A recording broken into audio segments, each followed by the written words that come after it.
Hello, friends. It is I, your internet's best friend, or grumpy uncle. It's Ruggles. How you doing? We are here back with yet another day of Disco Elysium, and I'm excited. It's going to be a good time. I love this game. It's been very much fun to play, and yeah, we can just go ahead and dive right back into it. Now, I don't remember what I was doing, but thankfully I've got this handy little thing to figure out what I'm doing. Oh yeah, I remember that I need to get signatures for, I wonder if I could lie about those signatures just to get it fucking done and get my gun.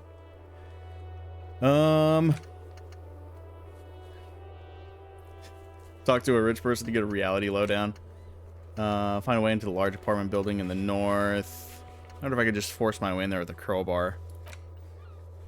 Huh.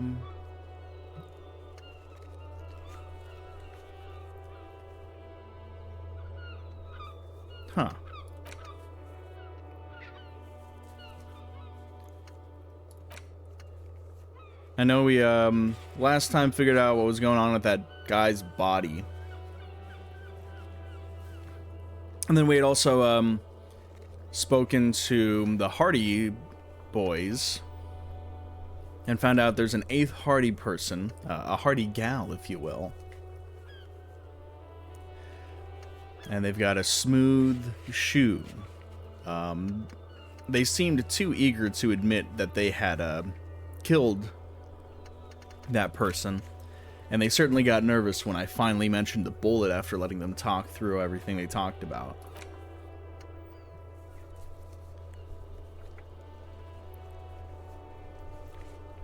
I also need to find my badge. So I can talk to Joyce, since I'm too dumb to really figure out what's going on with the drug ring around. I guess I can talk to some drivers and see what we figure out.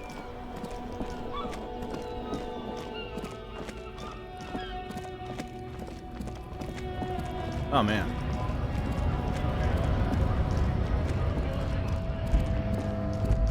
Yeah, none of them are.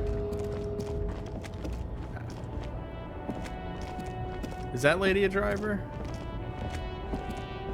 I don't know, maybe. I know Kim told me not to bother her before. Has her eye. If you want her attention, you may need to be more forceful. Where am I? Hey, we got a wild grubbin in the group here. Like a magician recalling a subject from hypnosis, you've jolted her back to reality. The smile on her face has disappeared, replaced by the wary aspect of a cornered beast. Huh. Where am I? Who are you? Are you alright, ma'am? You were out, or me on the law around here. Nah, I ain't gonna say that. Never mind. I remember now. I'm still stuck in that traffic jam in the 50s.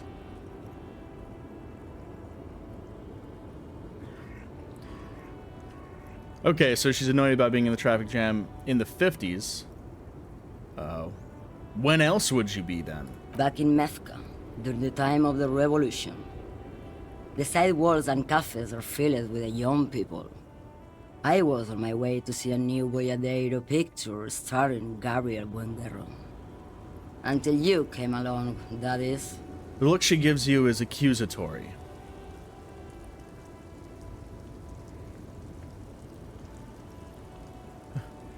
So I take it you were in Mecca when you were young? Someone was. She nods as though her meaning were perfectly clear. Someone? Are these not your memories? They are someone's memories, boy. What difference does it make if it's me or not? They're beautiful. That is all that matters. Rigged. Didn't catch the grubbin. And they will win. They're coming for this, you know? All of this. All of this. She seems to derive some bitter pleasure from this strange thought, as if the past will one day wipe the present away, like a tidal wave approaching. Alright, whatever. I've got some other questions for you, police questions. Why not, Harife? It's not like I have anything better to do in this hellhole. She settles back against the railing of her motor lorry. Behind her, mountains of memorabilia, photos, and knickknacks line the dashboard. There's something off about this woman. Tell her to show you the soles of her boots. Maybe she was at the hanging somehow.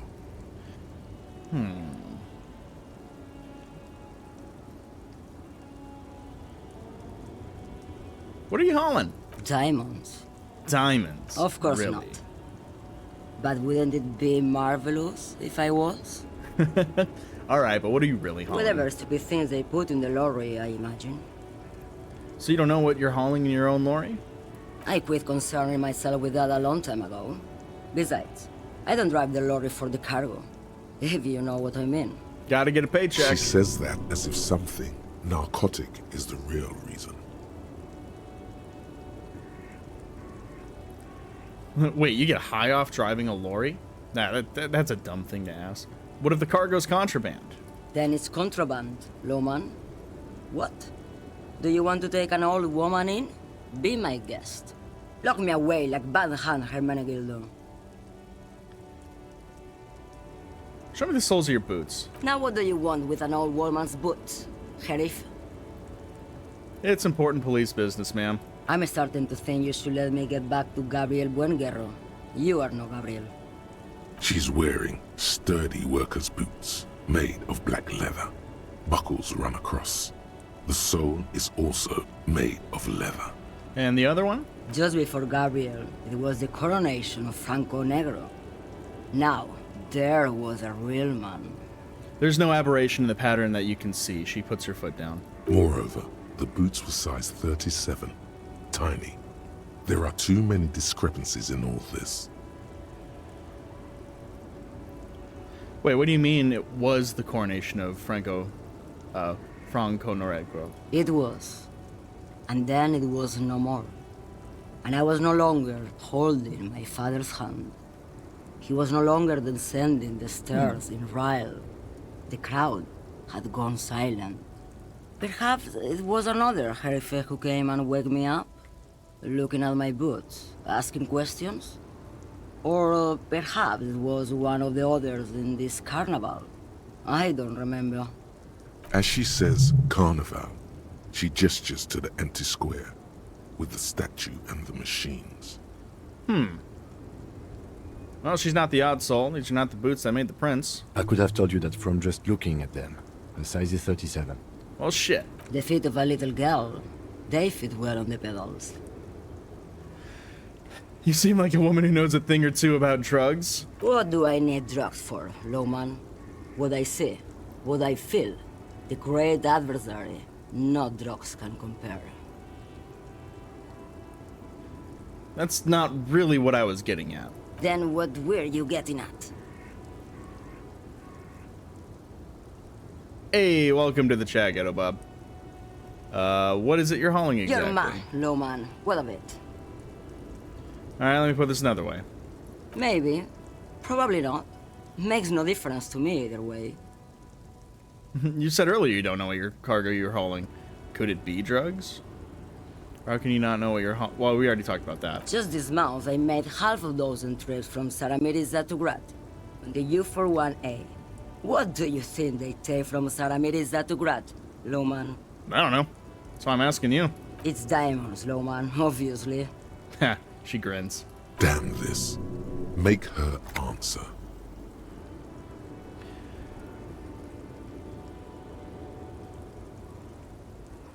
I didn't ask you about diamonds, did I? I don't care about that. Diamonds are good for you, Lowman. You should try them sometime. Make yourself pretty like Eva de Zoras. I could stand to be pretty. If you had to guess, who do you think is smuggling drugs around here? Easy. It's the skinny man who thinks he's a poet. Never trust a poet. Also, he's the only one I can see from here.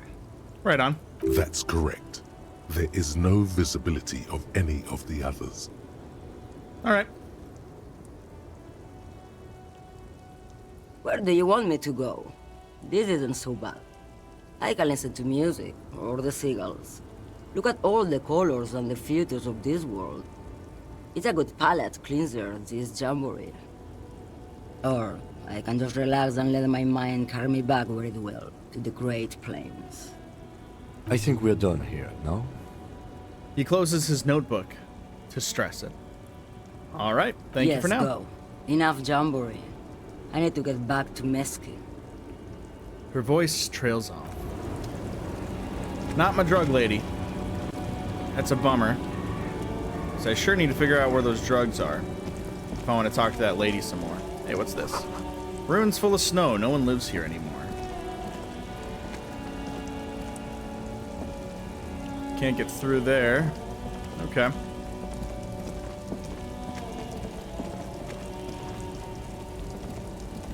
Oh yeah, there's nothing to do around this way anyway. Okay. Well, I've only seen 3 lorry drivers I can talk to. This guy, I already asserted didn't have drugs. This guy, he was fine.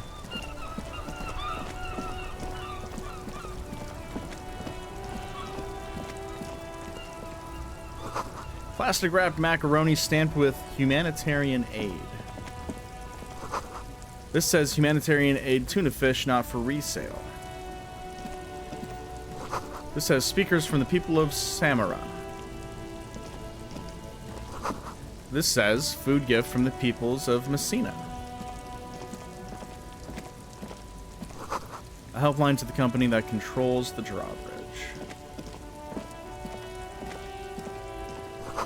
Hot air rises from the sewer, sour, acidic, and strangely comforting.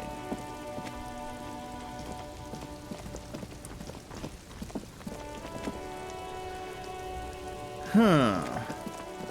I'm definitely getting nowhere on that drug lead. Fingerless gloves for electrochemistry. Oh, hell yeah. That'll get me better at drugs. Water lock out of order until Wednesday, 7:15 a.m. And what's this guy? Good morning to you, officers. A burly man hangs out by the waterlock, carving up a generous serving of salami with an old hunter's knife. His eyes are fixed on a man stranded on the other side of the waterlock and on an enormous billboard that has fallen down into the canal between them. His posture is relaxed. Despite his powerful build and a knife in his hand, this man resorts to physical intimidation only infrequently, if at all. Huh, so either first things first, what are you doing here, man on the waterlock, or do you know what caused this wreckage? First things first. My friend Barry the Butcher is stuck on the other side of the waterlock. I'm keeping him company and eating his salami. Right on. From the corner of your eye, you see a man in a yellow shirt and grey overalls waving at you from across the canal. He seems disappointed about the wreckage on the waterlock and the salami. Oh man, I also am frequently disappointed about salami, in that I don't ever have Very good enough. stuff. Anything I can do for you, officer? The man on the waterlock picks the skin off a slice of salami and takes a sizable bite. You know what caused this wreckage? I wasn't here to witness it, but those look like tire tracks on that sign. Weird, huh? Then again, plenty of daredevil drivers in Rivershoal.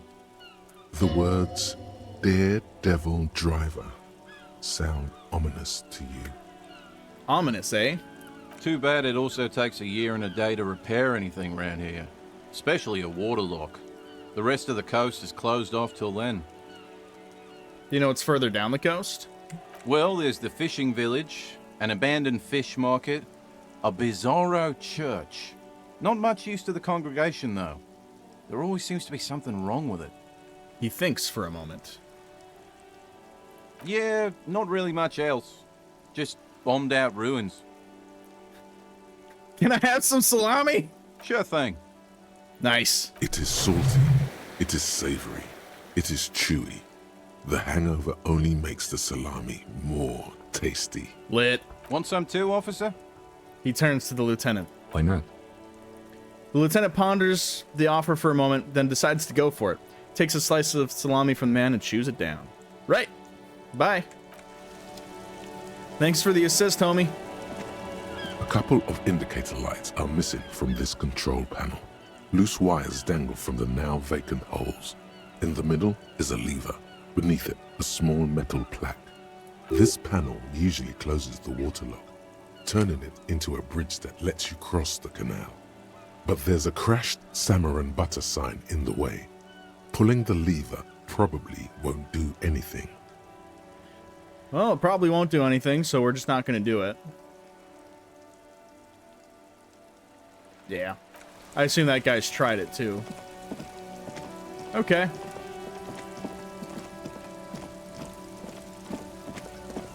Oh man, I definitely feel like I'm running out of things to figure out. An ancient fountain. It doesn't pump water anymore. There's a tree in it. Alright, yeah, that's that would definitely make a fountain not work, huh? Tire tracks leading onto the roof. The slush and rain almost washed them off. Weird.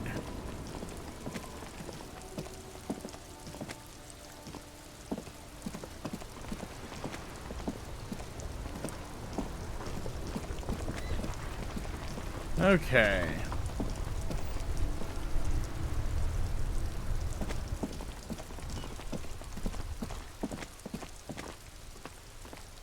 Well, but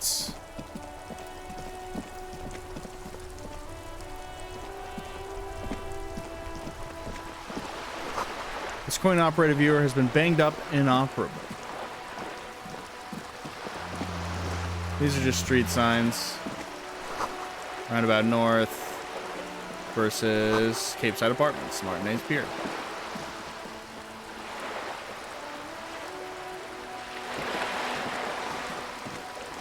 This coin-operated viewer is facing south.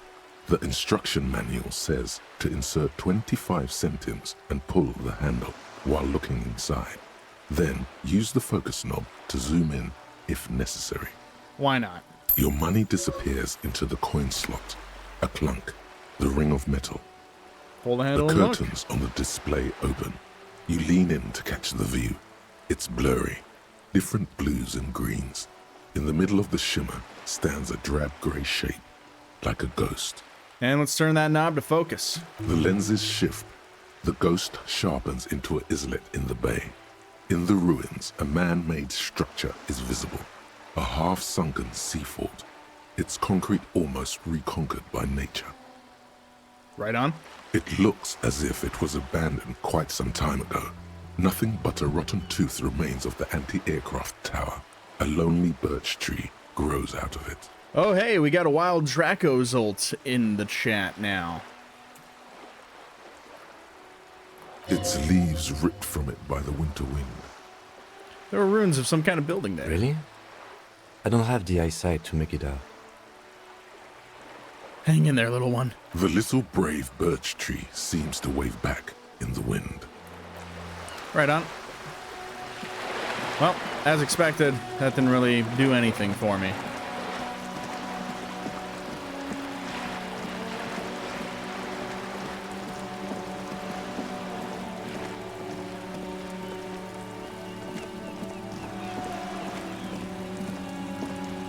I think I already searched that. Oh wait, I didn't search that because it was locked. Well, guess we're breaking into it, huh? I'll try one of these. One of them should let me get in. Signal blue naval coat. Neat. Now that said, it feels weird to walk around holding crowbar and chain cutters, so I'm not going to continue doing that. Okay, there's a door I can go into.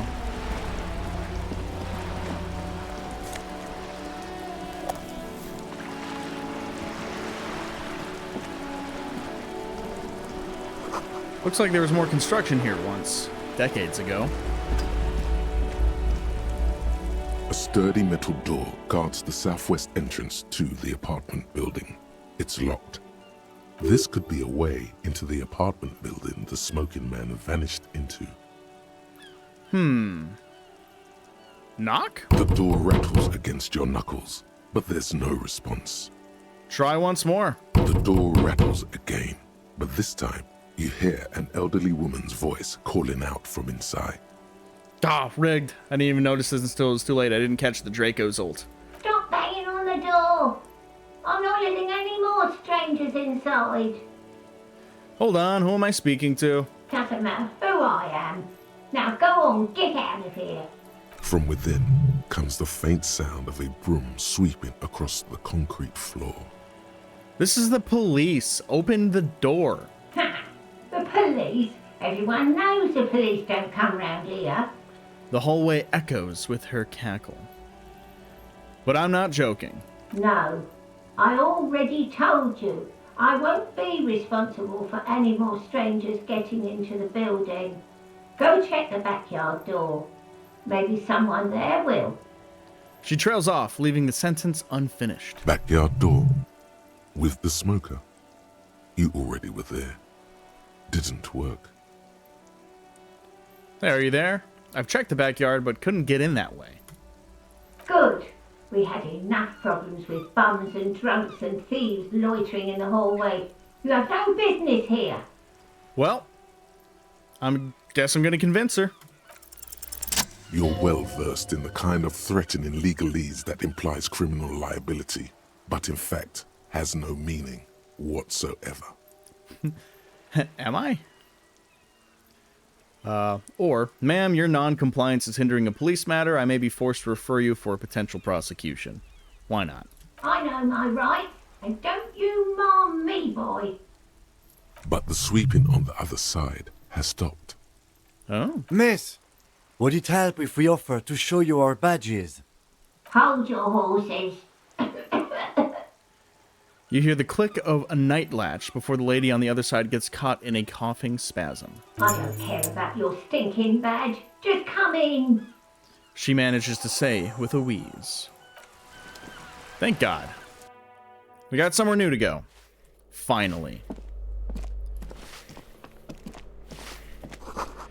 The graffito says a firing squad for the rich.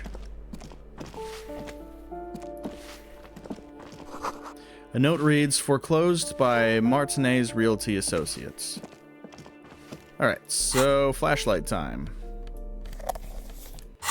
Oh, wrong button. Oh, I thought it was going to be dark in here.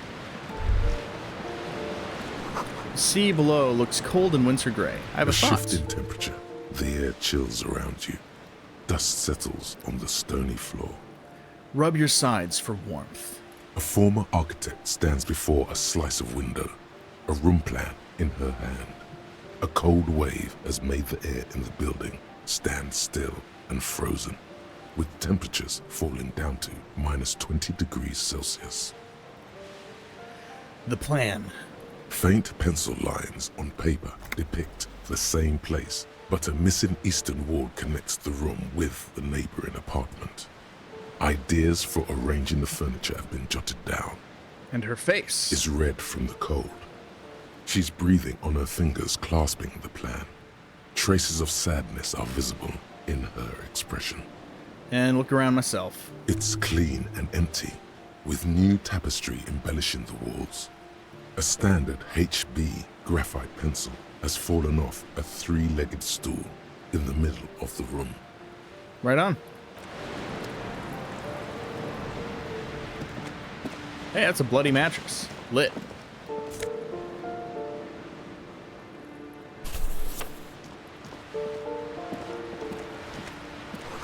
Someone has torn down the wall. An old grocery list on the table, and checks. Yeah?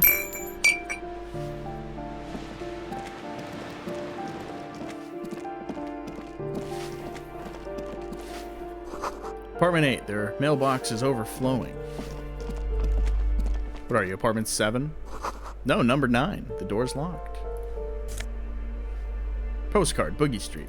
Mine now. $7. We are rich.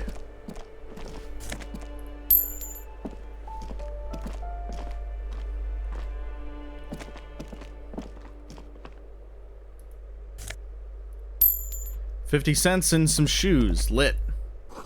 Someone has drawn a 5-pointed star on the wall. Thoughts? That isn't just a 5-pointed star. It's an inverted white pentagram cradled in a wreath of antlers. The iconography of communism, in other words. Inspect closer. The star and antlers was developed in the 6th decade of the last century and quickly adopted by Mezov and the communards during the revolution. Even today, half a century after, the star and antlers retains the ability to evoke hope, disappointment, and fear in equal measure. Why is the star upside down? To symbolize the toppling of the old order. Oh. Also, some social democrats were already using it. Huh, fair. Why white? Because white is the color of peace. What does it evoke in me? Gone. Gone is the glory of hope. Only the scribblings of impoverished students remain in dirty hallways. So all that managed to do was hurt my morale a little. Right on. Flip up glasses the auditor. +1 logic, -1 authority. This box is filled with cleaning chemicals. Smells of laundry detergent. So if I find myself in need of more logic, I got that there.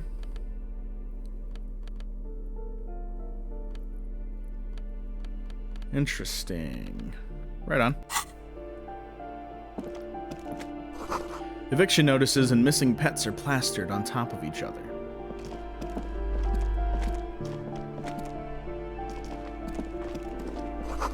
An old shoe rack, boots, sneakers, and old slippers.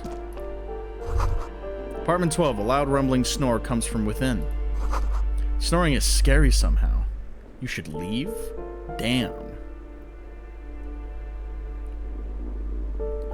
Okay. Well, let's see. Balcony. Guess I don't really need to have this flashlight after all. I thought it was going to be darker in there. Breaker box full of cigarette butts and electric wires. Curtain shift a little. Someone's watching from within, and they shift just a little. Just a door. Nothing for you here right now. Go up the stairs, would you, Harry? Someone's growing rosemary, thyme, and a cactus. 28. A door to be remembered. The door to apartment 29. Complete silence. Whoever lives here isn't home. And then 30. Voices from within, singing along to some buoyant dance track. And that's just the end of that. Okay.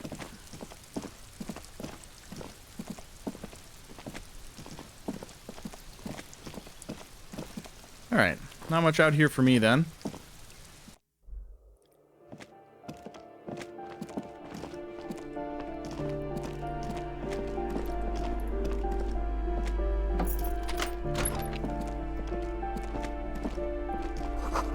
Moss crawls on those bathroom tiles, actual moss. Shower curtains are covered in some sort of slime. Cool.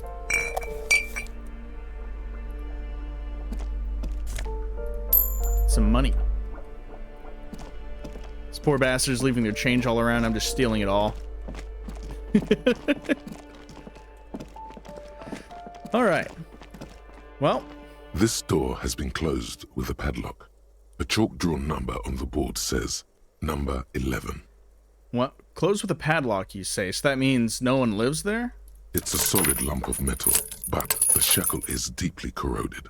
A solid pair of chain cutters would make short work of it. Better whip out those cutters. You won't get very far otherwise.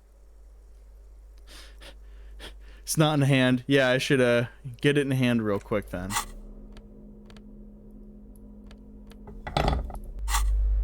This door has been guess I'll knock closed real with quick. a padlock. No reply. Alright. What are you doing? You're trying to cut the body of the lock with the chain cutters, and it's really not working. What the hell? I believe it's the shackle you mean to cut, Detective. He's just trying to help.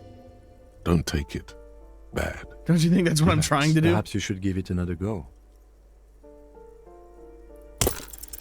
The shackle Thank God. snaps like a twig, and the lock falls to the floor with a little thud. It should be possible to enter now. After you, detective. Oh my God. Can't believe I got my morale hurt twice here by this same door. Flamboyant poster of a white star, real lithography. Books of critical theory on the monstrosities of capital and such. Photos of revolutionaries posing with guns.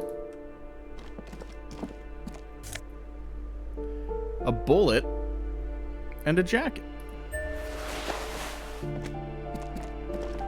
A plaster cast bust depicts a middle-aged man with impressive sideburns. The name on the plinth reads Kraz Mazov. Kim, who is this Kraz Mazov? I think I know, but I don't know if Harry knows. He's known as the father of scientific communism, also known as Masovianism. His theories about economic history greatly influenced, some would even say sparked, the anti-centennial revolution. Why does this tenant have a bust of them in their bedroom? The White Star, the photos on the wall. I think we have broken into the apartment of a young communard. How fitting. Huh.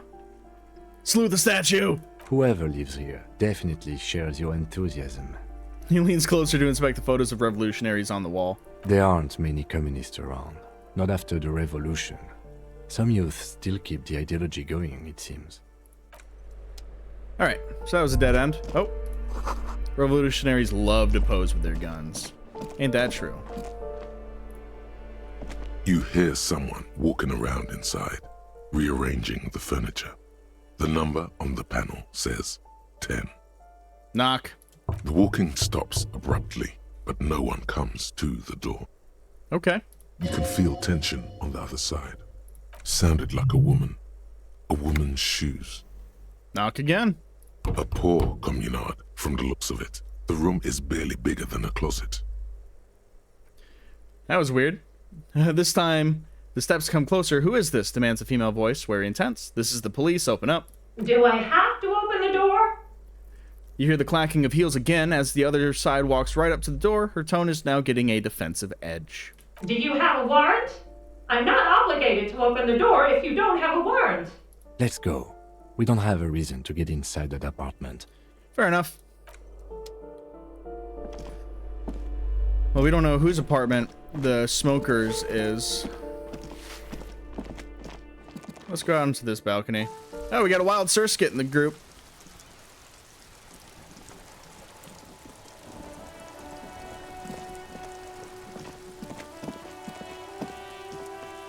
Hey. Ooh, the piggies have learned how to saunter up staircases.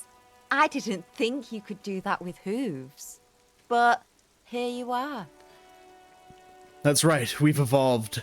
Yeah, I can see that. Cool mutations. She crosses her arms. That smell coming from her paint bucket. It's not paint. It's heavy fuel oil. Is that heavy fuel oil? Red-dyed heavy fuel oil, intended for exclusive use in government vehicles, to be precise. He says, studying the contents of Cindy's bucket. What did you think I was using? Aquarels? Sucked it out of a cop's fuel tank myself. Back in Jamrock. She really did it. She's proud of it too. You better hand it over, or fumes are bad for you. You better hand it over. Or what? You'll push me off this ledge and pry the bucket from my dead hands? No, I could arrest you. What are you doing to the wall? Can't you tell? I'm painting a beautiful mural, an aereo graffitio visible from low orbit. I haven't really started it yet. I'm waiting for the right words. She studies the wall, suddenly pensive. Ah, Surskit escaped. No one caught it. Rigged. So you don't know what to write. Have you ever tried your hand at graffitio? When faced with a blank wall, most people write unimaginative stuff, like Pigs Go Home and Mono Was Here. We rarely see pigs round here, though. Just union cats. And my name's not Mona, so... Yeah. She wants it to be something true and total. Why are you so committed to defacing the building? This place is severely lacking in havoc. Not even the occasional trash can fire to break up the tedium. I thought I'd mix it up, you know. Summon the forces of crime and social chaos with a wall-sized invitation. I have an opinion on this. Want to hear it? Yeah? Oh, public art. Don't mind us. Keep doing what you're doing. Thanks. I'm sure the inspiration will come to me now that I have an official RCM stamp of approval. You've lessened her desire to deface the building. Got her. Later. Torched her ass. $2. Thought. Above, tarps flap in the wind, forgotten hammers, and nails rust. The door's locked. You can't get in. All right, fair enough. What's in here?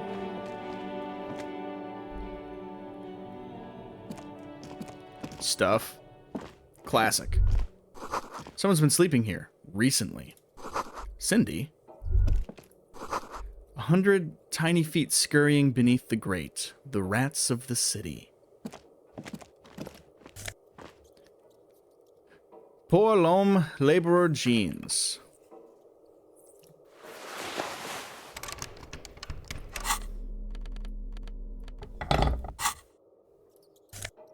$5. I like $5. Enough coals to last for several winters. Smells of chemicals. I don't need to hold on to that anymore. Alright. Well, not much going on in here.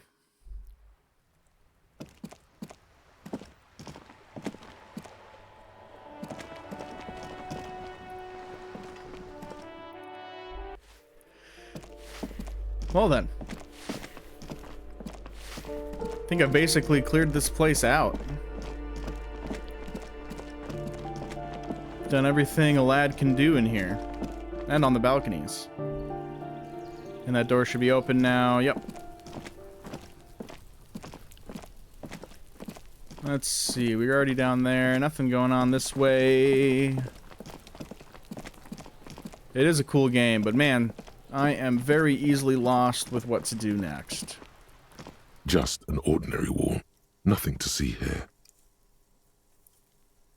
So need an 18, which means the only way I could get that would be by rolling a 12. Because my visual conception, or conceptualization, is at a +2. So yeah, it'd be a +4 for an 18. So yeah, rolling a 12 would be the only way.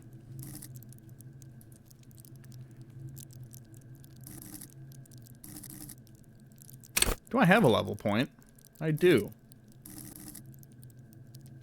Huh.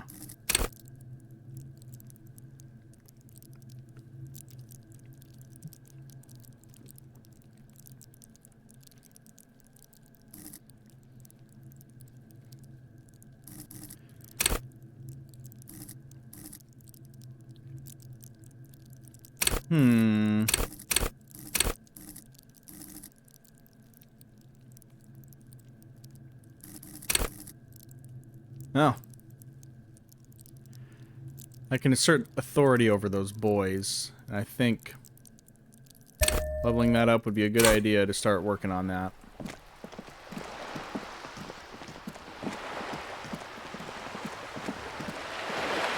We already looked all throughout the doomed commercial building. I know there's some stuff to do in there yet, but it's nothing that I know how to do.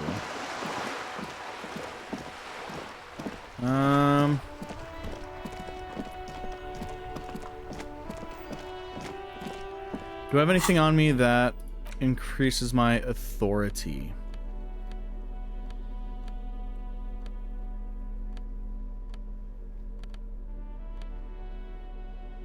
Because the shirt right now is just giving me a bonus to logic.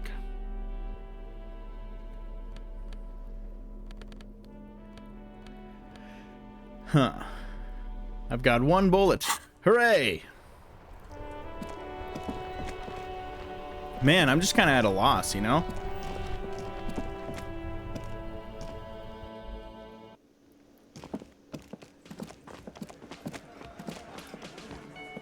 I've got nothing to say to you. Why are you wasting your time? So, are you Lizzie, Elizabeth Miss Beaufort? I suggest not wasting time on trivial pleasantries and focusing on why you are actually here. Titus Hardy. She points to the tall man by the table. Even though she has excellent control over herself, something moved behind her eyes, in the way she stands, in her face. You caught her off guard. Push her some more.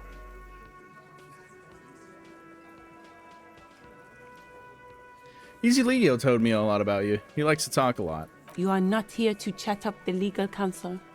You are here to question these men. That is true. You set the pace and the topic of these conversations here. Establish that.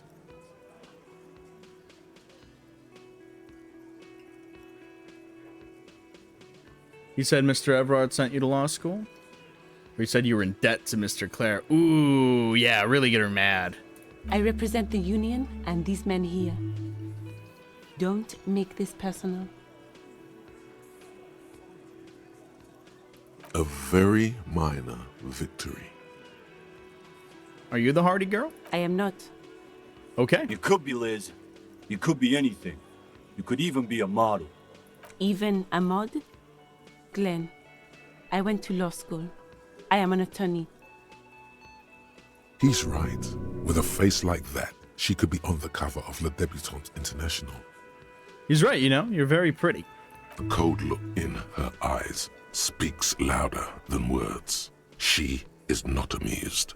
So why are you so aggressive? Aggressive? You make your living enforcing violence. These people are just dock workers. So you were spying on us, and now you represent murder suspects. Just dock workers. We've talked to Everard Clare. We know who these men are. The Union's militant wing. Listen, you moral intern lackeys. You're a mob, enforcing the unlawful privatization of Revachol. 20 fat men in the Occident are stealing it all, and you're their bodyguards. True that. Fuck yeah. So ask what you came to ask, or get back to your commanders.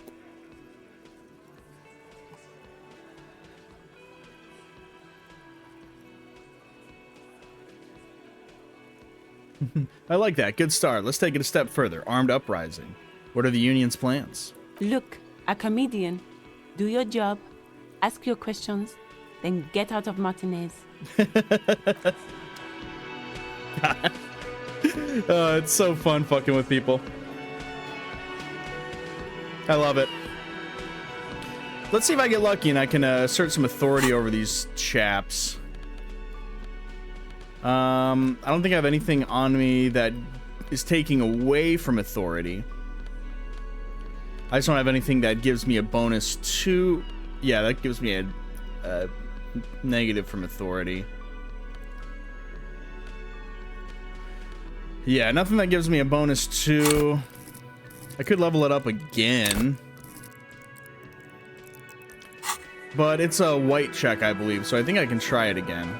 Let's go in here and take a look. Looks like the circus left town, but the clowns are still here. Yeah, we've heard it before, douchebag. Can't believe they say I was weak when we first met. Okay, so yeah, I have to roll a 12. It's a white check, though, so I can try it. Let's click it. Or go through some different talk trees? You still on about that bullet? A bullet in a hangman's head. You're right, Copper. That is mighty curious. Indeed, mighty. How did it get there? The lieutenant is fixed on Titus. Well, There are so many bullets in the world, and so many heads. I guess it's only logical. At some point, one of them bullets had to end up in one of them heads. It's bound to happen again, you know? Just statistically speaking, of course. I think the hanging was a cover-up for the shooting. You know what I think? I think he was shot in the head as a kid, and his brain grew around the bullet. Around the bullet, man. That's a good one. They're only pretending to enjoy this. Beneath the act, they don't like you knowing this. Did you guys shoot him? Shit! I probably did shoot him. I was drunk last night. You guys know me when I'm drunk. Yeah, Glenn likes to shoot his guns when he's drunk. Better hope he stays sober. No, he meant before he was hanged. Did you shoot him before you hanged him? Before? After? During? This is getting ridiculous. They told you what happened. Stop wasting your time. I'm gonna ask you again, why was this in the victim's head? Wow! He's got it in a real evidence bag and all! Why don't you go home and log it into evidence? These men have told you what happened. We'll figure it out Never sooner. been worried in my life, lawman. He crosses his hairy arms, having forgotten his beer for a moment. It's not like he blew it wide open, but there's a little crack in there, somewhere. He and Everett talked. He promised you'd cooperate. Oh, so you went and talked to my mommy, and now she's making me play with you. Is that it, lawman? And what's gonna happen if we don't? You gonna go and tell on us?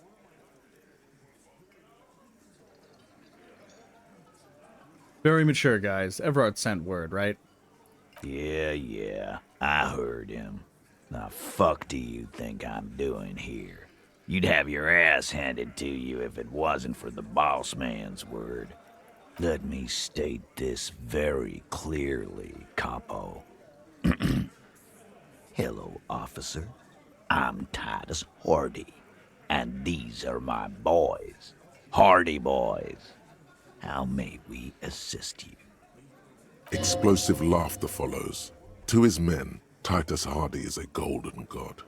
They want to laugh at his jokes even before they leave his lips. This guy is a born leader. Okay. So now we got a +4 on a 16. And then I also have a +4. So we have a +8. So I need to roll an 8 or better. Pretty unlikely, but let's try. Establish authority. Yes. Authority. Feverish thoughts race through your mind.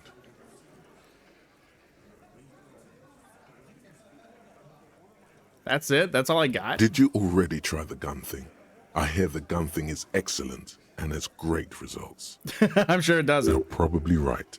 The others are only there for filler, to make the gun thing pop. Yeah, no, that's a bad idea.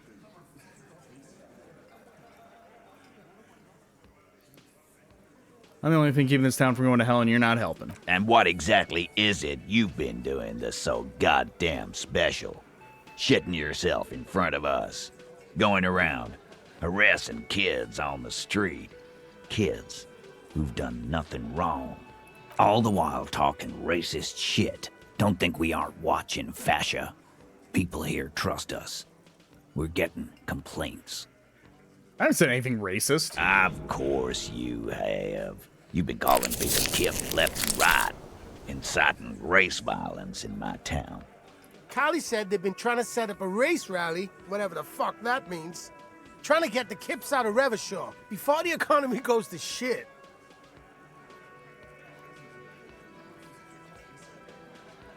Wow, these are terrible options. Sure there is. Callie said they're both purchasing confetti, ribbons too, and loudspeakers, and fireworks. Callie works at the carnival shop, you see. Get the fuck out of here, you racist carny. There'll be no race rally in my town. What happened? We got absolutely wiped. What's going on? Are you racist now? Is the rally real? Please don't set up any rally. It will make you look awful.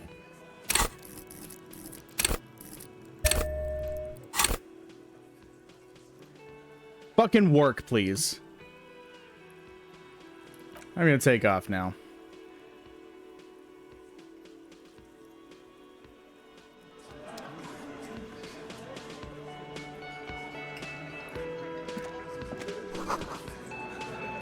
There's a bowl. They're spitting it, reeking of tobacco.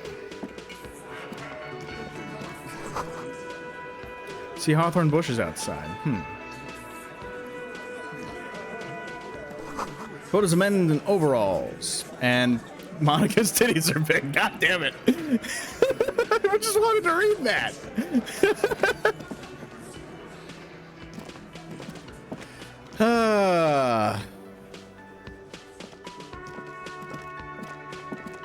Man, fuck those guys. Alright, so I ain't got shit to do here.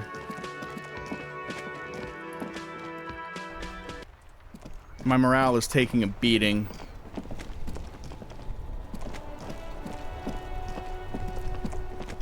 There's a secret door up here that I don't know where... Oh, it's probably in that one lady's room. I ran right past the door. Ugh. It's just so annoying to feel like I'm at a loss of what to do. Alright. The door is closed. Knock! There is no answer. You hear the shower being turned on. Somewhere inside. A tremendous loneliness comes over you. Everybody in the world is doing something without you. Swallow the emotion. The door is closed. Well, if she's in the shower, then I'm not going to try to go in.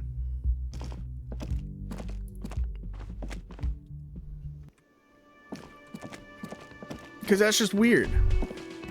That sugary black rum stain on the counter makes you teary-eyed with joy. It's almost touching how syrupy and sticky it is. How long have you been up already? 2 hours? An hour would have been bad. 2 hours is mystical. You have truly wiped out all trace of yourself if you haven't thought about rum and lemonade yet. Actually, should I be thinking about this? Looks like drinking hasn't turned out too well for me. Maybe you haven't turned out well for your drinking. Have you thought about that? Get a goddamn rum and lemonade to yourself, boy. Or better yet, lick that stain off the counter. Nah, I'm good. What happened, man? You used to be cool. Go get your boring normal person drink then. It would go well with those cigarettes. That's a great combination. I mean, I'll drink if I have to, but so far I haven't really felt like I've had to. So there ain't shit I can do over that way. This guy's got nothing for me. The other lorry driver's got nothing for me. They're dumb, but they're certainly not fucking smuggling drugs around here. Measurehead's too fucking dumb.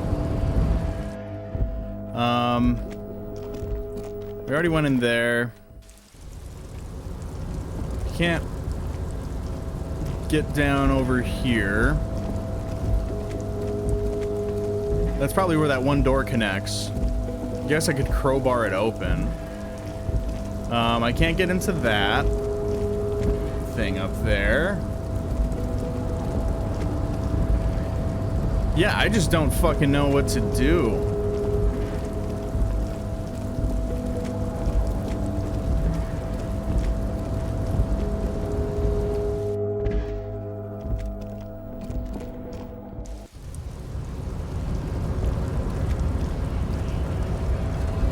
I guess I can investigate the stuff that I've got on me.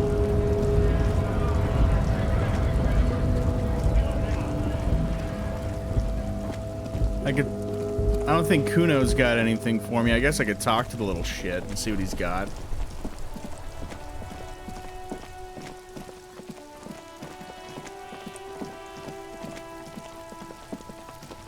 What's up, Kuno? Fuck does Kuno care? The boy turns to you. He doesn't care. Kuno, I found your shack. you found Kuno's secret door to Kuno's secret shack. It was closed for 5,000 years. How the fuck did you get in? I phase shift through the roofing material. Shit. Get the fuck out of here. You can't do that. He can't do that, Kuno.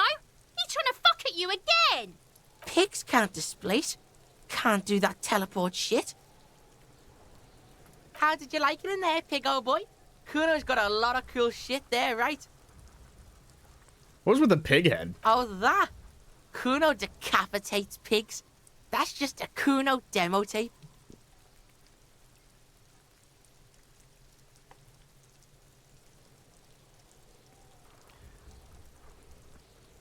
Were you trying to send me a message of some... No. Like some kind of musician, meh. Cool pig head, I liked it. I'm not saying these Too things. brutal for you, huh? Kuno, fuck your tongue off. Yes, I think I'm going insane, Kuno. Why are you fucking on yourself in front of Kuno? Talk kingdom to Kuno, or fuck off. Trying to play covered with powder residue. That's where Kuno gets his daily hit of electric. Kuno Shazam. Kuno rides the fucking lightning in there, pig. Bet you'd like to ride the lightning too, wouldn't you? You feel tired and old, but you could have that sparkle in your eyes. And what's that tube of Magnesolum? It's a vitamin, pig. Don't you know anything? Points at you like you just pointed at the sun and asked what it was. You could use some. It's magnesium, right? Yeah, it's the mag. You fucking need that shit to stay on top of your game.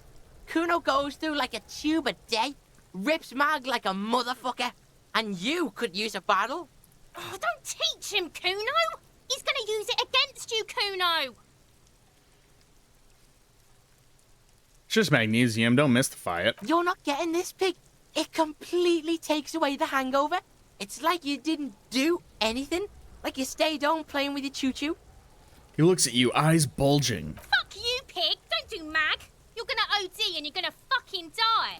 Good call, Pigmeister. Don't come and talk to Kuno about his kingdom. I'm Kuno off. doesn't... I don't care that you don't fucking care. Magnesium. That's what you're lacking. The lack of magnesium has you slouched. The magnesium levels in your blood are dangerously low. It's about the low magnesium levels and not the high alcohol levels. I fucking knew it wasn't the alcohol or the other things. So there's a lack of magnesium in me.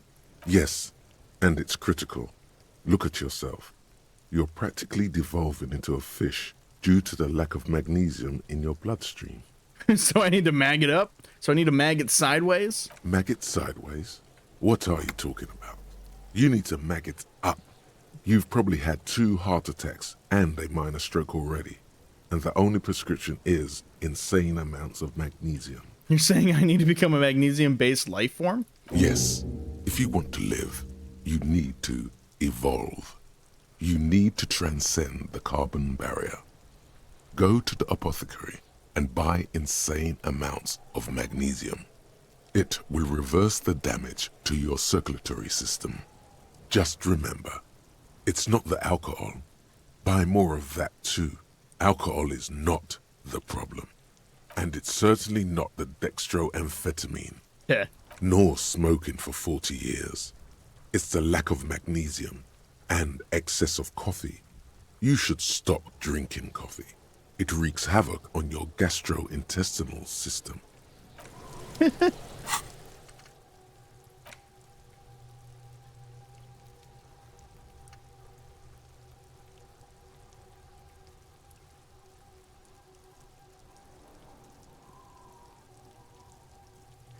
Oh, whatever.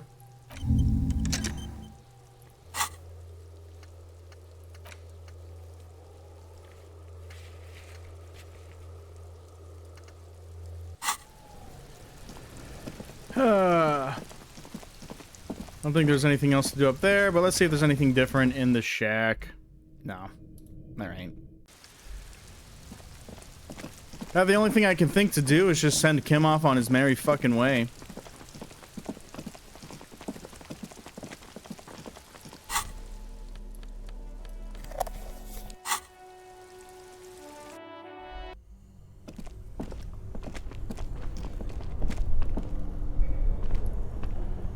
2 cables are plugged into the breaker box. The red one leads to the ice bear fridge, and the black one to the ice cream maker nearby. Unplug the ice cream maker. Something close to you dies with a soft electric purr. Why did you do that? I don't know why I unplugged it. I do things without any reason. The lieutenant raises his brows, but doesn't say anything. The electric distribution board now has 1 cable missing.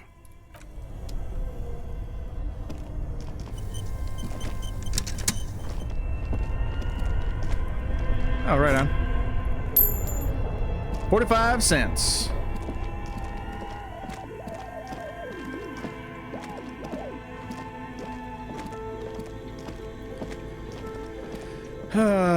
Yeah, I think I'm just gonna send off Kim, and so I don't really have anything else going on here today. The bear's eyes are still glowing red.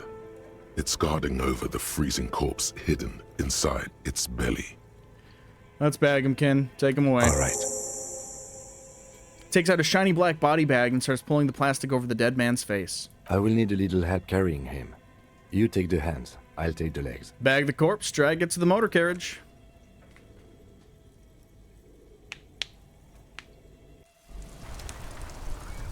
Okay, I am on my own. Time to drink.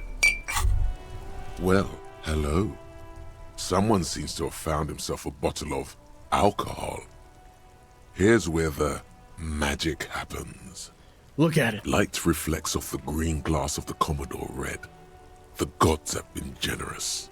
Better pop it open before they change their minds.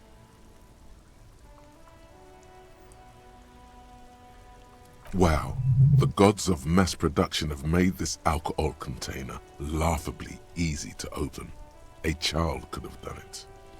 Open the There's bottle. a satisfying pop as the cork jumps out, and the hair on your back rises like an army at attention.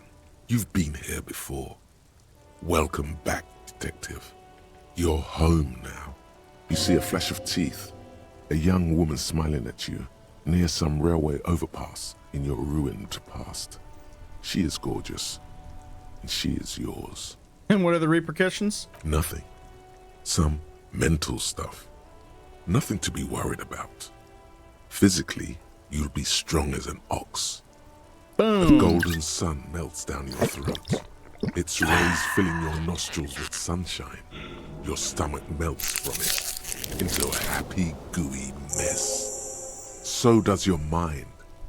All the bad things are melting. You're you again. A real cop. A real detective. Incredibly well done. In the bottom right corner of the screen, there's an alcohol button. Alcohol gives +1 to physique skills. Physical instrument, half light, electrochemistry, endurance, pain threshold, and shivers. This is good before rolling a white check, but damages your morale. And remember, from the void we came, and to the void we must return. Right on.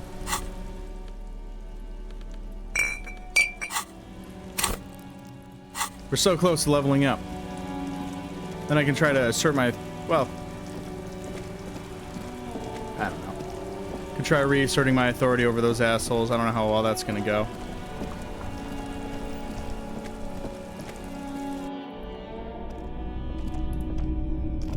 Hello again. How can I help you?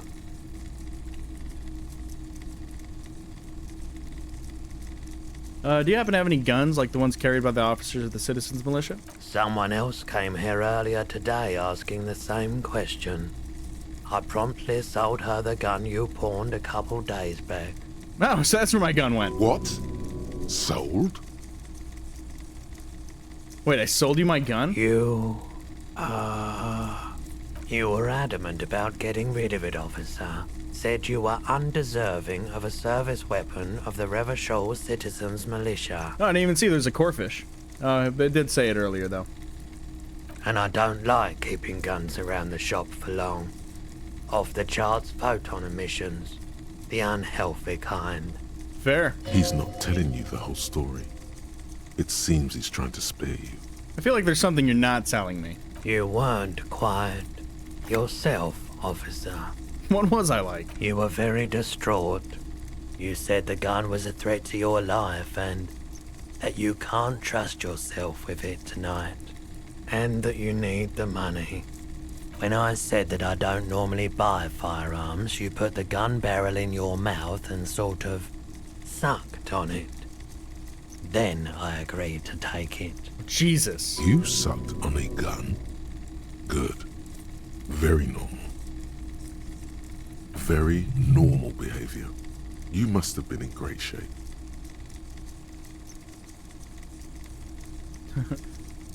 That happens to the best of us, I guess. It certainly does. Especially in Revachol. Was the buyer... Now, obviously it wouldn't be. Of course. Something I'd like to sell. Let me have a look. I'll check my pockets. Anything else you're thinking of selling?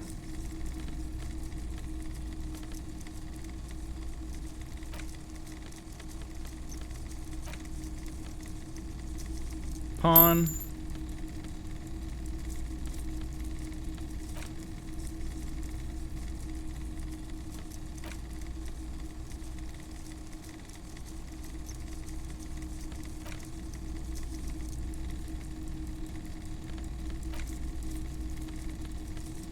Close.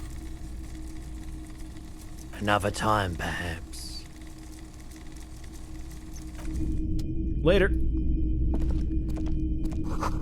Mostly military wear, a few more eccentric fashions thrown in. Bust of a woman. Plaque says DEI. In the dark, a film projector is whirring away. Some kind of machine, an antique cash register. What are these? You see rows of toy soldiers guarding the rest of the trinkets displayed on the table. Some on horseback, others in rags, others yet in bright blue uniforms. All are stern and unyielding in their duty.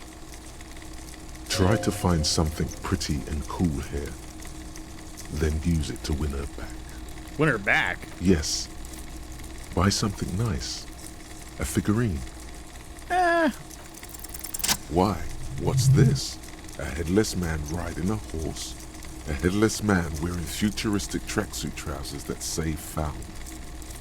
What is this? Oh, that's the Headless Phone Rider. Who? The Headless Phone Rider. It's an urban legend. About a man who rides the streets of Revachol sporting a fawn tracksuit. As you see, he's missing his head. He points at the decapitated figurine. 50 cents. Bargain price. I'll throw in the tiny cap too. I think he's looking for it, or something.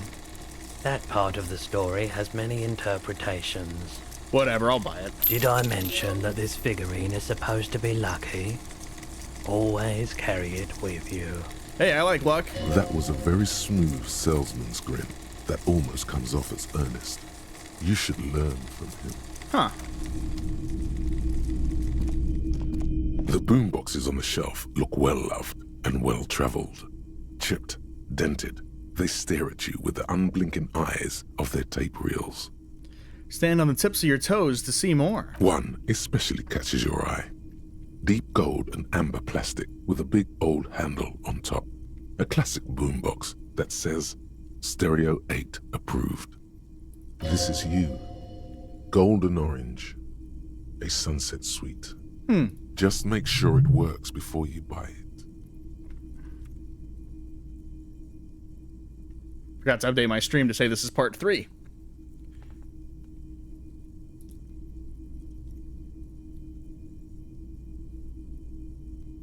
Are you sure all of this is in working order? Absolutely. I've tested each one myself with recordings of speech, found sounds and music from a variety of genres, even though I don't really like music. Could this come in handy in my police If police work means playing tapes, sure, you can use it for that, or any other time you'd need to play a tape. How much is it? is the Harman Welshie W2, made in Vespa, designed in Seoul. Plays all reel-to-reel formats, 2mm, 8mm, 12mm.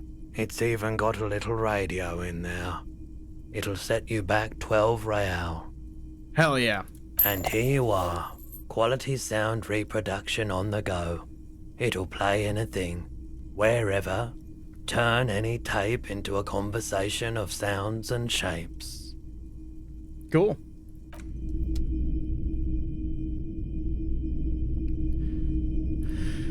What's this thing? A typical Martinez streetlight sits among assorted floor and table lamps. Let your gaze run over the streetlight. The light pole has been carefully cut, and the wiring has been redone and attached to a standard indoor plug. The light buzzes faintly, but persistently. Is that a streetlight? Yes, officer. As you see, it's in perfect working order. His manner is casual, but his speech is careful, measured. He wants you to know that he has nothing to hide. Where'd you get this? It was brought to me to be altered. Oh. The light's buzzing resembles the purring of a cat. It seems very much at home here. Do we have any good clothes for sale? Wow. A very large red t-shirt with an impressive print stands out from the other garb. Oh yeah? Oh yeah. The print depicts a muscled man striding toward you, a giant sword in each hand, encircled by burning embers. Behind him is a cluster of cabins engulfed in flames. Beneath him are the words, Hjelmdal burning. What's the deal with the man on this t-shirt? That's the man from Hjelmdal walking away as his village burns. He's surprised at your non-recognition. I'm guessing I'm supposed to know who this man from Hjelmdal is, but I lost my memory recently and need help remembering basic facts about reality. Huh? Never mind. Tell me more about this man. The man from Hjelmdal is the hero of a series of popular books based on a fictional version of Kotler. Mostly Pizza. what is nowadays works for me. harder NFD. He left his native village of Hjelmdal after his son was kidnapped, having many exciting adventures and killing many enemies with his swords. But he lost his family in the process. Tragic stuff, really. How much? 2 real.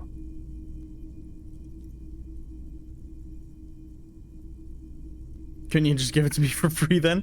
But why? Perhaps I could repay you in some other way. I deal in goods, not services. -2 authority.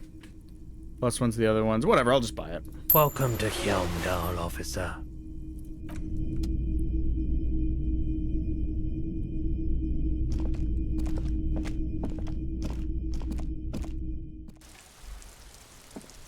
I need to up my electrochemistry further if I want to talk to him about drugs.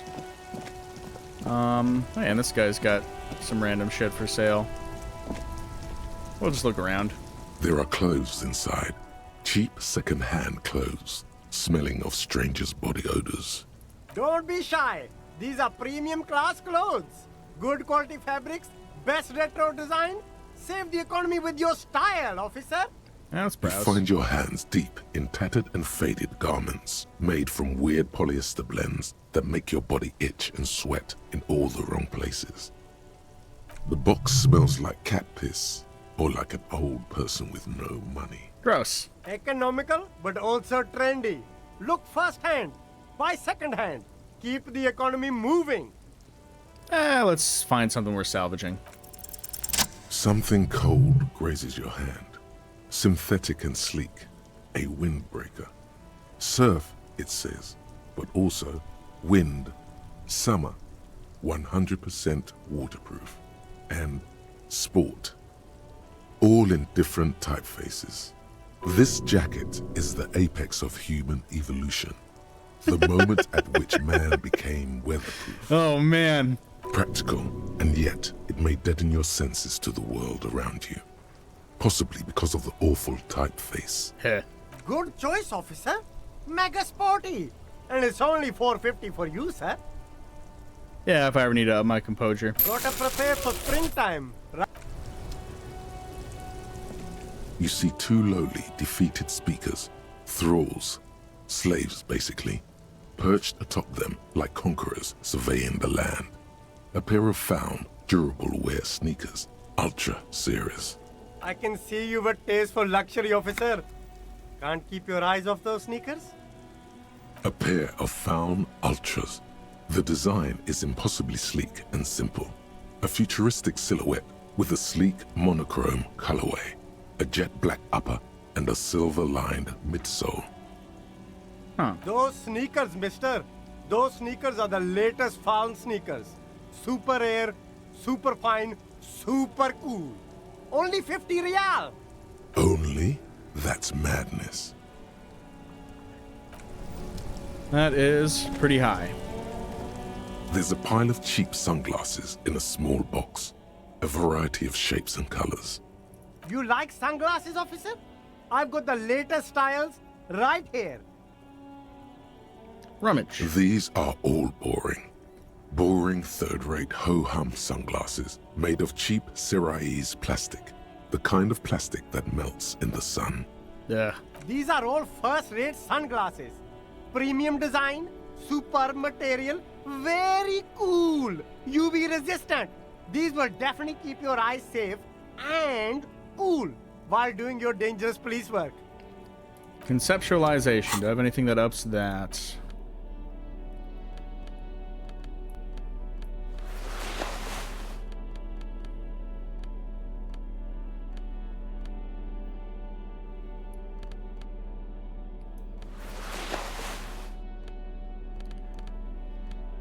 Two things for it. The shine on these sunglasses Let's lasts try. a lifetime, officer. No luck. All you find is this lime-colored cellophane visor, produced by a bargain sportswear brand called Amphibian, apparently. There's a malformed green frog on its bent cap. Oh, that visor is perfect for you, officer. It'll definitely keep the sun out of your eyes while you're shooting criminals. Bang, bang! And all for a mere 6 real. Fuck off. Alright.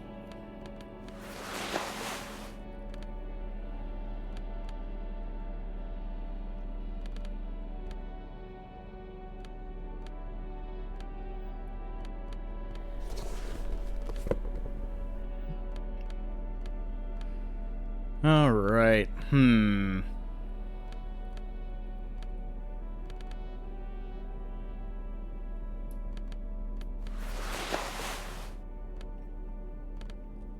A wild weevil appears. Right on.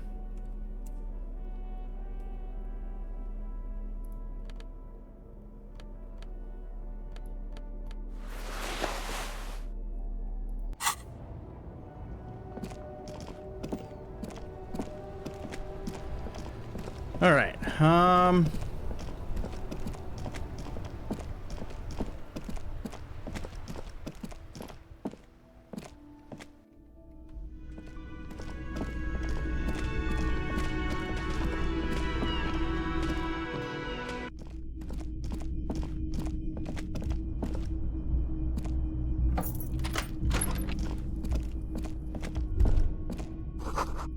Words fail to describe how rank it smells in here. They should have sent a poet. This is not the cleanest bathtub in the world, but it's cleaner than you are right now. Ah, that soap scum smell. It smells like life, at least compared to you. Run myself a bath. The bathtub slowly fills with water. The water beckons. Undress, close your eyes, The and water is submerge. only lukewarm, but still comforting, like amniotic fluid. A few beer cans are bobbing up and down along your flanks, like sad duckies. Okay. You feel nice and lonely, and so tired. Take out the beer cans. Now you are alone with your thoughts in the tub. But it's easier than being alone with your thoughts outside the tub. They're not even really thoughts, just assorted sensations. None of them cute rigged. enough to focus Didn't catch the weevil. Lame. Linger in the tub a little. Your fingers grow pale and are covered with tiny whirls as the water cools. What are you doing? You're not some fat fish in a fucking aquarium. Time to get moving. Yeah, the waterline recedes as you stand. You are cold now. Your clothes stick to your still moist skin. Right on.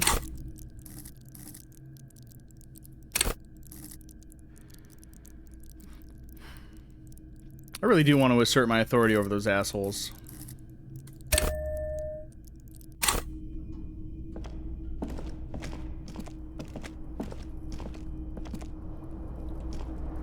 Oh, let's see real quick. A mirror hangs on the bathroom wall.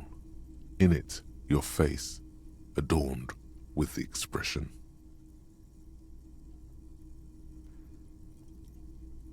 Let the bury me, because I need to,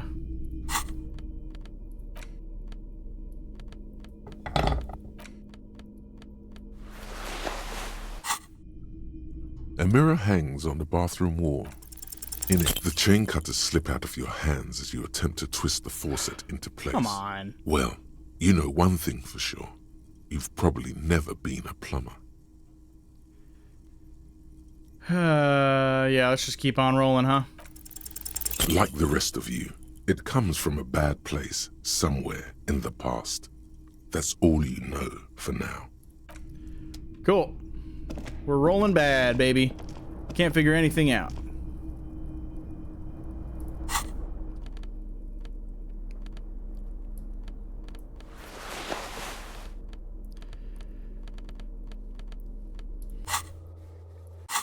I'll definitely need to put a point into electrochemistry at some point here. The door is closed. Still no answer. Still nothing. You should punch a fucking hole in it. The murmur in your ears recedes slowly. Your breathing normalizes. That's one lucky door.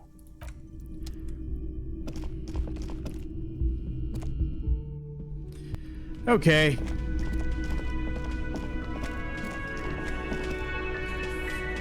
Looks like the circus left town, but the clowns are still here. We've got 2 more points in authority now. Even, 58%. Let's see if I get lucky. As you look around this room full of sweaty men, swearing, drinking, spitting out tobacco, does this look familiar? Where have I seen this before? You believe the place was called Precinct 41. It was also filled with, almost exclusively, men. Sitting on desks, talking shit and wasting time.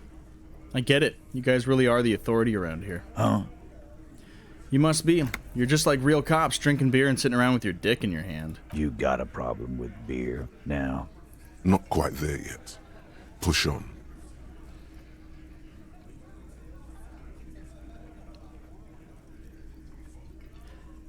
I have a beer problem, but not a problem with beer. I also have no idea how to do my job.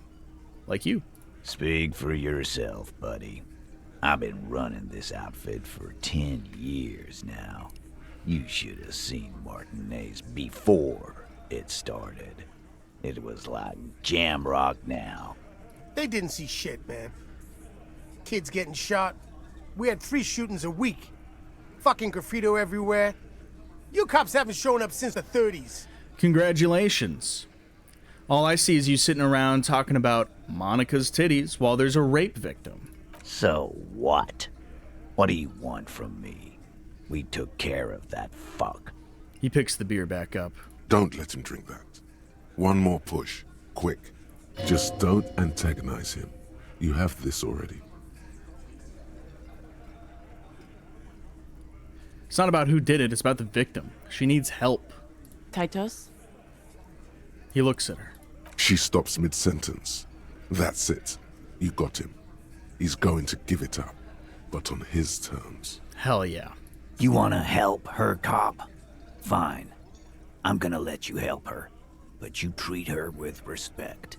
No, fair enough. If you don't, if you question her, harass her, a freight train of pain, buddy. Understood. What's her name?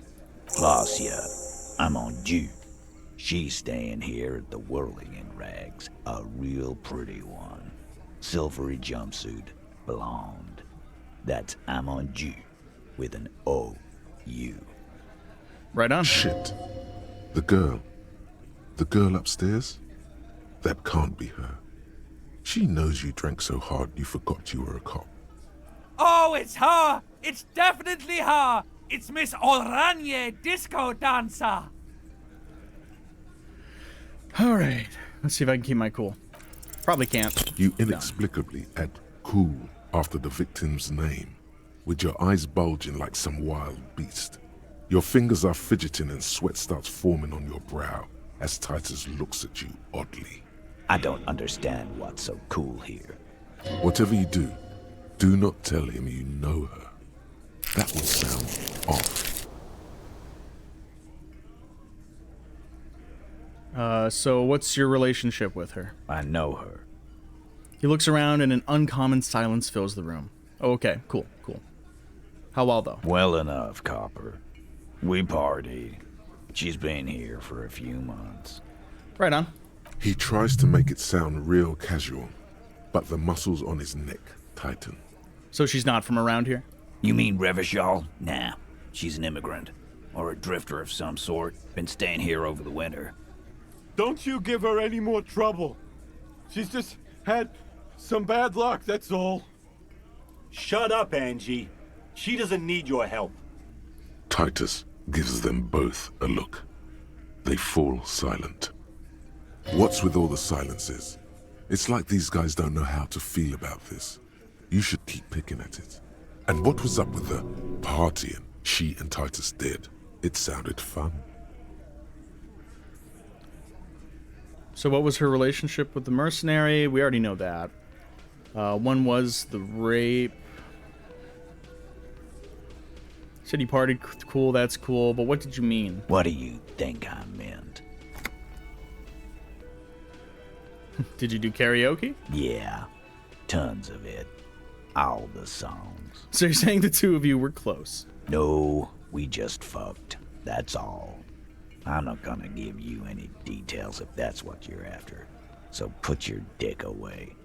He really went out of his way to seem comfortable with this topic. That's all you're gonna get for now. Thank you. I'll talk. Remember what I said. Freight train of pain. Noted.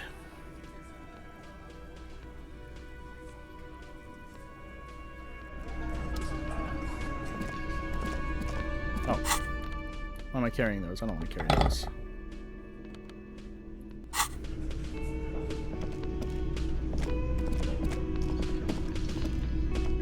Actually, before I go up there, do you know anything about her? Just a moment. The old woman turns back to the cafeteria manager. She's agitated, judging from the way she keeps pulling at the frayed edge of her blanket. And there's no public phones nearby? The closest phone booth is down the coast. Sorry for the inconvenience, ma'am. The cafeteria manager appears genuinely apologetic. It's fine, I understand. Thank you anyway. I'm glad to see you again, dear. The lady is distressed. Perhaps something more upbeat might cheer her up.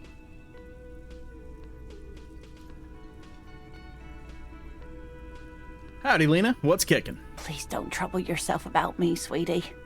I was just hoping to make a call, but the Whirling's phone line isn't working. A faint smile tells you she appreciates the effort, but at the moment her mind is on more serious matters. The union office probably has a phone, but I can't really get there, or to the phone booth down the coast. And Gary's phone is dead too. Wait, what's wrong with the phone line? The manager was vague about it. She frowns. Why would he be vague about phone problems? This is something to look into later. Ask God, maybe. And why did you need to use the phone anyway? To let the young woman who's house-sitting for us know that we may be delayed. Morel, my husband, and our friend Gary were supposed to get back by Monday night, but they're still missing, and I haven't heard from them. I was also hoping she'd heard from Morel. She looks down. You hear that? Someone's missing. There could be foul play afoot. I do love missing persons cases. That's right. Now skip the foreplay. Time to dive into the dark alleys. Start shaking down the usual suspects. You know, legwork. All right, I'll bite. Has your husband gone missing before? That's just it. This isn't like him at all. He always plans his expeditions so carefully. A cold breeze hisses through dense thickets of reeds. Something sweet in it, somnolent. A damp chill goes down your spine. When you look around, you're still in the whirling in rags. But you have more important things to worry about.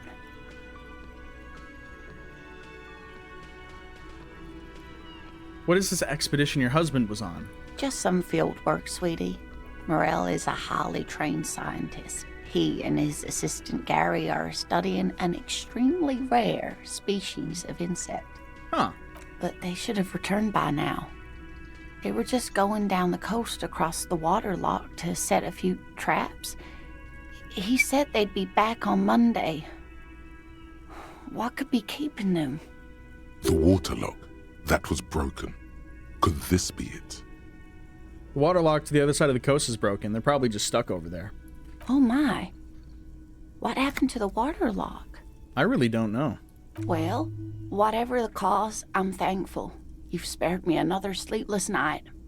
Listen, sweetie, I hate to ask, but if your investigation happens to take you to the other side of the coast, please do keep an eye out for my husband.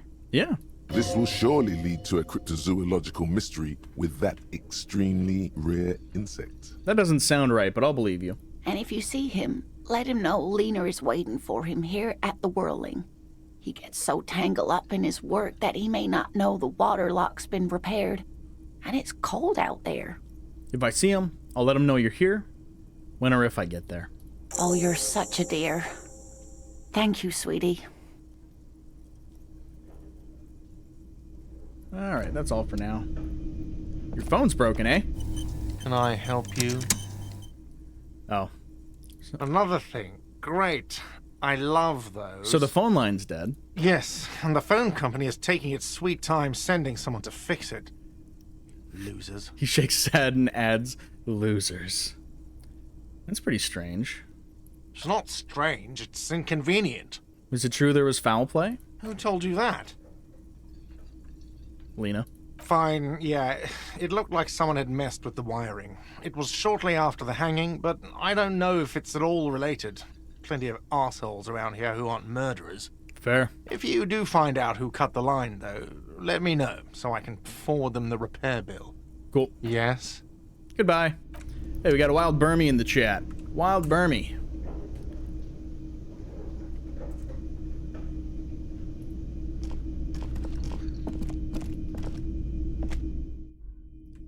All right. The door is closed. Knock. Who is it? Somewhere, not far from here, the lieutenant is preparing her file. Clausia Amandu, he writes.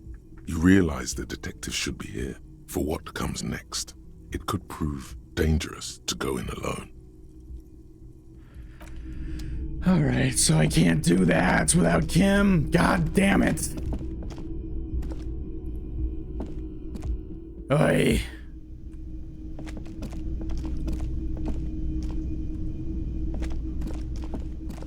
Who's this chuckle fuck?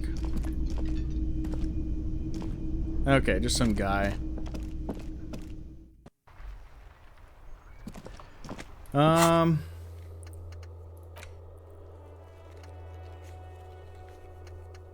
that should be ready in about 3 hours.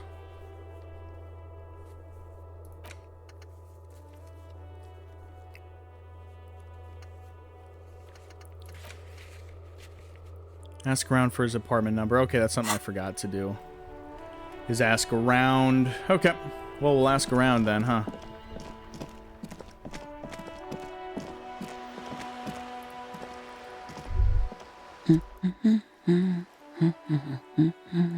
A good one? Yes? Hello? Who are you? No one. I'm just a working class woman. I can tell based on your name. She doesn't really want to be disturbed that much. If she's such a working class woman, why isn't she working? Shouldn't a working class woman be working? Not all the time. Right now I'm browsing books. Even a working class woman needs something to read. Good. Good. It is. I'm a policeman. I know you are. Good then. Mm-hmm. Do you need the help of a policeman? What with? She tries hard to focus on the book stand. This citizen thinks she can do without your assistance. Don't buy it. They all need help. Maybe your husband's missing? My husband? No, he's not. Okay, thanks. Mm-hmm. You're welcome. Maybe your cockatoo's missing. I don't mean to disrespect, sir, but you are being a bit of a cockatoo here. What do you mean I'm being a cockatoo? Nothing. Go read up on them if you're so interested. There's a great book in the bookstore. Maybe you should. What if the cockatoo is your astral captain? Or your heraldic bird? Hey, thanks for the tip. Wonderful. The store is open. Her hands move over the book covers. The tips of her fingers look rough, stained with yellow. It seems like she has spent a lot of time at work, smoking. An array of neurons fire up with joy. Bum her a cigarette, lest it turn to pain. The woman before you nods and returns to her reading. Kid, you should tell her to buy that book. Every snowflake is like a little gift from the sky. Who is... she shivers as one falls on her nose. Who is that? Oh, that's Auntie Billy. She's nice if a bit distressed. Why is she distressed? I think she is a bad husband. Not very nice or helpful. Later.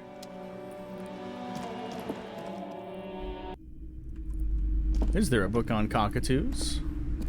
A small mountain of colorful board game boxes. There are numerous types of games for all ages. A lot of shelf space seems to be taken up by Wirral-related merchandise. An endless variety of source books, lore books, and codices litter the table. The topmost book is titled Welkin Compendium, 2nd edition. There's also a large hardbound tome with intricate cover art, The Hunters of Catawak, Boreal Creature Compendium, and a Pick Your Path adventure game book titled Tales of Wirral, Cavern of Velkrag. Anything that really catches my eye? There's a box that says Wirral, 3rd edition Mega Setting Supplements Module. The side panel notes, a fantastique adventure board game, new maps and miniatures. A sticker on it displays 25 real. Nonsense for anemic Beano-clods.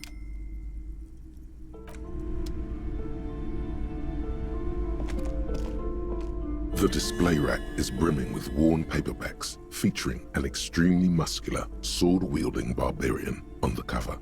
Nearly all the titles contain the word Heimdall somewhere.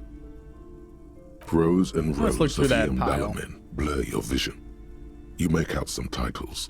Man from Heimdall and the Mammoth Riders. Man from Heimdall, Return to Heimdall.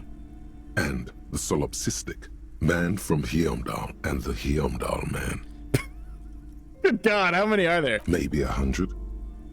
Man from Heimdall and the sages I can't bear to listen to all of that. Snow crabs are worse than they sound. Enough. The display rack before you is burdened under piles of Man from Heimdall novels. Do any of these call out to me? Nothing of interest.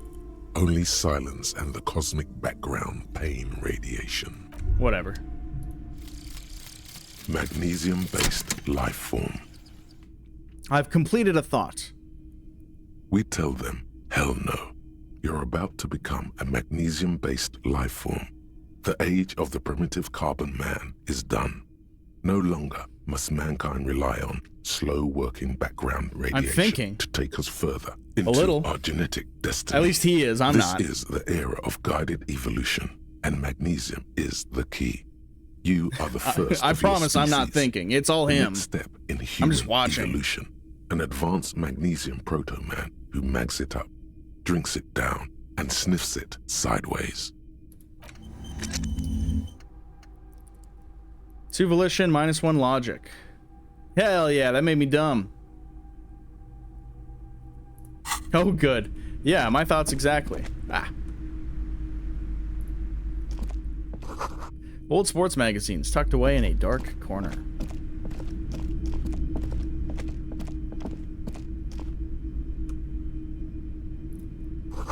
A quaint picture book brochure, very colorful. It's a tome of fascist magic. Ah, rather candid stuff. I don't know what changed, but you can watch me on mobile now. You're able to set it to 160p. Lit. Famous people. Nothing changed There's for me. Also a wide range So, of right on. paranatural literature. Paranatural literature. Fuck that. I'm looking for a book on cockatoos. Several maps have been attached to a bulletin board hidden inside the alcove. They're held up by small pins. I'm glad there's The not board infinite has come lag loose for you, from though. one corner. You can actually hang out. The maps look old and faded. Your eye catches a map of Insulinda, a map of Revachol, and a map of Martinez. Look at the map of Revachol. The north coast of a verdant island is shattered by the delta of a river. It is the River Esperance. Countless bridges put the shards back together, connecting city blocks to river islands. La Delta says a great artificial heart in the center, teeming with life forms and construction. To the east, rolling hillsides, Le Jardin, Stella Marie, the suburbs of Saint-Baptiste, swallowed up into the megacity. They sound rich to you. This is Revachol East. And west of the river. Houdon. It's somewhere to live. Not bad. Then there's Jamrock. It's bad. People shouldn't live there, but they do. Then Forberg. It's almost as bad and much larger. Then Coal City. It's the worst. And Martinez? It's so small you can't even see it on the map. No, wait. There it is. North of Jamrock, the strip of coast next to the Greater Revachol Industrial Harbor. It looks downright despondent. It's almost Coal City, to be honest. No, Coal City is worse. A charred limb. Rain falls on its slick black streets. And then there's the burnt-out quarter in the heart of Jamrock. Is it cold in this bookstore? Or is it just you? No, this is somewhere to be. This is all you have. But it's still something. Streets and sodium lights, the sky, the world. You're still alive. Hell yeah. I am still alive. The plaque on the shelf reads, Biographies of Famous People. You see a large variety of names, none of which ring a bell. Yeah, fuck that then. I need a book on cockatoos. These shelves are overburdened with books from the same series. You see the name Dick Mullen over and over. Ugh. A couple of spook novels hide amidst all the detective books. Thrilling tales of spycraft and daring do. Not a cock of twos, the bird cockatoo. Hell yeah, double cock. Find the heraldic bird.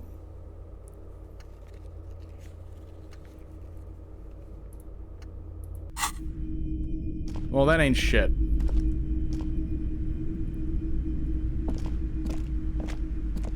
Alright, whatever.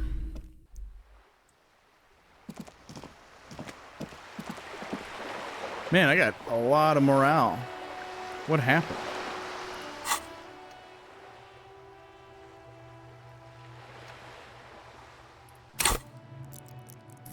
Nothing increased my ability. That just must be from being a magnesium-based life form. Okay, we need to ask around the apartments about the cigarette smoker boy, instead of just thinking about it.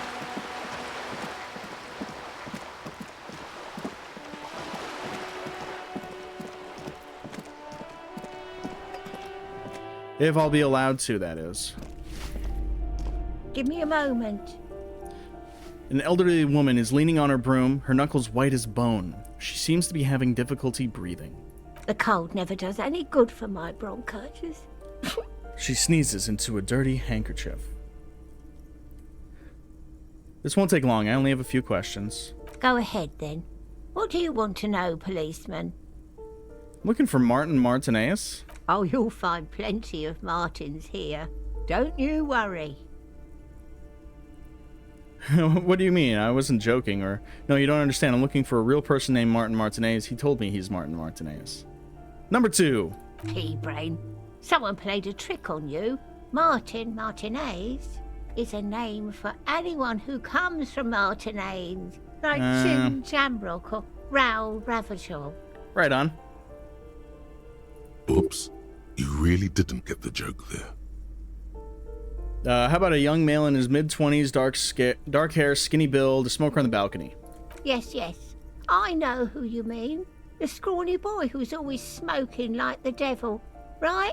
She looks at the other end of the hallway. Somewhere in the building, a child starts crying. You hear a radio tuned to a talk show and someone taking a shower. What's he in trouble for? No trouble. I just want to talk to him. Do you know where he lives? Talk? The cleaning lady starts laughing, but it turns into a violent coughing spasm. She squeezes her broom, trying to catch her breath. He lives upstairs in room 28. Go to the balcony. It's one of those doors there. She points He's east. usually home in the evening. Cool.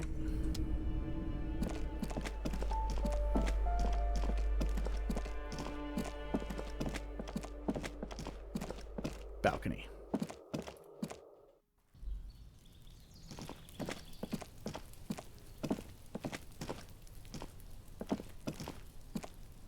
That's number 28. This door is made of metal and appears to be reinforced. Someone here really values their security. Continue. Number 28. This is where the cleaning lady said the smoker on the balcony lives. Knock. No one answers. Looks like he isn't home. You should come back later, after 2100. Cool. Can do. Man, that staircase is weird to go up and down. Maybe that crowbar will let me through that one door. Oh, wrong button.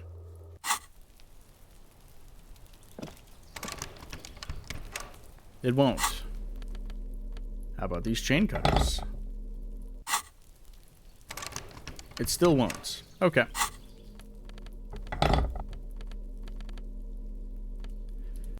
Right on.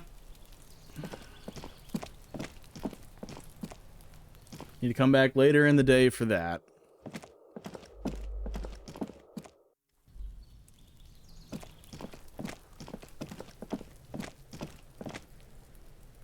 Man, that kid's mean. The pizza's here. Right on. Well, that's good timing, because I am a hungry, hungry lad.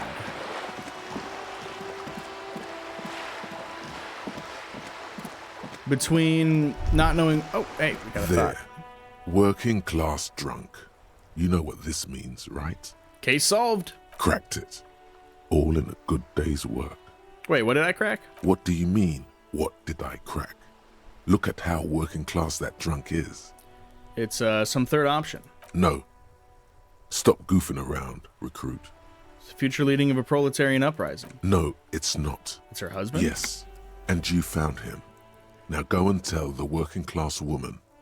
Protect and serve, recruit. This doesn't add up. Do marriages make any sense? Does honor? You're not a filthy philosopher. You're an officer of law. It's time to ace this case and not brood over your reputation. We can deal with the perception management later. This is nonsense. Not honorable, recruit. Not honorable at all. Okay. Well, I guess it's pizza time, so I am going to be back. Yeah, so far, still a good game. It is certainly making my brain hurt, especially since I'm not really sure what I need to be doing at this moment, but we'll figure it out. It's certainly slowed down a lot since the last two streams, but we'll get there. Anyway, I will be back full of food. Oh, and don't forget to catch this wild Cranidos. Be back, homies.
We are back.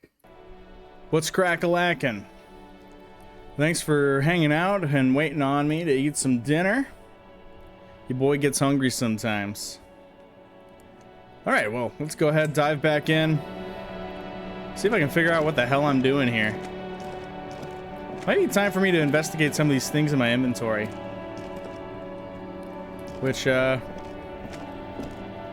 just for myself, I'm gonna go inside to do. Let's go hang out in my shitty-ass room.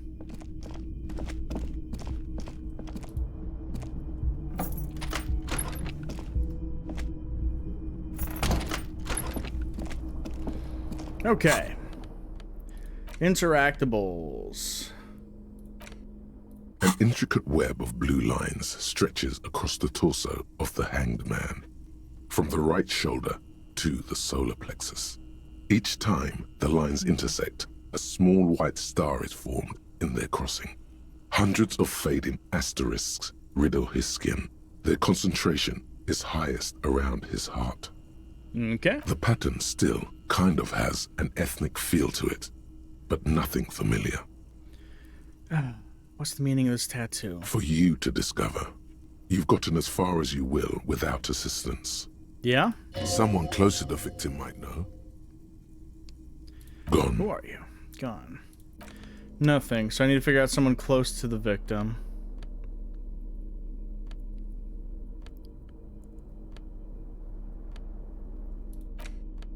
The bullet is safely sealed away in a plastic bag bearing the RCM stamp. Kim has filled out the label on the bag with the item number, case number, and date and location the bullet was found. Beside his orderly handwriting, the bullet looks especially sad, like a tiny, shriveled head of cauliflower. What do I do with you, bullet? The squished little thing has no idea. Fair. I know. You should find the gun that shot this bullet. Find the gun that shot it. That sounds like something a police detective would do. First, you should learn all you can about this little guy. Then find the gun that shot it and the person that gun belongs to. He used it to kill your victim. Neato. Neato. Inspect the bullet closer. The jacket of the bullet is made of a yellowish metal. It has blossomed out to reveal a dark gray core. The base of the bullet is close to 5 millimeters in diameter. Look at the jacket. You can just about make out a few striations near the base of the bullet. Little hairlines, linear. It feels standard. And the core? It's quite destroyed. Some of the fragments are still lodged in the wound. Far away, Lieutenant Kitsuragi is flipping through stations in his Kanema. He is not here examining the bullet with you. He should be. He would find this very intriguing. Mention it to him later when he's here. Okay. Nothing more to do with that for now. Handwritten note from the fridge. The note is written with a blue pencil on a piece of lined office paper. The kitchen magnets have left spots on its surface. Let's read that note. Someone has scribbled, S. I can't believe the off-site copy is still here. The illiterate ginger kid keeps stealing stuff from the studio, so I had to hide it somewhere safe. The off-site copy. You'll find the filament memory with the off-site copy in the frozen ice cream maker. Please take it home, ASAP. It's important. I'd do it myself if I lived in a civilized place with a freezer. Take care, Suliswaf. I think I know where it's at. That's in the basement, Didn't right? you see one right next to the breaker box? Right on. I kind of know what a filament memory is. The note doesn't specify. Fair. It's like the production schedule you found.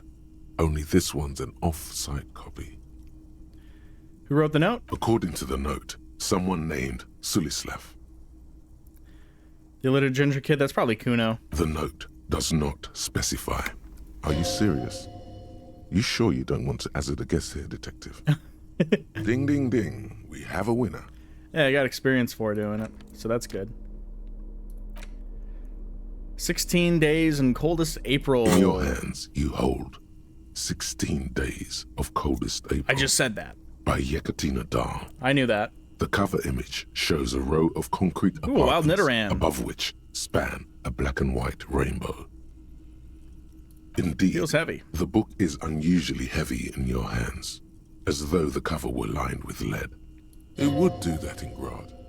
How long is this book anyway? You flip through the book. The pages are thinner than you realized, and the type quite small and tightly set. It's nearly 600 pages long. God damn. Let's look at that back cover. The back cover is dominated by a black and white photograph of the author.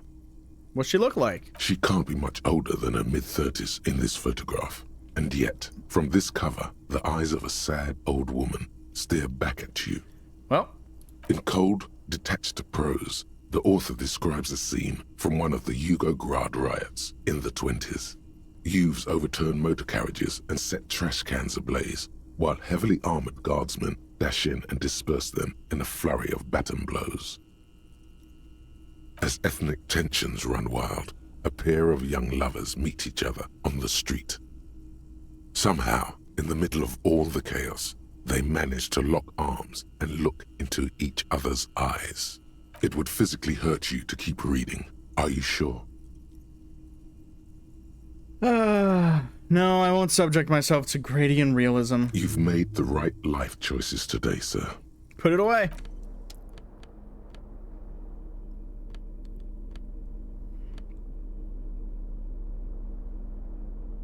Hey, I caught the Nidoran. I finally caught one.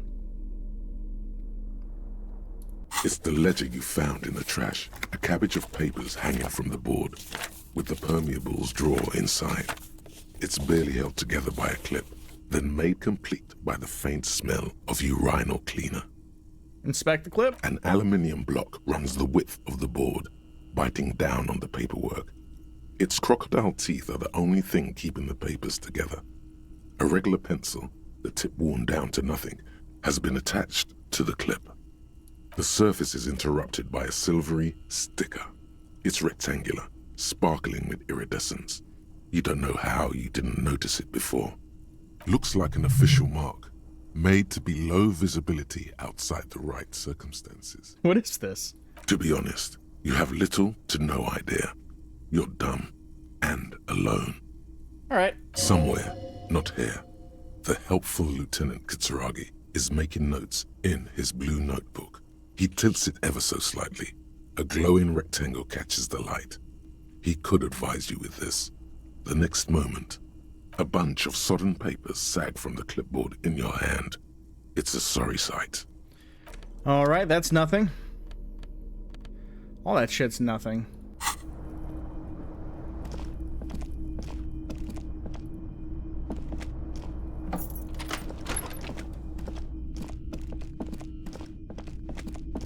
Can't interview her without Kim.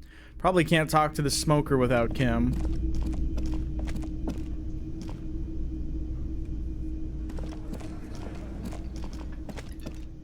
You see a heavy steel door with a prominent dimple lock. Yeah, I've done everything I can there. Wait, a prominent dimple lock.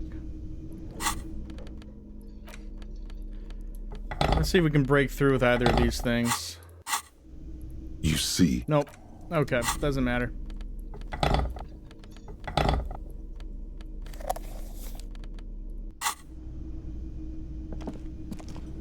And that thing does nothing unless I have music to play. That's funny.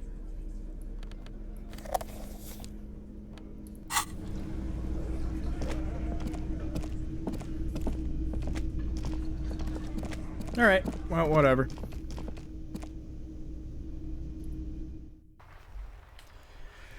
Huh.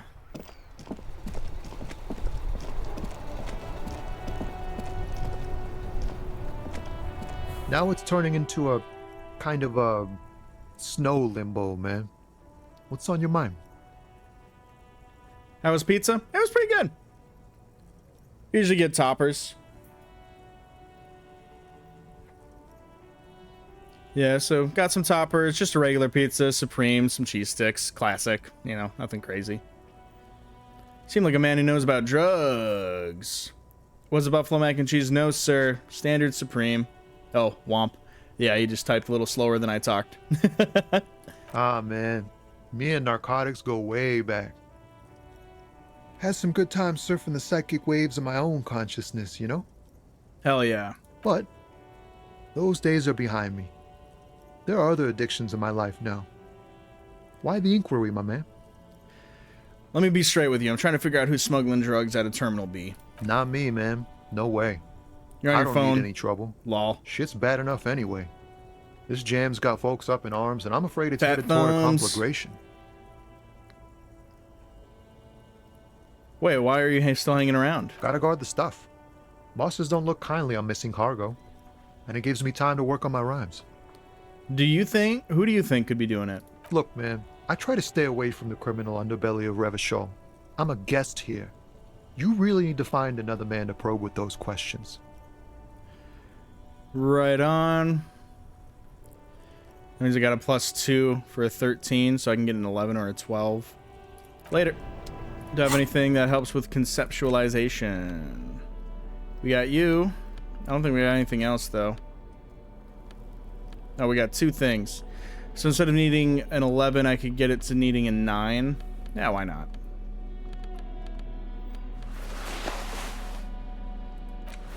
Oh, good. You can just right-click on it to change what you got. Still here, stuck in this damn jam. Your best verse? You don't even have a bad verse in here. Just tumbleweed and liquor stains. Wait, no. What are you doing? That's brutal, man. But you know, time will... No, stop. He's already mortified. No, Tommy, these are my rhymes. Listen. That's,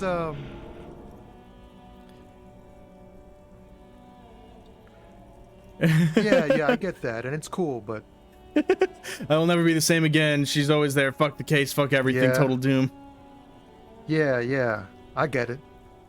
These are your rhymes. They're from your life. Doesn't matter if they're robust, they're honest. So, thanks, man. Tell me more about the strike. It's like, whatever's going on over at the docks. Workers got a blockade set up, making demands.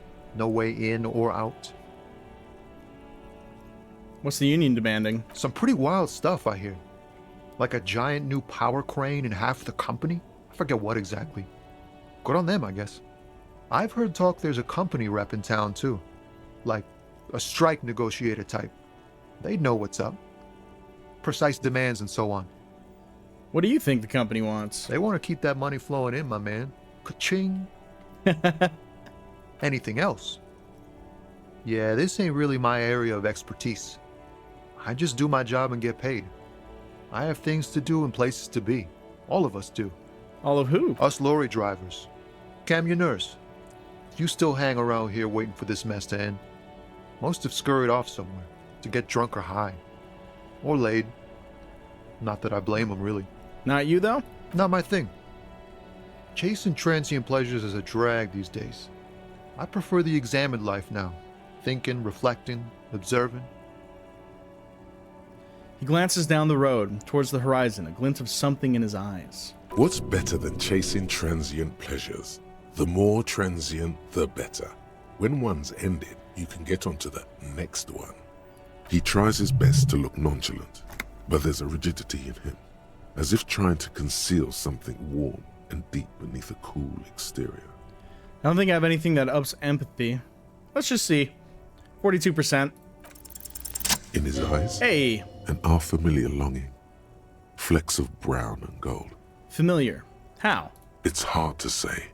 His gaze wanders southwest, down the street that goes beyond the horizon. What's in the southwest? Excuse me? He emerges from the reverie. A flinch jolts his frame. The question has touched a nerve. Hell, I get longing. I felt something similar since I woke up. Man, I don't know what to say. Not much anyone can do. There's no helping in absence, you know. I miss my family. They're all I have. My wife, second kid on the way, waiting all the way in Diora. And here I am stuck in this shit, so far from home. Diora? Diora of the Seven Seas. It's on the other end of Le Caillou, pretty much. On another island called Laurentide, off mainland. We've got a little place there.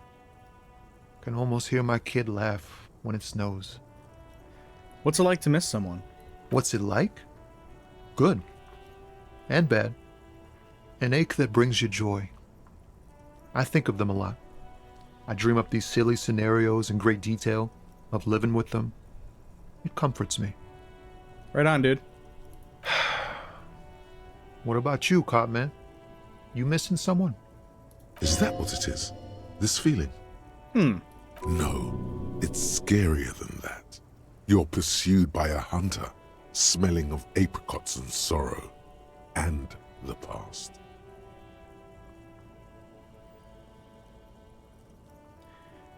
I miss my gun, I lost it, or I'm fine, man, I don't miss anyone. I miss someone, but I don't know who it is, or no, I feel hunted. I miss someone, but I don't know who it is. I feel for you, my friend. It's bad enough to know who you miss. Missing like that doesn't feel like it has much of an upside. But, thanks for this. It's nice to talk to someone, and I know it wasn't easy to ask. He smiles. I hope you find your way through your own troubles. Take it easy, man.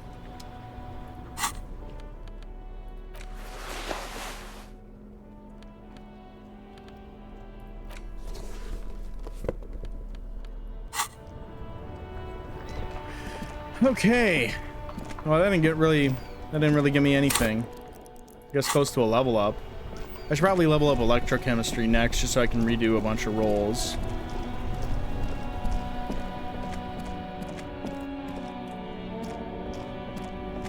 Anyone for a round of kick the can? Kick the can!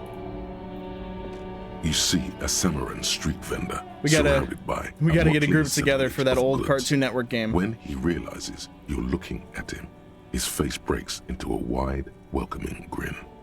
The name Sileng is embroidered over his breast pocket. Happy shopping, officer! Everything's cool here. What's so cool? Everything's cool. The goods are cool, the customers are cool, the place is cool. And one more thing, officer. From out on the bay, a cool wind gathers. It sweeps into the city, tugging at the textiles hanging around the stand. Some distance away, the sound of a tin can clattering across the street can be heard. You're very cool. Oh, hell yeah. Bang, bang, bang, bang! Nice. You feel a twitch in your index fingers. There's a finger shootout brewing. Whoop him out! Finger Don't shoot, guns! officer! Have we gotten a rest here or just a shakedown? It's from Cow and Chicken. Yeah. Old Cartoon Network game. I think Cow and Chicken was on Cartoon Network.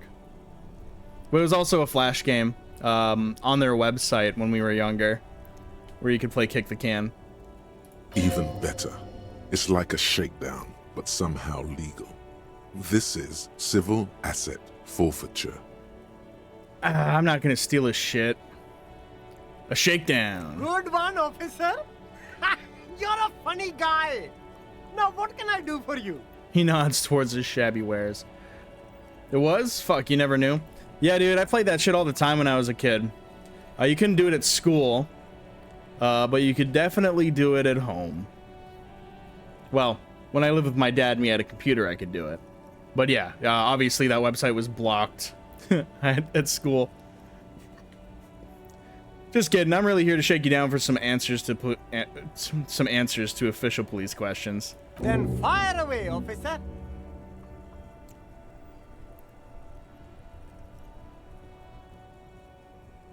The food packages you're selling have humanitarian aid written on them. How come? You mean these delicious pre-packaged shelf-stable meal kits? Really easy to cook, no hassle, really cheap too. Buy some, try them out. I think one said not for resale on the packaging. No problem here, officer. I get all this from one Your of life my is worthless suppliers, because of that. An extremely reputable guy. I mean, I don't think it goes that far. I mean, literally, it was just using the arrow keys to move a character around to kick a can. And you were, like, on a team versus, like, a different team, obviously. But, I mean, it wasn't anything groundbreaking. It was just something to do when I wasn't playing Diablo. A Mien Fu appears. Why not? Wait. Humanix. Humanitarian aid. Does your supplier drive that Humanex lorry over there? Whatevs, man. I mean... Oh, you're out of balls, idiot.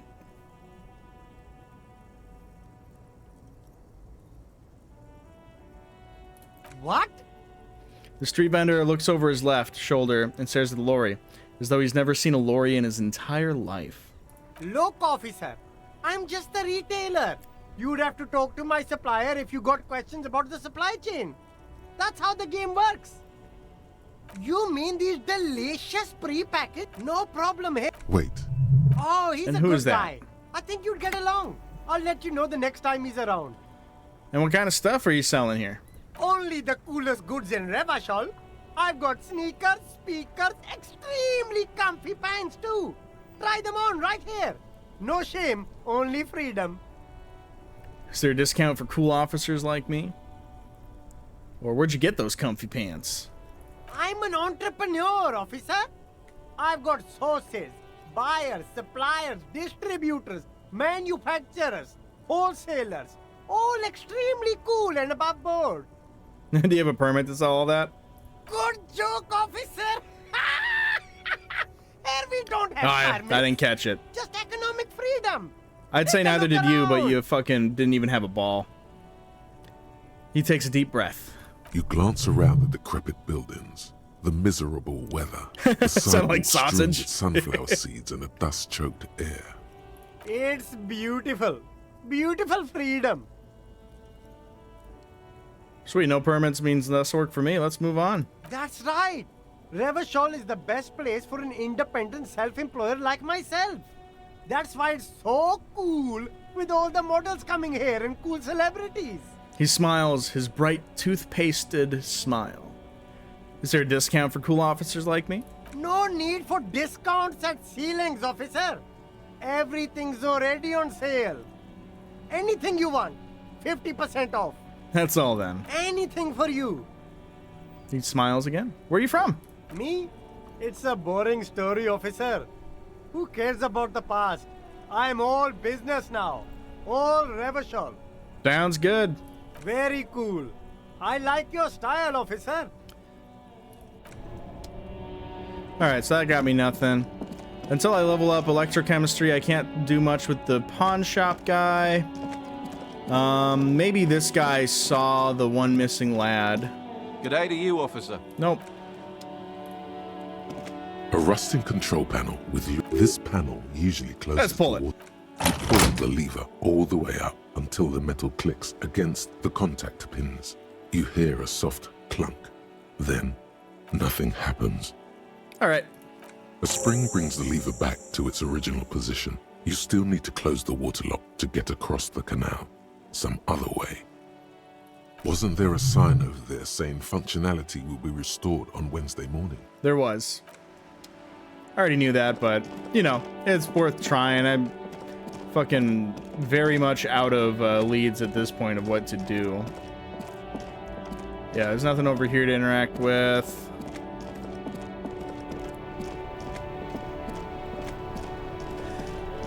Already talked to those guys. I ruined their game.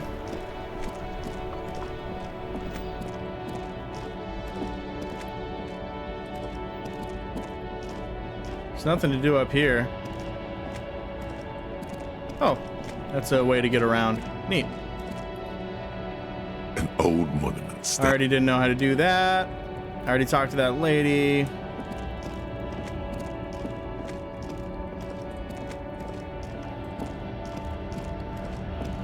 I have a feeling that lead strike boy is not going to be very happy with me. I think I already looked in there. In the traffic yeah, jam. I did.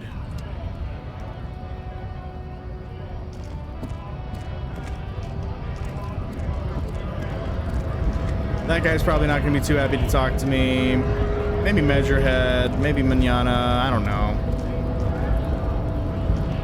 Hola, Wandering Man. Nothing.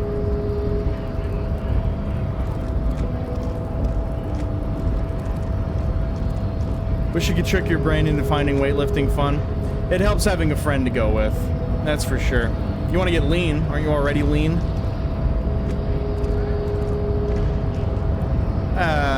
Talking to him's not going to do me any good. Best I can do with him is convince him to let me open up that gate. You're skinny. You're skinny, but you want to have muscles. I understand.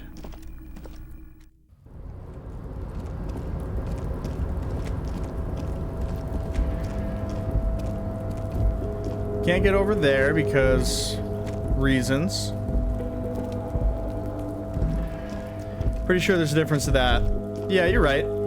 Thought. All those empty wine bottles and cigarette butts on the ground. Someone partied really, really hard here. You want to be able to lift a cow? That's probably not going to happen. Oh, you want to be able to life a cow? My bad. Wait, how hard? Well, they went through 6 bottles of potent Pilsner, 3 bottles of Commodore Red, and almost 4 packs of cigarettes. It must have been pretty hard. Baby cow works? Oh, you mean the leg muscle? Did I do this? Look at it. Of course it was you. You parted here. Yeah, we did, Bratan. And from the looks of it, we had a hell of a time. Hell of a time, Bratan. I'm not completely convinced it was me. Well, I am. Who else could crush such quantities, Bratan? This is wild. You are wild. We should do this again. But right now, you should keep moving. Fair enough. Your legs can lift 2 cows. Can life 2 cows. Your legs can life 2 cows, but your arms can't hold cow. Right on.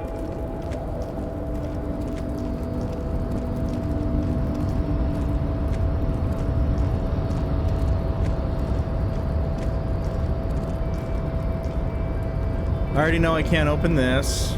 You're back before the cargo container. Its drawer has not lessened since you were last here. If anything, it seems to have grown slightly. Hey there, sugar. The container door appears unmoved by your attempt at flattery. A tough nut to crack for sure, but the strongest containers often have the softest hearts. You're a fine piece of engineering. You know that? The door does not respond to your advances. Is it possible that it seems somehow more closed than before? You're able to lift 330? Was that a squat, I'm guessing? Why does this situation feel so familiar? Do you have a history of propositioning inanimate objects? Lift 330, push 500. So when you're saying lift, you just mean like pick up with your body at all. Not just squatting it, but like picking it up. I know the union leader's got nothing more for me. Leo's got nothing more for me. I think Leo's got nothing more for me. Yeah. Oh, hey, mister. I'm not gonna bother you with a long greeting. Just Nothing. Well, without Kim, I can't really do a whole lot, which is a bummer. Finger pistols. Yeah, let's internalize it. I have to unlock a new spot, which needs a skill. Okay.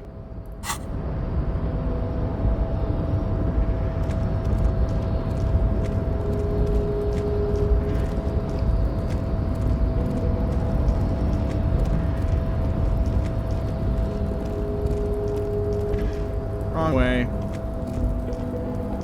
Hey.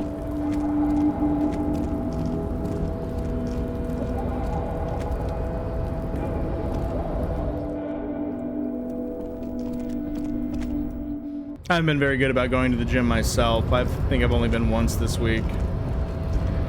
Probably twice with tomorrow if I can manage to make myself wake up. That's been a struggle and a half. I've not been sleeping well. That is for sure.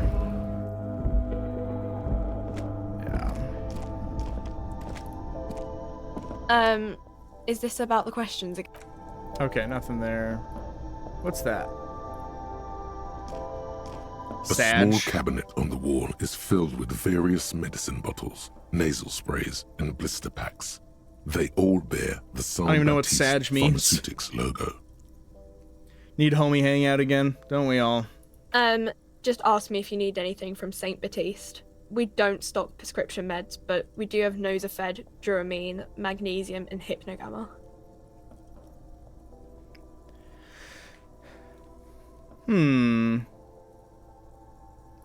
Alright, whatever. Jackpox party when?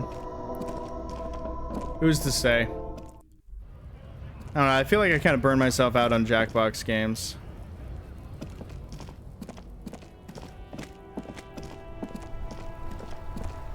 They're all the same, and we've done them enough that I'm basically over it.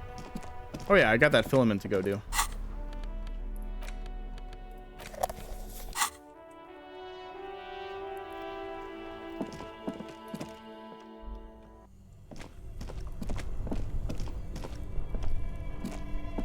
This orange machine is dead still. It has a hand-cranked ice cream churner and an electric freezer. The ice around it slowly melting. Try to crack the lid? You slip your fingers under the frozen lid, but the ice is too cold for you to get a good grip. If you want to try again, then you need to have the pry bar in your hand, detective. Equip the pry bar. I know to equip the fucking pry bar, tutorial lady. This orange machine is dead still. It has a hand-cranked ice cream churner and an electric freezer. The ice around it slowly melting. Jesus Christ. Turn the crank. Turning the crank feels oddly satisfying, like stirring your You still like them because they're silly fun. I mean, they are silly fun. In the distance, you hear water dripping. But they just kind of get old. It's all gone now. You'll never become a poet or an entrepreneur. What better to assuage the creeping sense of failure than some frozen fat and sugar? Pry bar's not strong enough, and so thusly, I need to roll a 12. That is really fucking annoying.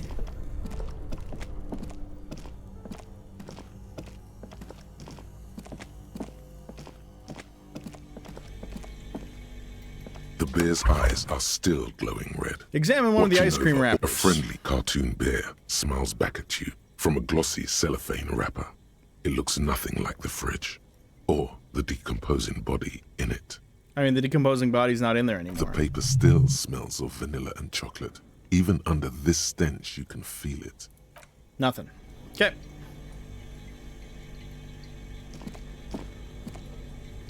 And I already investigated that.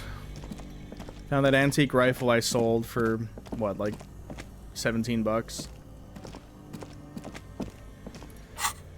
Find the murder weapon. Perform a ballistics analysis on the bullet, which I need Kim for.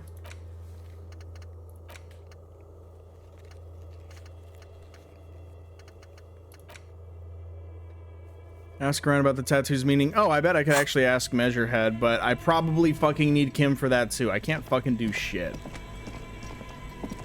Not on my own. I don't have the password for the fucking thing. Already investigated all this shit.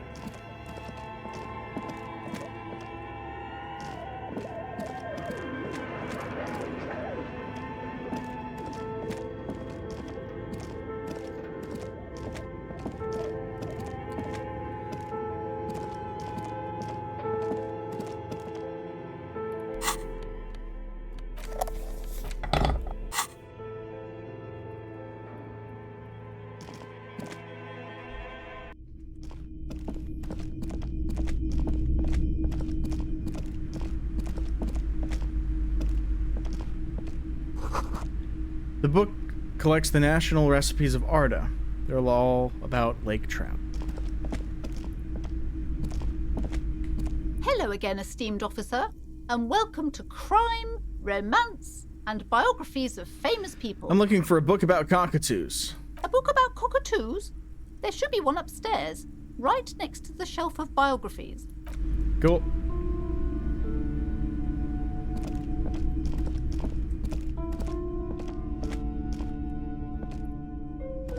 wild mini A or green sulfur-crested appears. cockatoo sits on the cover, its beak slightly open. It looks as if the bird is calling out the book title, From A to Zurich, a guide to a well-behaved cockatoo. Flip through the pages. Turns out that there are so many different cockatoo species, and they all have behavioral problems. You don't have behavioral problems. That's garbage. You're cool. What's this guide to cockatoo? What about this guide to cockatoo, storekeeper? It's a must-have if you own a cockatoo. I've heard they're quite capricious. I'll just buy it. Oh, a nature enthusiast. Good choice. I knew it was a good idea to keep that around. Cool. This lady doesn't like me, so I'm just gonna leave.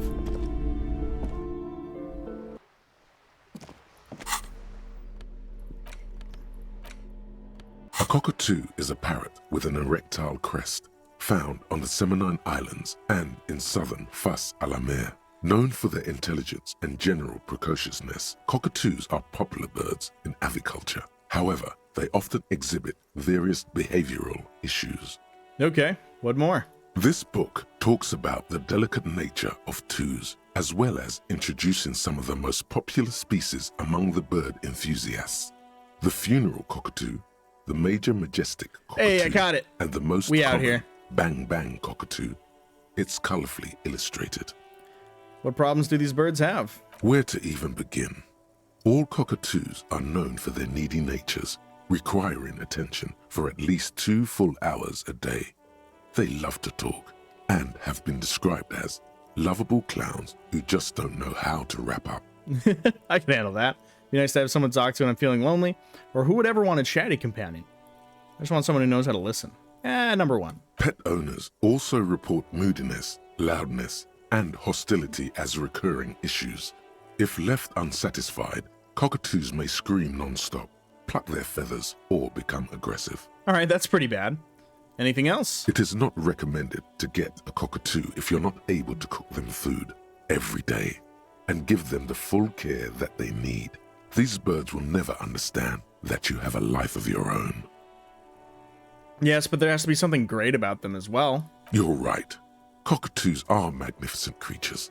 They love to perform, cuddle, and show off, and will even scream for fun, often as loud as up to 135 decibels. Damn. Ouch. That must hurt. Read about the funeral cockatoo. This is a yellow-tailed black cockatoo. Its specific name, Psittacus venereus, relates to its dark and somber plumage.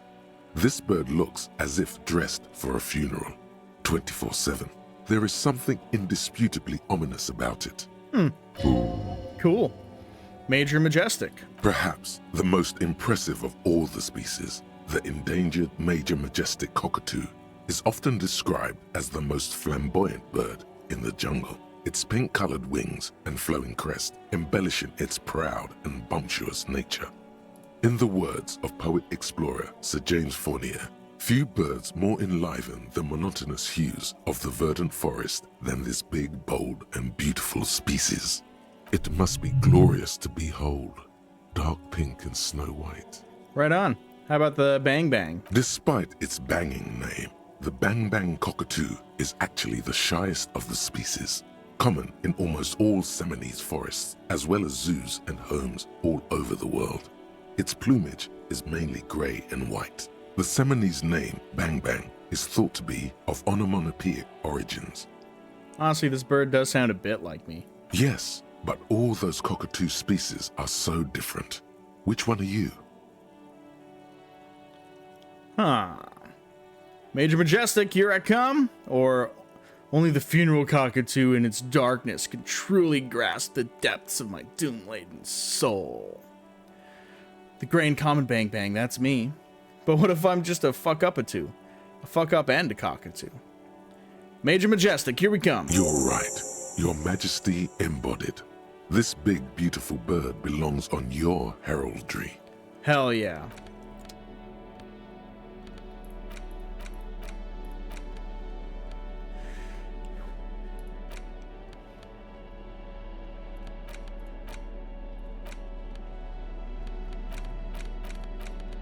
Alright, that should get most of that stuff cleared out.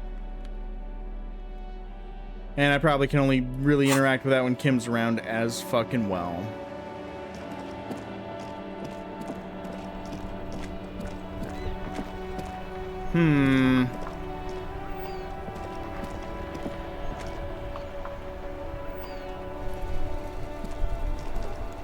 You sit on the wind-worn wooden planks of the bench. Your feet ache. Think deep thoughts. You finally stop picking your nose. Right on.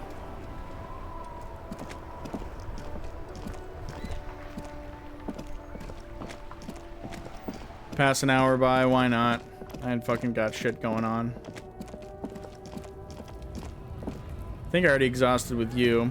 Looking for something, Hunt? Come to tell me to fuck off again? You could push him by asking him to show you the soles of his boots. He definitely looks like someone capable of a lynching. You're a lorryman, right? What's your stance on drugs? Drugs? They're shit, man. I don't let anything pollute my body. He takes a long drag on his cigarette. Why not? You know where that shit comes from? Sarah Miriza, Safre, Ilmara. They take the money from our local junkies here and then use it to outcompete us in the manufacturing sector. They know they can't beat us in a fair fight, so they have to get us to weaken ourselves somehow. It's racial sabotage, racial economic sabotage. Listen, I agree. It's our responsibility to keep this poison out the streets of Revachol, right? He eyes you warily, unsure how to respond. This goes on for about 2 seconds. Then... I don't know shit. And if I did, I wouldn't tell you. He puffs on his cigarette. Then what are you still hanging around here for? Most other commoners have left. What do you think? I can't leave the lorry unguarded. Stuff's been getting looted lately. It's those little kips sneaking around at night. If they touch my stuff, the bosses will be on my ass like ass cancer. There was a bunch of spilled boxes in the back of a big lorry nearby.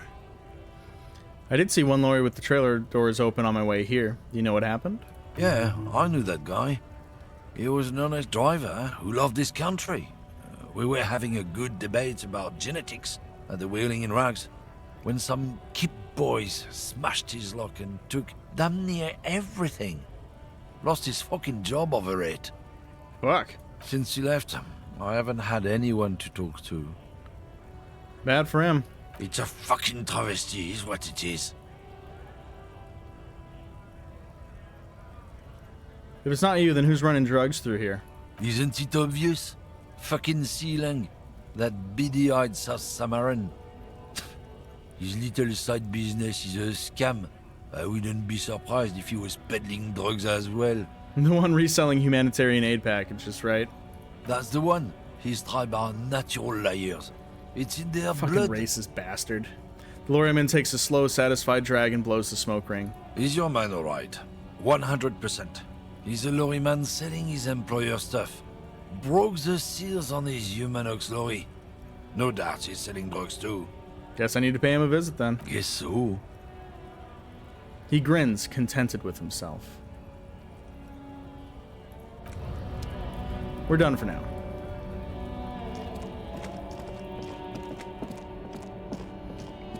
Now, it probably isn't him, but he is really the only person that could be doing it. Because that other guy's cool and the racist guy is racist as shit. Everything's still cool here, officer. So, Silang, what's your stance on drugs? Drugs? I don't go in for that, officer. Drugs ruin lives. Right on. Unless you're into drugs, of course. In which case, drugs are excellent. Mwah! Tasty, tasty drugs. I'm super into drugs. I actually don't like drugs. We're looking for a lorry driver who's transporting drugs out of the harbor. That's so cool. You investigating the local drug trade like some cool narc? But I am not a lorry driver. I am just a street vendor. I don't know anything about that. But you are a lorryman. Another driver has identified you and your lorry. Who said that? It's the fat racist, right? I bet it's him. He has an agenda against me because I'm an immigrant who works harder than he does. He's a hater. So you admit you're a lorry driver? No, I just said I work harder and he's an asshole. I'm... Realizing he can't get out of it. Smart man. Okay, maybe I'm a lorry driver too. A little. But that's not the most important thing about me. That's my day job. This is my dream. So you were embarrassed to tell me? No, I just forgot. It's such a small part of my life. It's in the rear view mirror now. I'm climbing out of that hole with ingenuity. So what do you know about the drug operation at the harbor? Nothing. I told you. I'm not a dumb guy. I don't get involved with that crowd. Wait, what crowd? Crowd. You know, the drug crowd. Okay. If you don't know, then I'll tell your employer you've been selling his stuff. Okay, look. There's bad people here doing bad things. That's all I know. Please don't get me into this mess. I've been in Revachol for 15 years, working my way up. Dude, we're buddies, Silang. Help us out. No one will know it was you. It's a she, okay? The other drivers call her the lady driver. You're better off staying away from her. The way they talk about her, she's no lady. Oh, my. Interesting. Could this driver be connected to the Hardy Boys?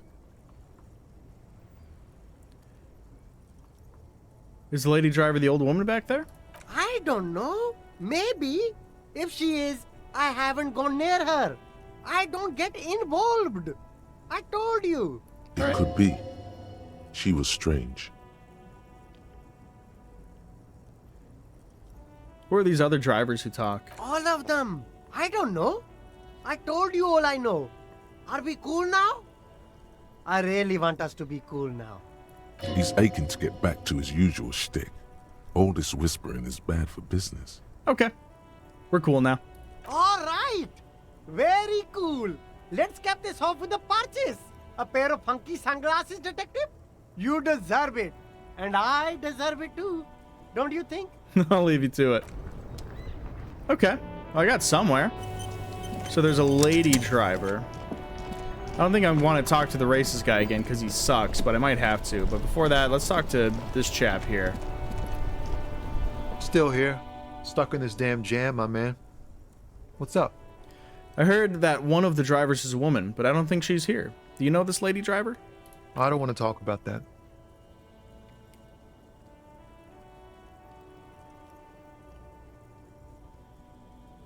I don't mean to pry, but I need your help. She might be involved with this drug business. Man, I was hoping it isn't going to be her. All I can say is, she isn't around here anymore. She isn't some evil drug trafficker. And I don't know where she is. Okay.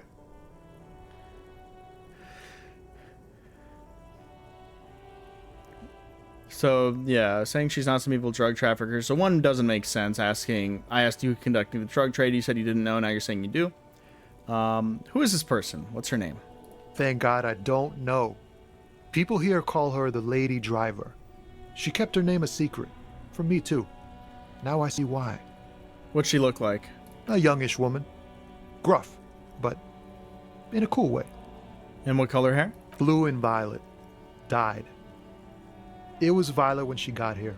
Blue before she went. Okay. Then she may have dyed it again. When did she leave? Damn, I don't want to... Please just let it go. Whatever she did, it can't be that bad. She's not a bad person. I know that much. I can't just let it go. It's part of an investigation. That's how it always is with you, isn't it? All part of the investigation. The girl's troubled. If you hunt her down, she may not survive it. I can't have that on my conscience. She's troubled. How? She's got the darkness in her. That young person's darkness when you think it's all over. And you're looking for a way out. She shared this with you? Yes. Which is why I don't want to snitch on her. I was told everyone's afraid of her. You're not? I heard the rumors. I saw the other drivers looking at me strange when we talked. Clawitzer appears? And she told me, too, that she's had a violent life. But I wasn't afraid of her. More like for her. And did this violent life include drug trafficking? Well, it looks like it did now. But we didn't talk about that. We talked about life, you know? She talked about her mind. When she left, did she leave her lorry behind? Fuck, man. Go grill someone else with these questions, okay? There are plenty of drivers here who couldn't stand her, or were afraid of her. They'd be more than happy to rat her out. He's right. There are other options. The raceman, for one. All right. Push Tommy, and it will break his heart and his spirit. Don't expect you to be pals. Okay. Now is not the time to focus on feelings. You need that info, son.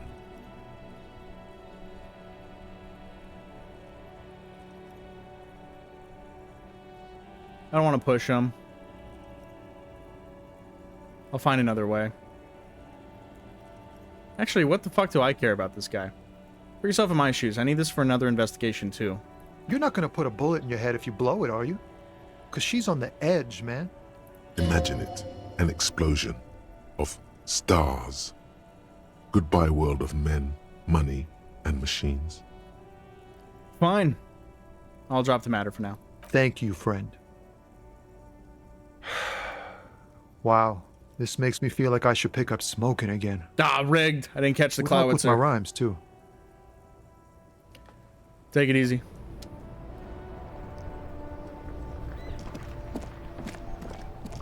Yeah, the racist guy sucks, but I'm sure he'll rat on her. He's a fucking dick. Looking for something, Hunt? Come to tell me to fuck off again? Anyone give me the runaround? Where's the lady driver? I don't know what you're talking about. Then why are you smirking? Listen up, fuckwit. You don't scare me. You cops don't run Rivachol West. You don't run Martinez. You don't run shit. So who does? You? I ain't saying nothing. Yes, you are. I think I have to threaten him because he's kind of snivelly. I don't want to get violent with him. Who's the lady driver? You won't get into trouble. I don't like him that much. Yes, you are. You're coming to the station. No, I'm not. I'm not coming anywhere. And you're not taking me there. Nah, fuck off. Let me see the soles of your boots, boy. Been admiring the stompers, Hunt? For sure, I can demonstrate them. On the bottom of the man's boots, you see an intricate tangle of treads with no immediately discernible pattern. The wind howls over the Bay of Rivachol, a cascade of cold air flowing through the city streets. Those same streets have left their share of scuff marks on the underside of your green snakeskin shoes. Is that a map of Revachol? It sure is. But why? You'll see when the time comes, officer. True patriots carry Revachol in their very souls.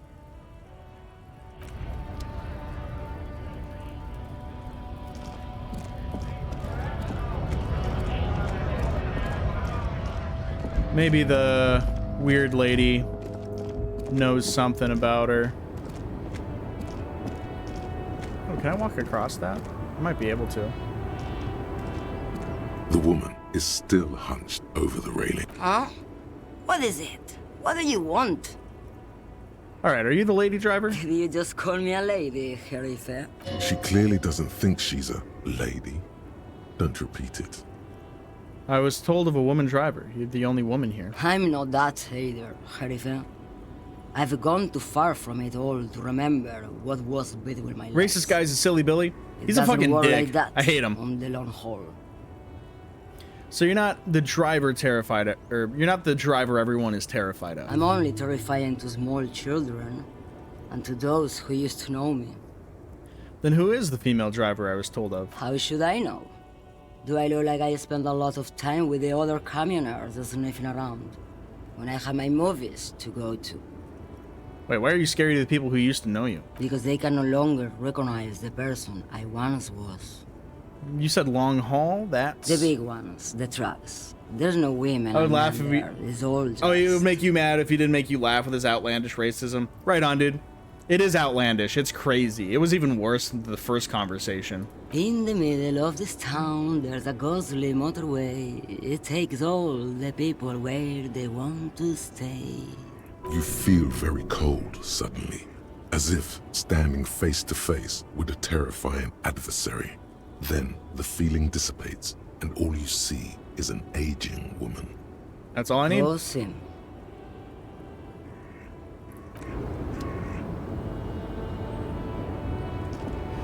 Yeah, I suppose he's supposed to be like a commentary on racism, and you should ideally find it funny. Because what else can you do, you know? Rather than asking the lorry drivers, let me just ask around a bit. Because I don't want to push Tommy if I don't have to. It's not like I'm trying to be his friend, but I want to save that as a last resort to making him, like, mad.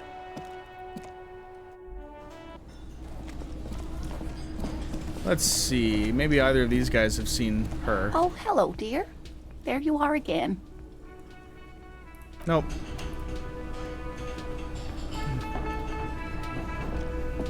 Can I help you? Also no.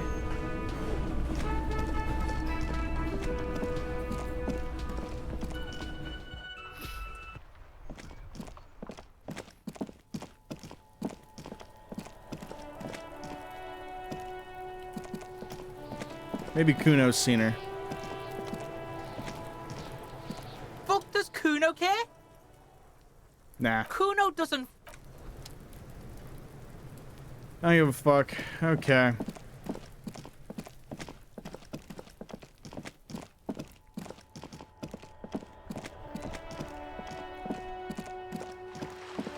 What's my notebook say?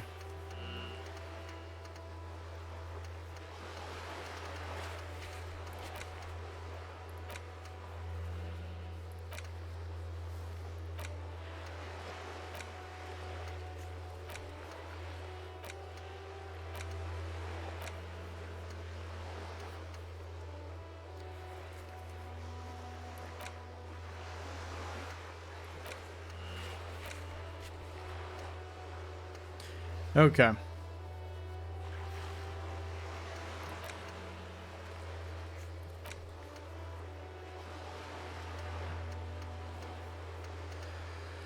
Huh.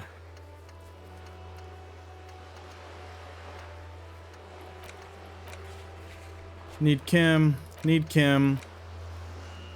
I should be able to pick that stuff up now. I may as well, right?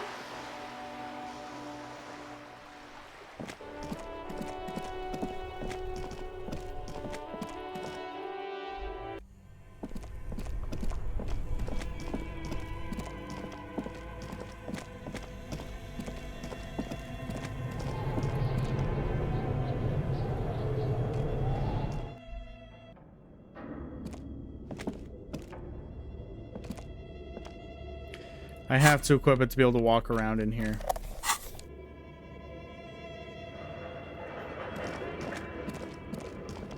Okay.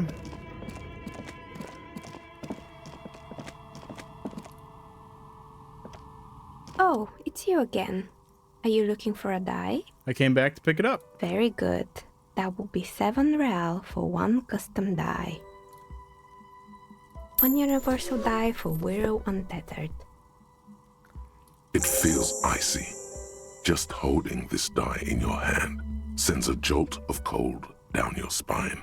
Through the dark resin, you can make out a nugget of bone hewn from an alligator's jaw. Cool. Alright, so I could either open up one of these spots, but I think electrochemistry is the way. Like I was saying, that's something I need to upgrade to do a few different checks.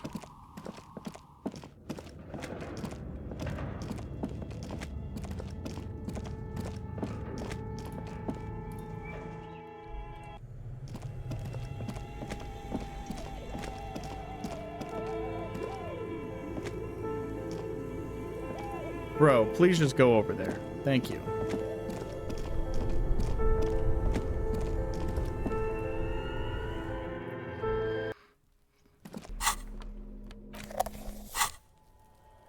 All right. Well, we can pop over to the pawn shop, see if I can get a little bit of luck on my side and get the drug check done with the pawn shop lad. Gotta go down here, that's right.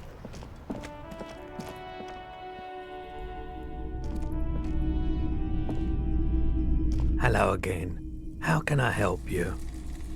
Boombox I bought. I should play this tape, right? Of course. It's in working order still, isn't it? Just pick your tape and set it spinning. It all starts with the tape. Is Roy high, and if yes, then what's he on? Feeling warm and enthralled by the movement of light, while the mind continues to race forward. Lucky bastard. He's probably on Pyrrolidon. It's tough to come by on the street. Pyrrolidon? A drug developed by the military to treat and prevent radiation sickness. It has psychedelic side effects, and it makes your eyes turn yellow.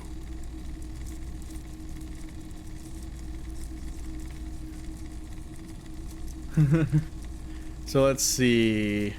Is it just me or is it really warm in here? Sir, could you take off your sunglasses? I'd like to check your eyes, or just get straight to the point. Straight to the point. How would I know? There's a note of indignation in his voice. Interesting. Those triangle patches on his vest, you have a feeling they mean something, like they're similar to the halogen rectangle on your jacket. Say, what's with the triangles on your vest? I was with the Emergency Relief Brigade. You know, after the People's Pile disaster. He coughs as if to mark his words. Had to take Pyrrolidon for radiation sickness. That's what you were hinting at just now, wasn't it? He's taken it for mental and emotional, not physical pain these days. It must have been tough, radioactive cleanup. There's a reason why everyone's tried to forget any of it ever happened, and why no one has tried to repair or replace the pile. So much disappointment, and early death. Cancer mostly. And we knew all that was coming even as we were cleaning up as best we could. And whose fault was it that the generators failed? No one's. Everyone's. He sighs and shakes his head. So much bitterness. A bunch of poor people built themselves a primitive nuclear reactor, hoping for the best. What do you think is going to happen? So how'd you end up running the pawn shop? The cleanup happened 15 years ago. I was young then. Later, my second aunt died. Left me this shack and all the assorted junk in it. Huh. So I came to Martinez. People told me don't go there. It's a shithole. I said, people, we just had a nuclear pile meltdown. I'm gonna get as far away from Forburg as I can. Still in the same city, but... He shrugs. Thank you for telling me. I like the theory more than the story. Outward movement, not vortices. Yeah, you gotta get in on those vortices, my man. Care to share your Pyrrolidon with me? Have you tried it before? It's almost like he's worried for you. I think I've tried it once, and I liked it. Here you go, man. He presents a large cap-shaped object on the palm of his hand. Very odd-looking. Yes, darling. That's the coalition government ordained Pyrrolidon. Straight into your gut. Thanks, man. Of course. I wanted to ask about my missing gun again. Sure thing. Was the buyer a policeman? She didn't seem like a policeman.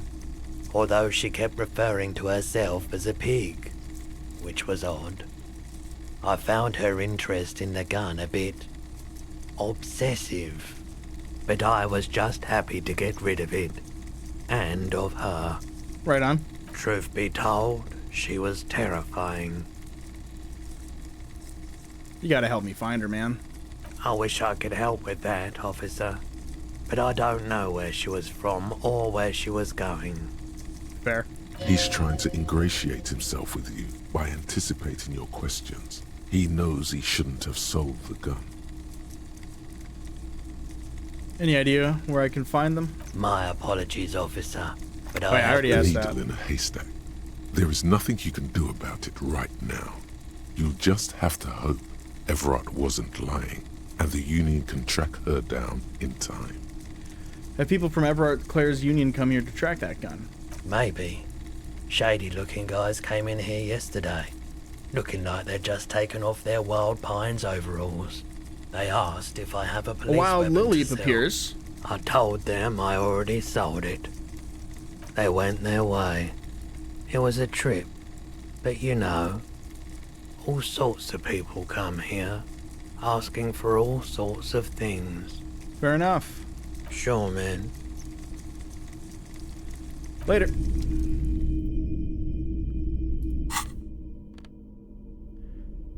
+1 psych, -1 health. Okay, so that'll reduce my health temporarily.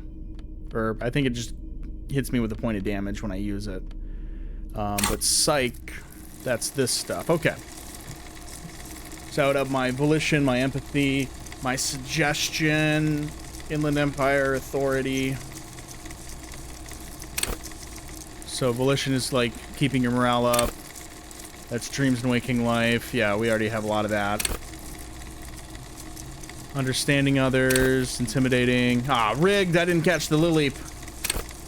Understand cop culture, charm men and women. Okay. Well, I have a general idea then of where my gun's at, because someone bought it. Some person who kept calling herself a pig, which is weird. We'll come back to you later. I think I should speak to Kuno then about the crime scene. Fuck does Kuno care? I have some more questions about the crime scene. Yeah? The kingdom of Kuno? The fuck do you want with it? The ladder, ever climb it? Nah. Dead man's clothes were in that trash. Yeah, Kuno doesn't know shit about that. That shit is beneath Kuno. I need to know. It could lead in the investigation. Someone may have tampered with the murder scene. Listen, listen. Kuno doesn't care about this small-time shit. Just listen. Kuno saw what you did there, dumpster diving. Sad shit. Kuno could hook you up with some sweet rags. Shit like Kuno's wearing. Your size, good price. 500 real. You'd have to be blind not to notice the giant white letters F-A-L-N running down his trouser leg. Right. Entertain me. What's so great about those pants? Pig, these are found modulars. Liquid fit, performance crotch, urban survival shit. Made in Mirova by scientists. Pants scientists. Good old pants scientists. You know the like. Believe it, you need this shit. He unzips his jacket to give you a quick peek at the plastic-wrapped pants.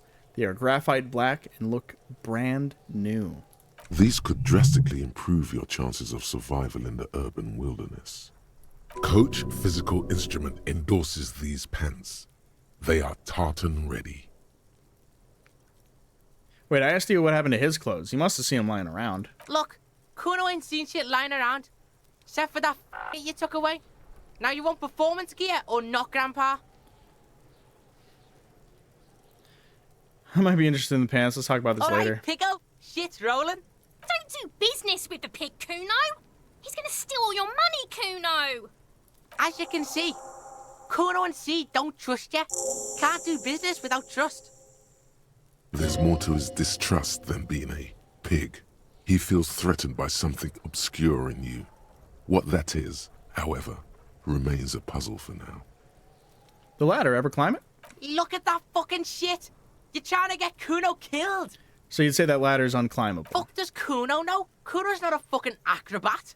It's a trap, Kuno. Don't climb it, Kuno. There's also a mug in the trash, but I don't think that's important. The fuck? A mug in the trash? Is this about the fucking clothes again?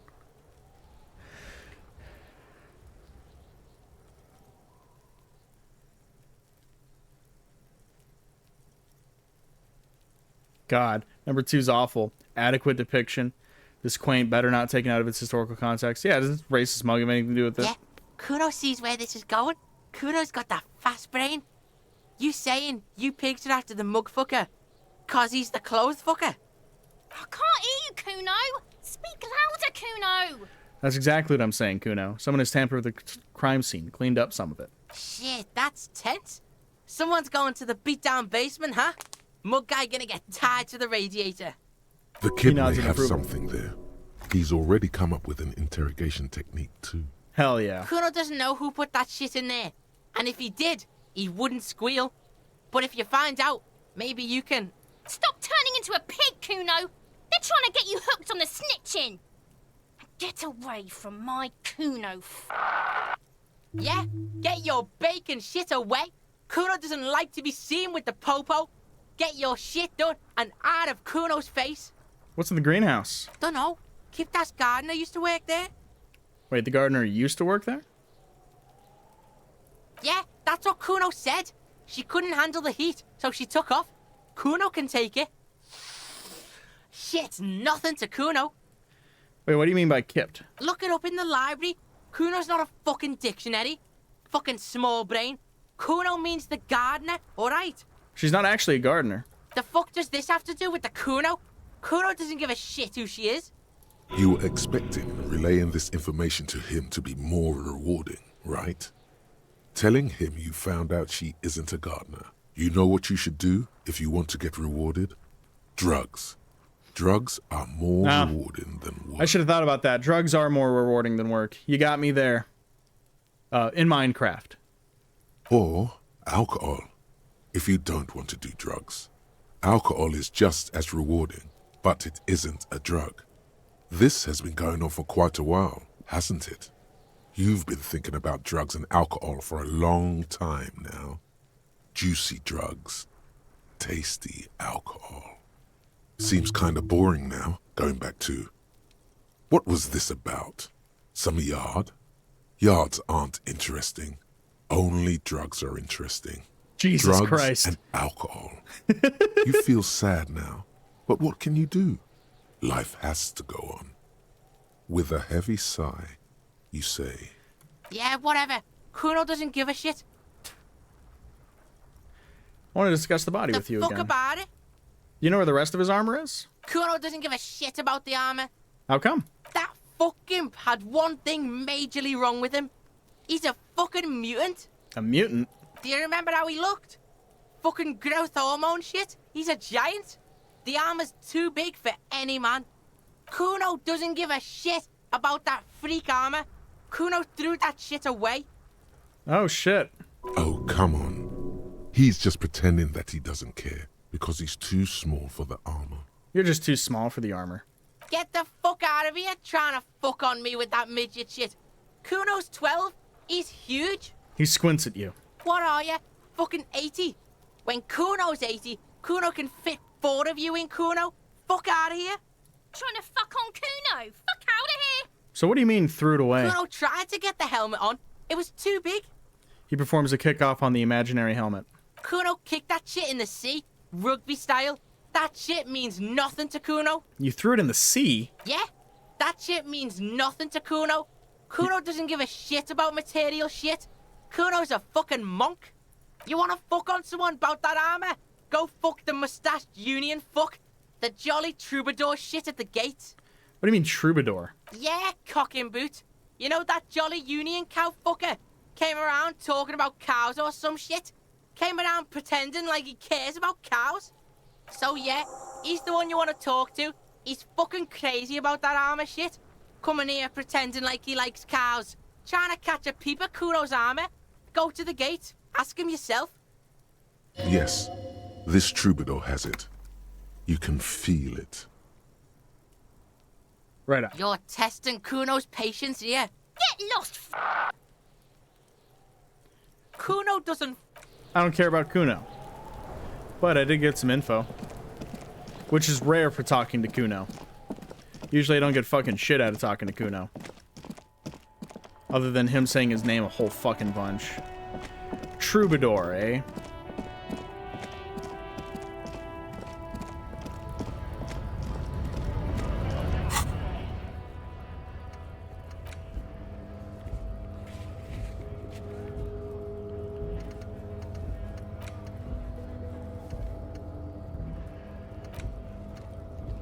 Ask the Jolly Mesk about the armor.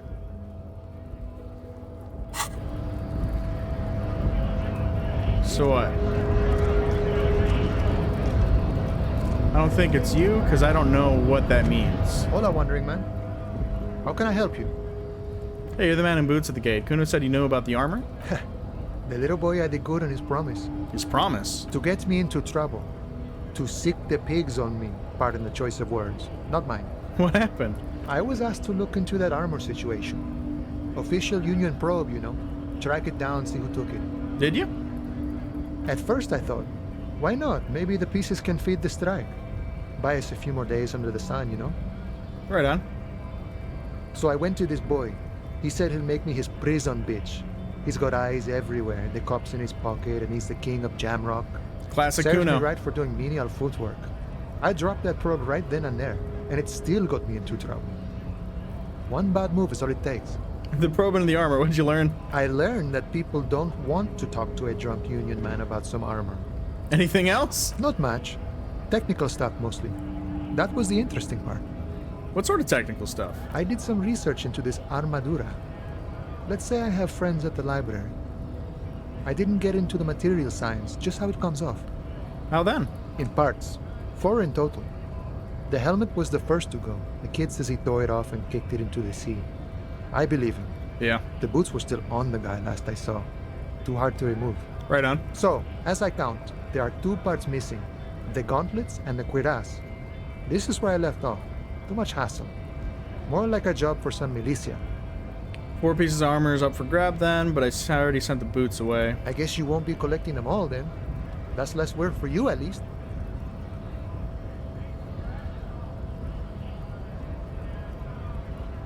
I'm gonna find 1 piece of it. 1's enough. Or what about leggings? Oh, they're just gone. They don't exist anymore, if they ever did at all. Forget about them. I did. Come on and slam and welcome to the jam. I'm gonna find Smart 1 piece. choice. It's only that one spot you need armor too. The one the bullet hits.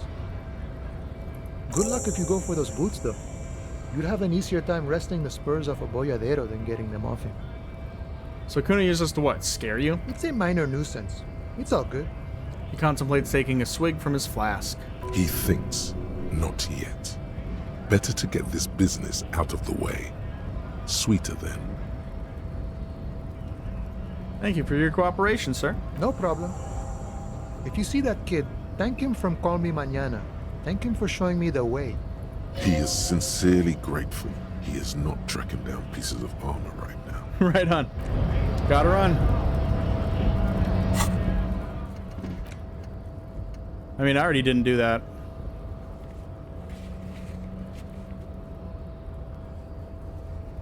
Yeah, I already didn't do that.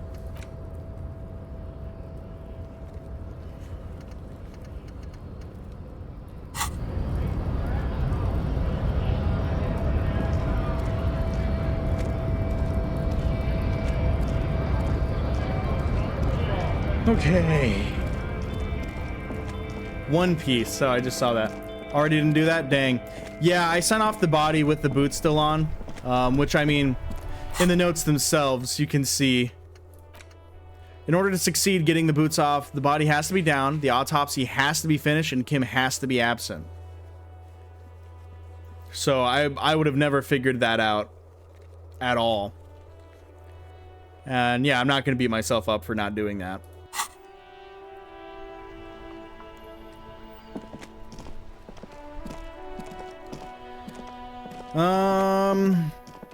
Shitballs. There's nothing else over there to do. I have a 3% chance to get that thing out of the ice cream machine unless I find a stronger pry bar, which I don't think I fucking will.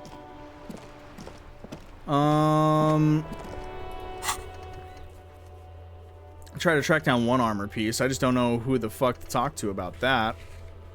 I don't think Kuno's gonna tell me shit. Finding the murder weapon, but I need Kim for that.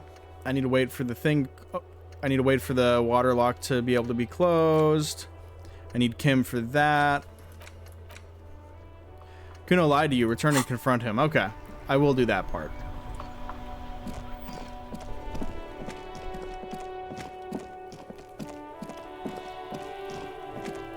Because fuck you, Kuno. Fuck does Kuno care? The boy turns to you. He doesn't care. I still love that. I talked to Manana about the armor. So? He raises his eyebrows, projecting aggressive indifference. He said thank you. Wasn't too keen on chasing down that armor anyway. Fuck, okay. Kuno's a giver like that, yes? He looks slightly confused. Kuno sent your fat ass running around like jello. Look, pig. Kuno sent you to rough some people up. Kuno played you. That happened. Now you and Kuno should move on. Whatever, kid. What is this? Trying to be cool with your new asshole? Kuno was just being nice to you. You got fucked bad. Now limp the fuck out of here. After this shit, you better have something real interesting to say if you want to stay in Kuno's face.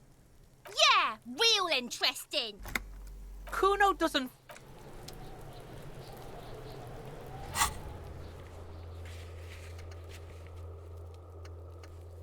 Okay. Secret passages, but I can't really find them. Smoke on the balcony I can do after 2100 hours. Oh, I didn't even see there's a dugong that showed up. Dang. Find smokes and smoke them. Heh. Victims' tattoos. Oh yeah, I was thinking about talking to Measurehead about those tattoos, see if he knows anything. Even though he's a real big fucking dick.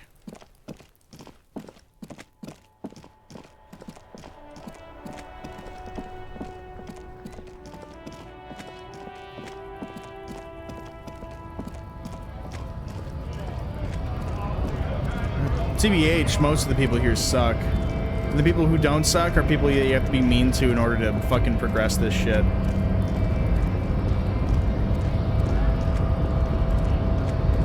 Missed the dugong, yep. Your race descent has only worsened since I last saw you. You have really let yourself go. Let's see. Know anything about the mug? He does not so much as glance at the object. Put this into the trash lately? Stop showing me your pathetic cup. I have no interest in it. Does he strike you as the kind of man who puts mugs into trash? Why are you not with the Hardy Boys? I am not the first line of defense. I am the last. In addition, these so-called Hardy Boys are an effeminate clique of bodybuilders. Their company is spiritually degraded. Not you, because you have no balls. What? The Hardy manlets are on the pay of the company. I answer to the union alone. And I do this out of race heroism. Finance is an alien concept to the city. Oh, Pokeballs. I mean, you could get some. Even on mobile, you should be able to access the extension and should be able to access the extension and buy Pokeballs and shit. Now leave me be. I must luxuriate in the company of my woman. I don't really want to do that. So I'm just gonna leave. That might be the only way to move forward here at this point. Probably, but it sounds like a hassle to you. You're not that into catching right now to do the work for that. Okay, fair enough. Just working and chatting between orders. Right on, dude. Right on.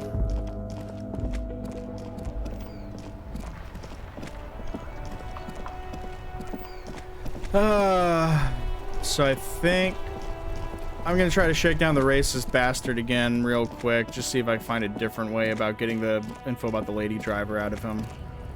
Looking for something, Hunt? Come to tell me to fuck off again? Oh man, that's great. You're a DoorDash yourself, Look at Topper's that Buffalo kind go. Chicken Mac and Haven't Cheese seen Pizza. anything Right that on. funny in a while. Is it yours? God damn. Thanks for that, but no, it's not mine. I don't know what you're talking about. First you knew Selene didn't do it. He did something. He stole his employer's goods and another honest lorryman's job. Talk to him. I don't know anything. He's been expecting this. He's really puffed himself up. Just tell me which ones are Lorry. Listen up, fuckwit. You don't scare me. You cubs don't run Rivachol. I'm fired up here, gentlemen. You're fired up. You don't run shit. So who does, Lady Driver? I ain't saying nothing. Who is Lady Driver? I'm not in trouble right now, and I don't have to tell you a single thing. Now, fuck off. Alright. Yeah, we're not getting anything out of him. We are fired up here, gentlemen. In a very subdued kind of fired up way, because I'm fucking at a loss of what to do other than make this guy mad at me. Stop. Between those trucks down there, smokes. Go get them. Okay.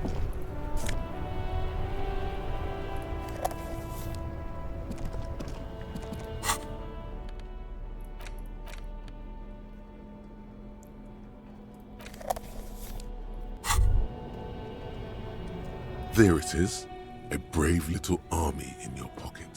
The 1st Smokes Platoon. 20 brave souls standing in salute, ready to step into fire for you, sir. Let's do it. You picked the best one. This soldier is fat and succulent. What are you waiting for? Light up. Re-become yourself. Oh yes, Bratan! Please light up! You need a trooper between your lips right now! Calm your shit down!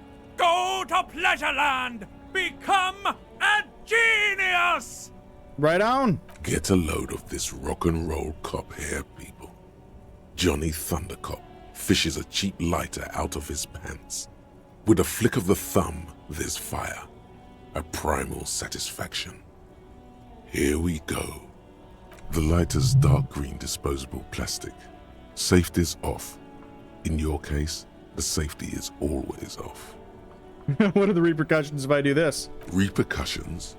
There's a high risk of glory, with a mild chance, cool genius. Smoking makes you into an intellectual. Everybody knows that. It's true. It will help you concentrate a bit. That much is true. Thick, warm smoke gets sucked down into your lungs. Immediately, you feel a warm nostalgia fill your head, body, and soul. A nostalgia for yourself, the man you were in your youth. Johnny Thundercop is back, and he's chill as balls. Chill as balls, baby. In the bottom right corner of the screen, there's a cigarettes button. Cigarettes gives +1 to intellect skills. Someone just honked at me for having your car parked in a parking space. Conceptualization. What the visual hell? calculus. Encyclopedia. They must want to and park drama. there. This is good before a white check, but damages your health. That's silly.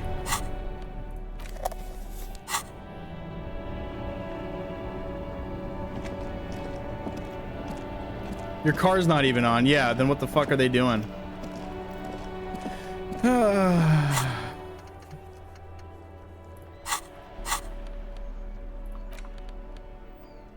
That's an empty cassette.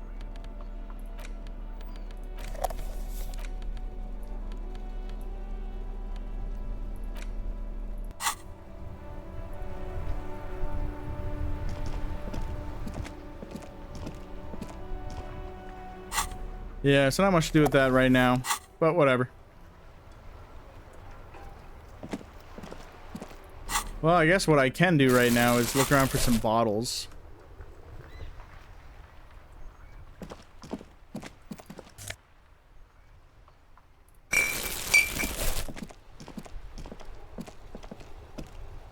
The dented yellow mailbox greets you with its graffito and... I'm not gonna drop the thing off.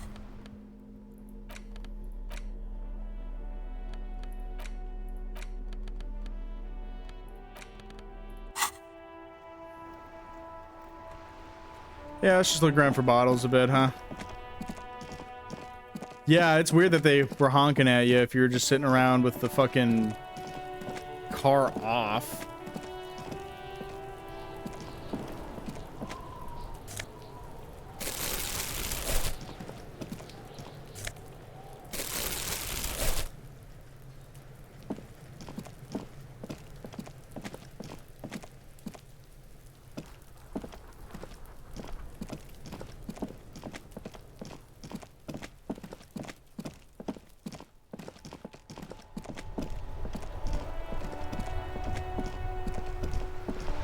seems silly that they do that.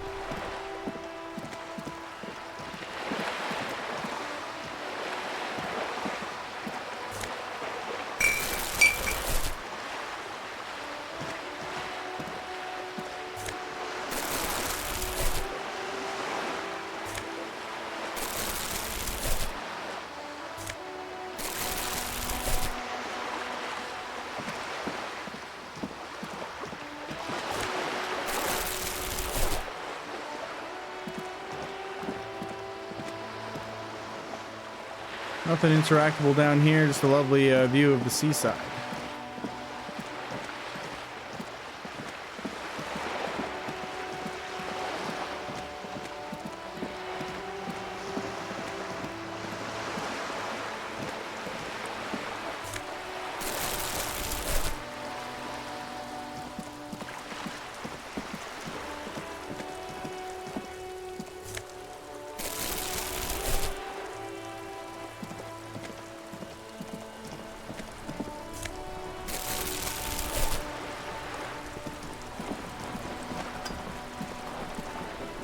Nothing down there.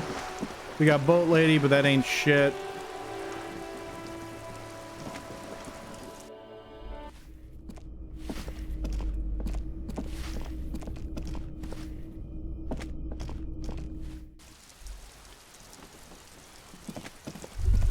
Thought. Ruination has come. The broken arches betray the once grand history of this building. It towered over the harbor until it happened. Let's form a guess about what happened. A great force from the northeast fired into the city. Heavy artillery shelled the coastline. Fired from the water. A straight shot into Revachol.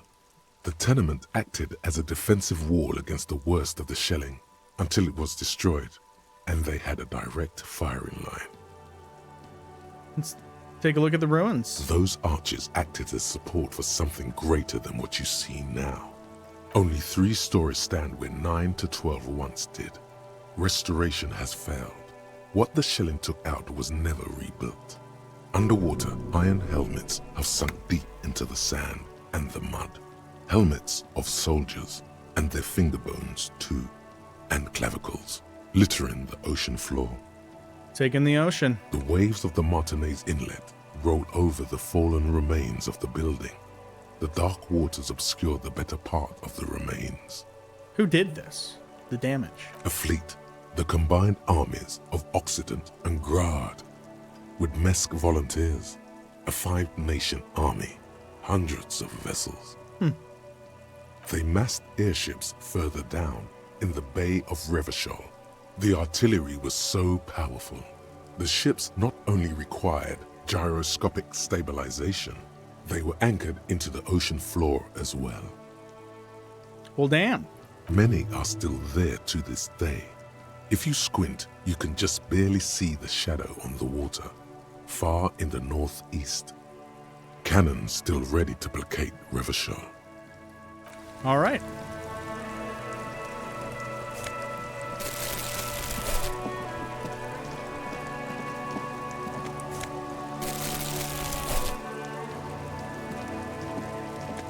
Did I ever take this door? Yeah, I did. And there's nothing more in here for me. Okay.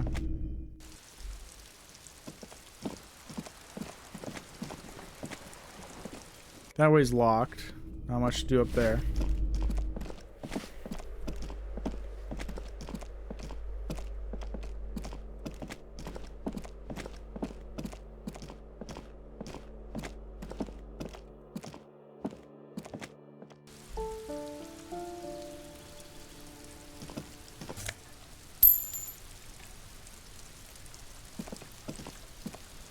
A wild zigzag Zune appears.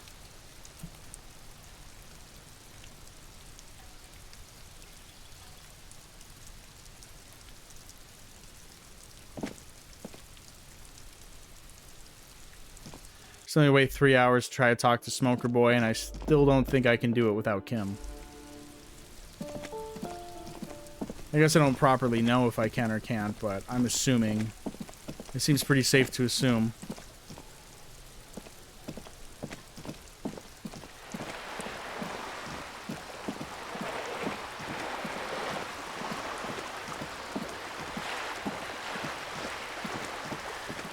The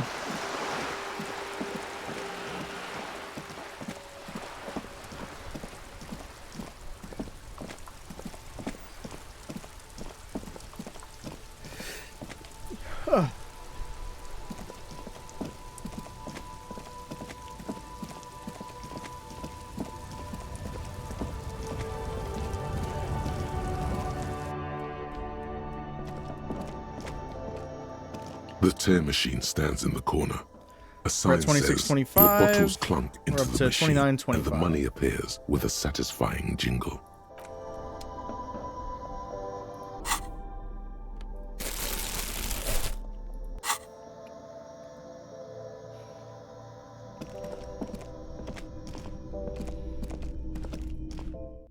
Ah, rigged. I didn't catch the zigzag zoom.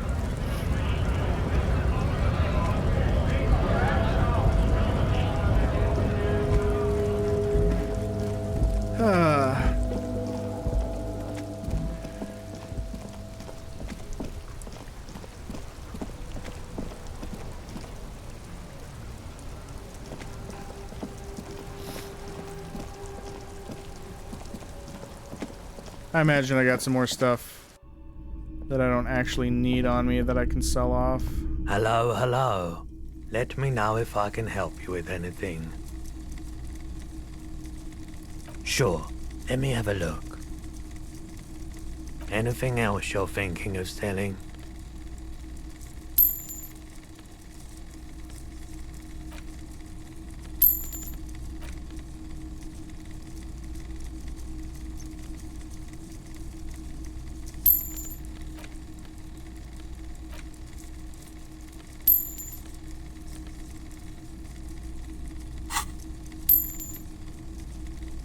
Cool. Another time, perhaps.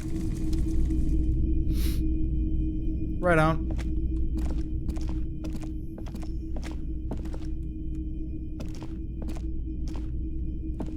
Oh, I didn't even realize there's more off over that way you could walk, but not much more you can walk. It's a boarded up door. That's nothing.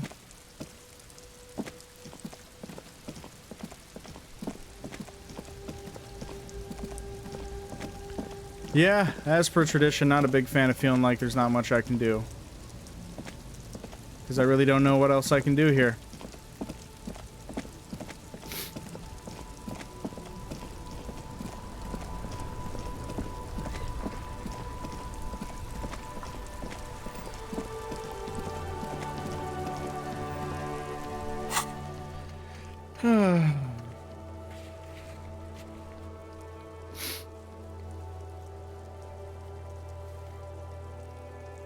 I need to find the sad tape.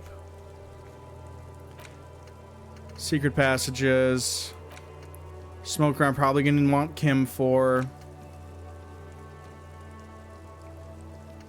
Talk to Joyce about reality. Let's see if I can do that. Because, yeah, otherwise we're just kind of floundering here. Kind of sucks. The book is titled Man from Heimdall and the Wildfire. Yeah. But yeah, we're just kind of floundering, trying to figure out something to do, but day 2 doesn't seem particularly exciting, especially if you have Kim sent away.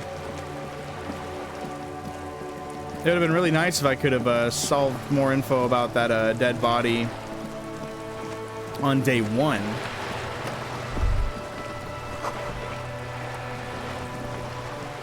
Shadows on the water, green plants under the calm surface.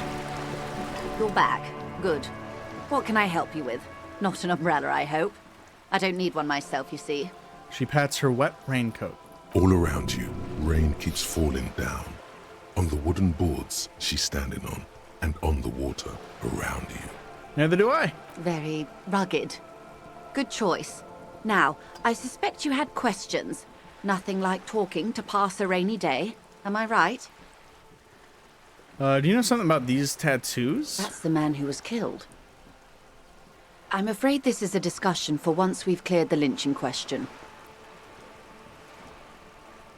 Fine, let's return to it later. Better not tie the fourth day to the bat staleness.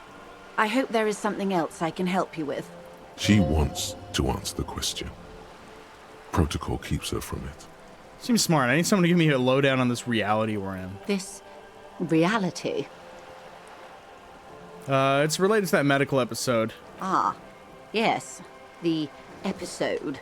Sounds like an acute case of encephalopathy, now that I think of it. She puts down her thermal cup and looks at you. But then I'm no doctor. Ask away, officer. I'll help however I can. All right, we're in. I know these all look good, but begin with the first, okay?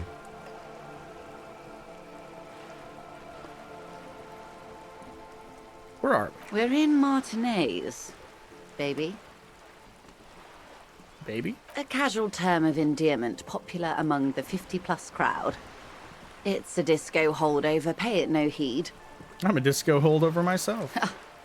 Aren't we all? And what is Martinez? Martinez is a district of Revachol. A very small district tucked away near the industrial harbour, north of the 881 and Jamrock. You would be excused for not knowing about it. Unimportant, they say. Forgotten, even. Shelled to smithereens during the Revolution. It has its charms, just not this time of year.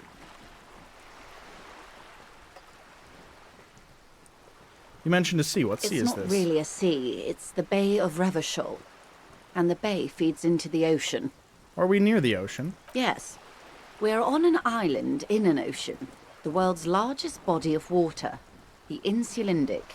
Vast, lukewarm and unknowable, flowing in and out of sight.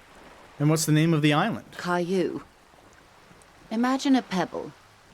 A smoothed-over pebble amidst a great blue sea. Misshapen, cracked. The cracks are the River Esperance. We're in the delta of this river, on the 6th branch. The Martinez distributary.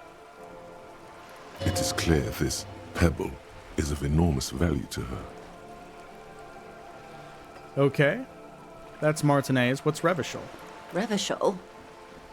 Revachol is what you call a city. And what kind of city is Revachol? The great kind. All right. As if it's self-explanatory, beyond patriotism, a fact. And what makes Revachol great? History, detective. They built this city to resolve history. Our part in it, at least. Our centuries. And when was it built? In the DeLorean century.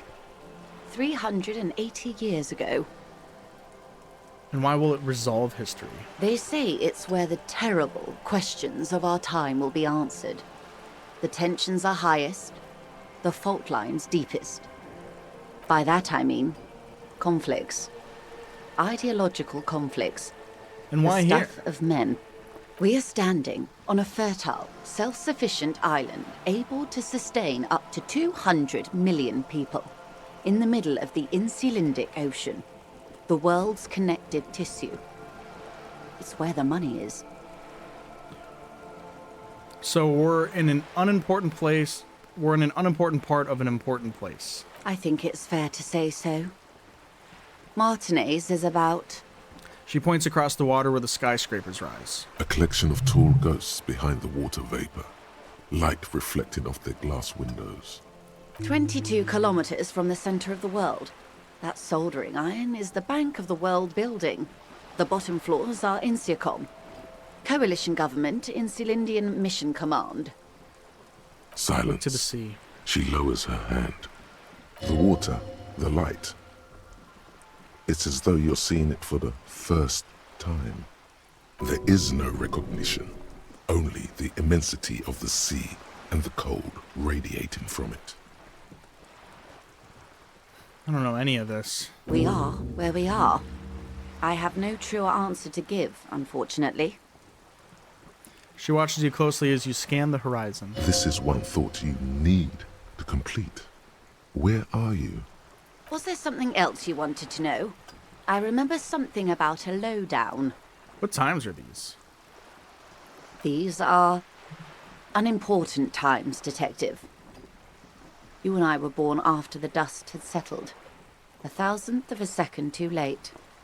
Too late for what? For the big time. Her eyes light up. There's a flash of teeth. The smile of a predator. No doubt what she's got in mind. You've got a predatory streak. All men are predators, dear. Nothing much to be done about that. It's all a matter of where you get to file your teeth. And what's the big time? The revolution. Huh. And what is this revolution I keep hearing about? It's quite easy. Every 100 years or so, our species gets together to decide what's next, who gets shot in the head, and who gets the mineral rights. It's a real kerfuffle. Would you say it's a bunch of apes duking it out? Why, of course. We're talking Duke Out Central. Full swing intraspecies warfare. And the apes? Were they evil? No. I would say the apes were neutral. She looks at you. Her gaze sharp. Okay. Neutral. On the other hand... She turns north to the bombed-out buildings lining the waterfront and shivers slightly. Who got shot in the head? Those would be the communists. Generally speaking, 40 million people got shot in the head during the World Revolution. But the communists... they all got shot in the head. Oh my. Oh, and the anarchists too. They shot them well. So well, one forgets they even existed.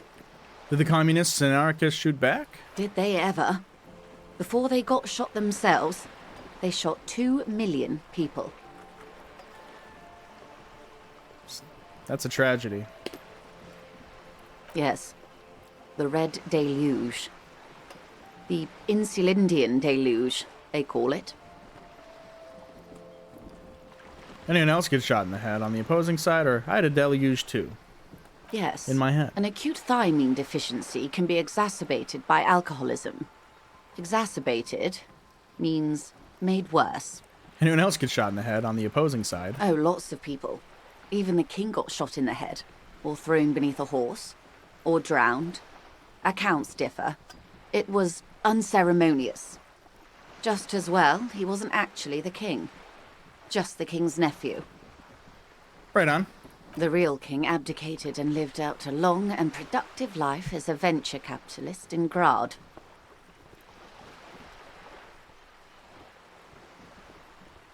Smart king. Yes. King Guillaume had a nose for bad PR. He ran before it. What is the expression? Went down? Anyway, Gil got out alive and his nephew Frisell got shot in his place. Him and tens of thousands of his wonderfully fascist kingsmen. It was a wild time. And who got the mineral rights? The liberals got the mineral rights. And by mineral rights, I mean everything. And by liberals, you mean? Liberals are usually middle-class people, Detective. Or the remaining gentry. The beneficiaries of the pre-revolutionary arrangement. Some were rich enough to stay with the Constitution, with monarchy. Big mistake. Others bet on the revolution. They were called the ultras, or ultra-liberals. They fared well. And how did the liberals win it all? They didn't win so much as survive. We were the last ones standing when the war ended. Everyone else got shot in the head, remember? Oh yeah. We. She's one of them. Of course. Classic. If everyone got shot, who was there to surrender to? To foreign intervention. The coalition. Those people really took the mineral rights. Wait, you just said the liberals took everything. The liberals took everything that wasn't nailed to the ground. The coalition took the ground. She stomps her rubber-booted foot. The ocean, the laws, and the people. And who are the coalition? The coalition of nations. Grad, Mesk, Vesper, Messina, Oranje, and Sur-le-Clay. The armed center of the world. They landed here and ended the revolution. Wild Spritzy appears. It was the moralist thing to do. There is bitterness in her voice, tempered with understanding. She is critical, but ultimately understands the cause. Moralist. The moralists believe in keeping everything exactly the way it is. They believe in mineral rights, and not shooting people in the head. At least not in the same manner and volume as the others do. They are the long-standing provisional rulers of Revachol now, the coalition government. The rulers of Revachol, and also the world. These guys are strong. This is their zone of control. They embolden the RCM with crumbs of the same law they took. Technically speaking, you are a moralist. I don't think I'm a moralist. Not just technically, practically as well. I've heard about these people I like. And if always picking the option that doesn't commit to anything, then hell yes, I am not. I am and also not. Okay. A devout man of the center. Hard to come by. It's good to have someone who takes a moderate approach to head shooting. In your line of work, I mean. And then when was the kerfuffle? The turn of the century revolution? Don't answer it. It's a trick question. The revolution began in '02 on the Isla of Grad, though by the end, nearly the whole world had gotten involved. Huh. Who started it? It wasn't a who, but a what. A pandemic of Zarat, a particularly virulent prion disease, which the authorities in Grad proved unable to contain. Then Marzolf came along and overthrew the government. What did this Zarath do? It made people overthrow their governments. No way. Indeed. Zarat is a highly infectious microorganism that destroyed brain tissue. The actual causes of the revolution were material. The pandemic only provided the spark. And where did it spread from there? From Revachol and Grad? Not far. The world managed to cauterize itself. Marzolf's government was overthrown in '08, and the coalition crushed the Revachol commune 2 years later. It was the end. And what came next? Why? You and I, officer. Our lives in the zone of control. Something tells you her life and yours are not that similar. Maybe it's because she has a boat and you have that necktie? A pair of pants? Our lives are very different from each other. No doubt. But we share the same time and position on the planet's crust. That counts for more than you think. What is the zone of control? A city-state divided into free market zones under the everlasting interregnum of the Coalition of Nations. And you, of course, the citizens' militia. Huh.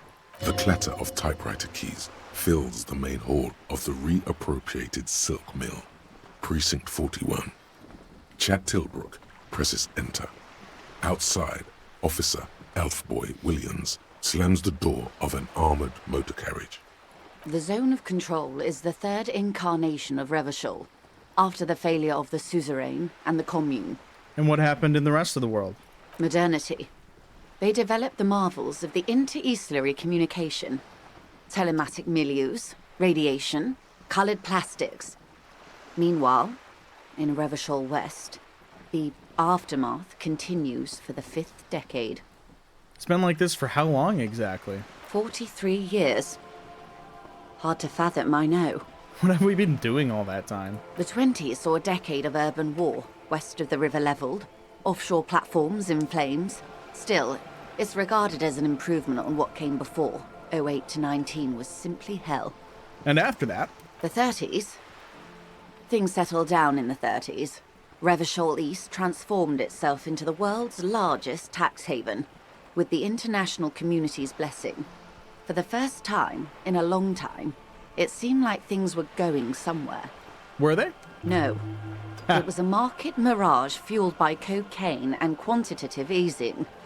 The 40s dispelled it like a cold splash, an Isla-wide hangover, you might say. And here we are. She curtsies. Welcome to reality, baby. What would you have done differently? Good question. What would you have done differently?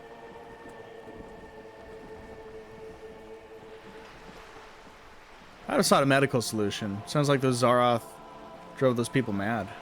A cold creeps up your spine, reaching its tendrils up your neck, toward the back of your head. So a quarter of humanity simply lost their minds. And how would you stop a prion, a complex folding protein, unlife, with the technology 50 years ago? Some hygiene, modest social care, and perhaps a little research program. The wind stops, and for a moment, There's silence. The charge dissipates into the dark water. All is quiet on the Martinez inlet. A dog barks. A gunshot echoes off the walls of some distant building.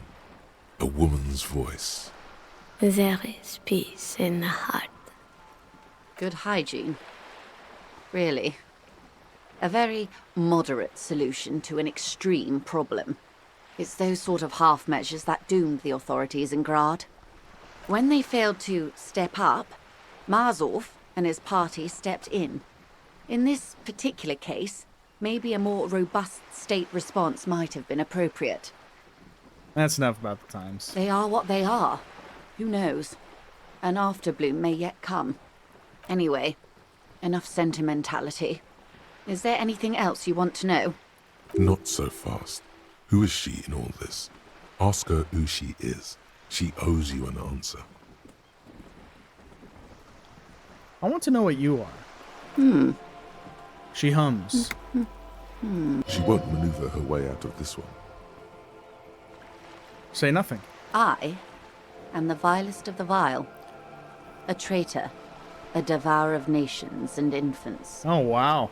I am an ultra. Damn. She raises the corner of her mouth, smirking, revealing a canine. Huh. It's sharp. Wait, what's an ultra? An ultra-liberal. It's a type of liberal. From the revolution.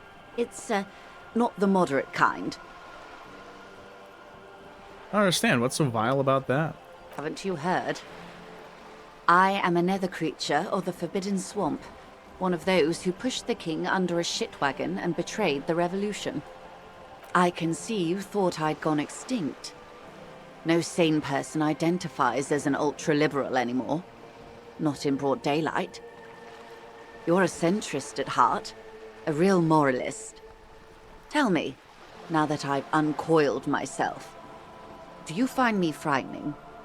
In her green eyes, you see a mixture of truth and self-satire. Decades of guilt and pride.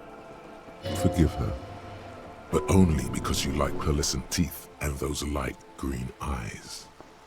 I forgive you. I do hope so. I hope we're able to remain collegial despite it.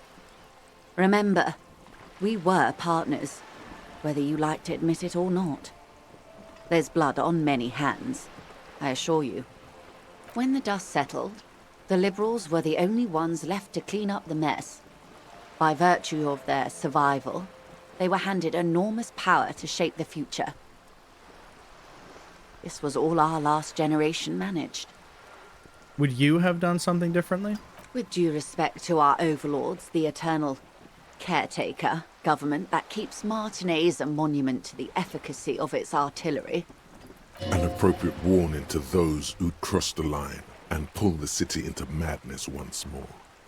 While a gentle wind sweeps the streets in the rebuilt east, light drizzle washing it clean, lights go up and motor carriages circulate the tracks. I would not have relinquished sovereignty to the Coalition. Not here in Martinez, and not in the Stella Maris or Delta Beachheads either. If not for my own sake. She realizes her small, cold fists are clenched. She loosens them. Then for my daughters. We had an obligation to defend our sovereignty. We should have burned the whole Isola down rather than let them have it. Dark orange flames reflect in her green eyes. An oil fire on the ocean. You're a smart woman. Perhaps. My intellectual vanity will be my undoing. And you're a patriot? Yes. I suppose I am. But I wouldn't be a patriot anywhere but here. And you have daughters? Yes. Whatever else I am, I'm also a mother. And a wife. Now, shall we return to reality? What is this acute encephalopathy? It's a neurological disorder caused by a lack of vitamin B in the brain. Symptoms include a retrograde amnesia. It's quite serious. You should get yourself checked out. She conveys it in short, cold bursts, trying not to invest too deeply in the condition of this doomed detective. In case he goes down later, souring the entire portfolio. I know you've got a lot riding on me. I won't let you down. It's not just me, Detective. All of Martinez has placed its chips on your success. I pray we've all bet wisely. And what causes encephalopathy? God, I'm so bad at pronouncing it. Encephalopathy. Well, it's either bariatric surgery or long-term alcohol use. That's definitely the drinking. She nods slowly. What this boils down to is, this reality thing is stupid. Blow this joint, grab a bottle, and drain that shit right down your throat. Yes, and perform autoerotic asphyxiation on yourself with your funny necktie, out in the open somewhere. No, thank you. She stares at you, head tilted to the side, with a slightly concerned look on her face. Let me try this. What is something close to me? 6 kilometers southwest, in the Valley of Dogs, Junior Officer Chad Tilbrook takes aim at a rabid black dog licking its wounds in the grass. To his left, his partner, Emil Mullins, whispers, "You heard what happened to Tequila Sunset in Martinez?" "Yes, he lost his mind," Tilbrook answers, fingers on the trigger. "Don't worry, Emil." He pulls it out slowly. Slowly now. He'll find it again. We always do. What am I? You? You're an officer of the RCM. She says energetically. The Revachol Citizens Militia. Preciso mundo. Good. And what is the Revachol Citizens Militia? Nothing more nor less than the de facto law enforcement body of post-revolutionary Revachol, Detective. You said de facto. Yes. That means not de jure. The RCM acts in what is poetically called the twilight of international law, both at the behest of the coalition government and to its chagrin. What do you mean? The RCM's responsibilities are defined by the Emergency, Wayfarer and Aliments Acts, 3 pieces of legislation keeping the city in a, let's be honest, laissez-faire stasis to the benefit of foreign capital. So I'm basically a lackey of capital. There's nothing basic about your role, Detective. It's true that the RCM keeps everything the way our seemingly permanent provisional rulers like it. She leans in. Yet, on the other hand, I know these people. I deal with them daily. Let me tell you, dear, they are not fans of you. Why? The post-revolutionary decade was a disaster for the coalition government. Revachol in the 20s was hell, especially on the west side of the river. Gang warfare, a botched privatization scheme, a nuclear pile meltdown. They called it the International Zone because no nation wanted to claim responsibility. The RCM restored peace where the coalition failed. A true blue citizens' initiative. She smiles. They will never forgive you. So permit me to conclude with this. Who you are to me is the police, the only legitimate law enforcement authority in Revachol. Thank you, ma'am. And if those authorities drink so hard they need help recalling the basic terms of reality, well, I'm here to help. That's not going to work. I'm not even going to try. What is this? Spread your hands. A bird? A sphenicid? A flightless bird of the polar regions? Am I really? I meant, what is this place here? Ah. This is the pier of Rue de Saint-Ghislain, 33A, where the tenants have been kind enough to rent me a slot. Or 2. What is Rue de Saint-Ghislain 33A? A While Meowth pre-revolutionary appears. tenement. Old buildings are called tenements, you see. And new buildings, bâtiments. After les bâtiments nouveaux. But 33A and 33B are not nouveaux. They're old. She looks up at the crumbling facade. This one used to be 8 to 10 stories tall. A real high-rise by the standards of the last century.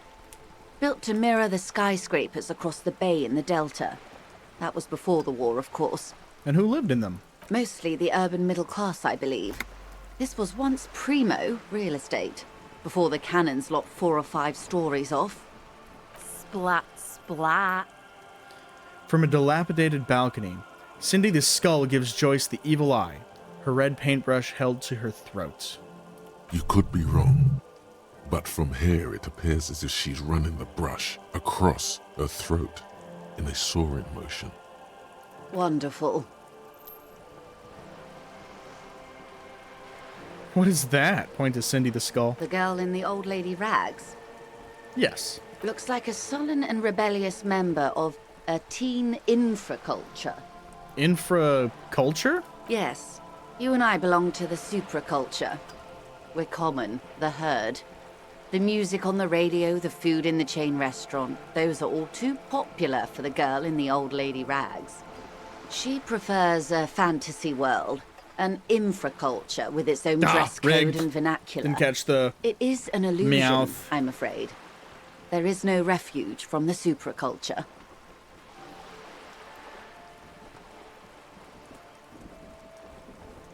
Okay. I understand everything. Make it more complicated somehow. I can't. That's how simple it is. One may dye their hair green and wear their grandma's coat all they want. Capital has the ability to subsume all critiques into itself. Even those who would critique capital end up reinforcing it instead. All right. What next? I think that's all for now. Glad to have been of assistance. The little that I know. Anything else? Oh, by the way, I've talked to Everett Clare. You have? And how did you like Mr. Clare? Finally, time to choose sides.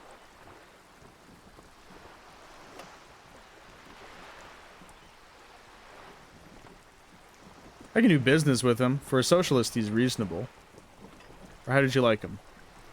I didn't. I really didn't. Oh, come on now. He has his uses.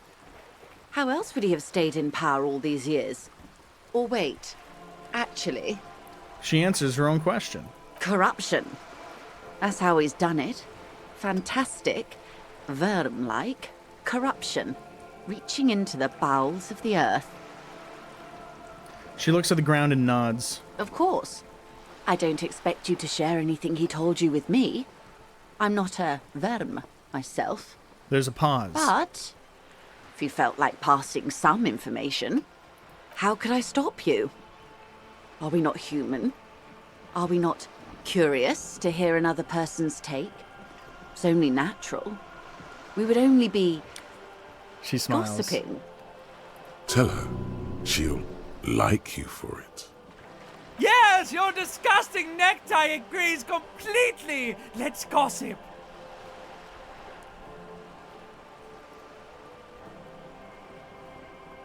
He asked me to deliver an envelope. Sounds like he has you running errands, Detective. A well-established dominance ritual. Where did he have you deliver it? To a nameless settlement down the coast nearby. Ah, yes. I've been meaning to go there. She looks over the bay. With longing. Clear and simple longing. Strange. Why does she want to go there? You're quite fond of this village, aren't you? I should be. In my youth, I had a brief dalliance here in Martinez. He was an older man with impossibly broad shoulders. He's probably dead by now. Even his shack is long gone. Not that it matters. These buildings are all carbon copies of one another. You've been to Martinez before? Yes, I was slumming it with some girlfriends of mine. We had boats and... Don't hold it against me. My paramour certainly did not. Sounds like you miss those times. Not overly so. It's not like this was the only place we visited. Me and my girlfriends from Azon with our shiny boats. Like reavers. We told ourselves we were the worst thing to happen to the coast since the Coalition landed in '08. Imagine. She tosses her head. She's sentimental, all right. You don't know enough about her to find out why exactly. She will keep her secrets for now. He wants to build a youth center here for the children of Martinez. A youth center with Edgar Clare's statue on top of it. Her eyes run across the water, remorsefully. Go ahead. Help him. Make it so. I have no power to stop him. So you're sad you can't buy the place? Yes. I'm sad I'll never have the time, Detective.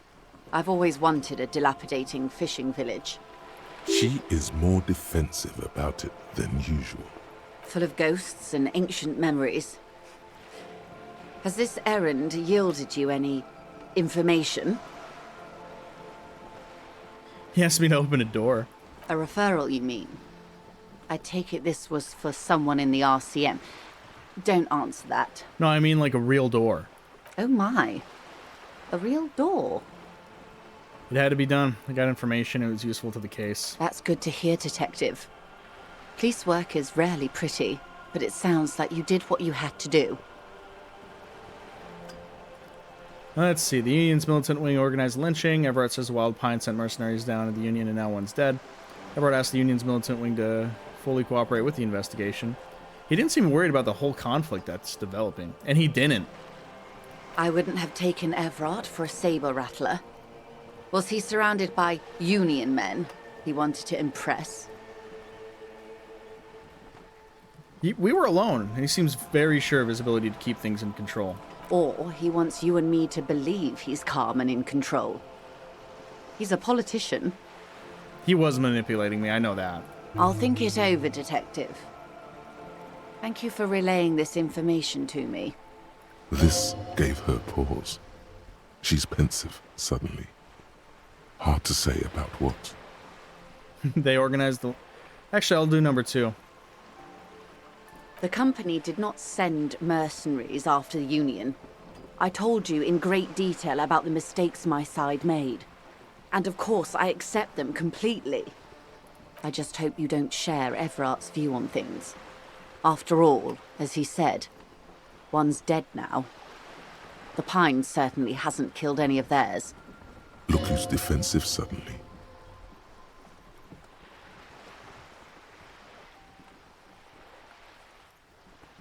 And they say the militant wing organized the lynching. Yes, that's the talk about town. The Hardy Boys, they're called. Find the name rather amusing, honestly.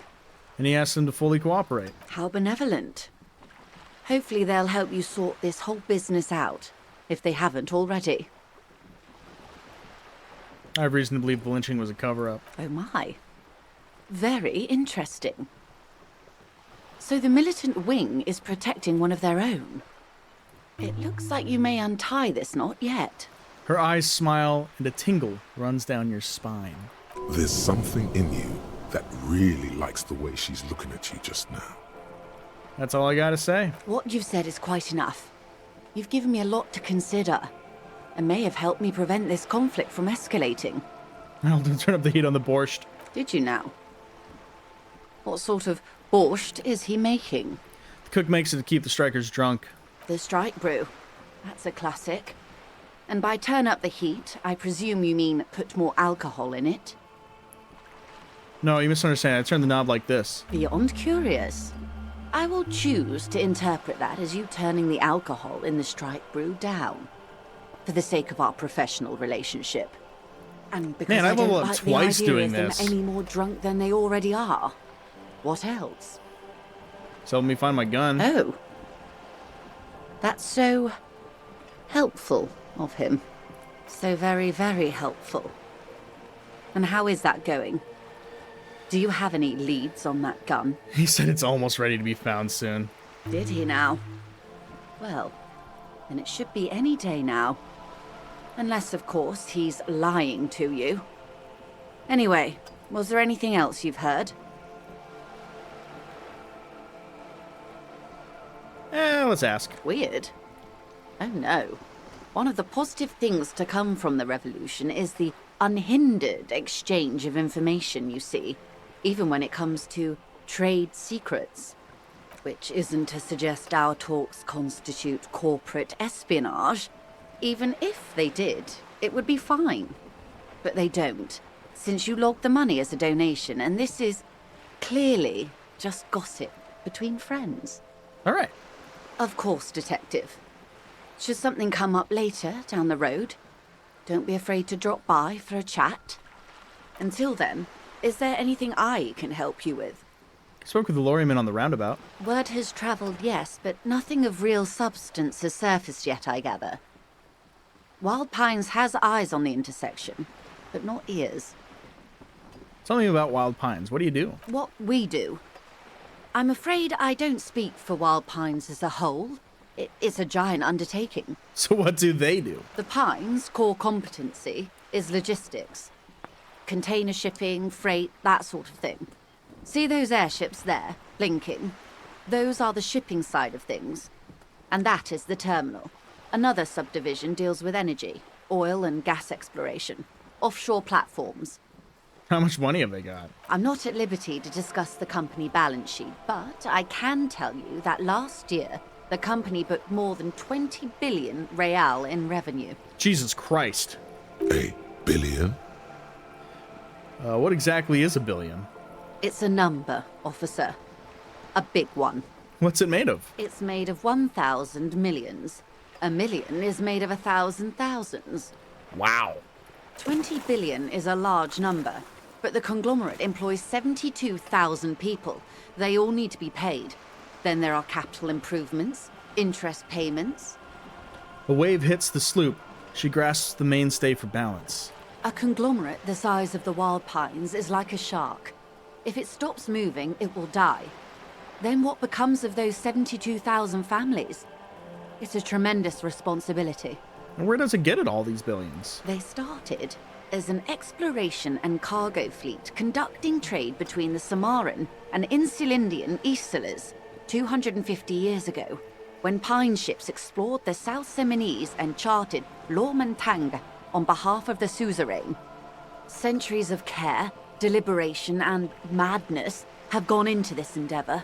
Vessels pass through the great unrest to re-emerge with apricots in tow. The logic of the system is totalizing. It's taken everything from its employees to build it. What does such a huge system want with a place like this? You mean aside from being the terminal's legal owners, who are responsible for moving 8% of the world's cargo?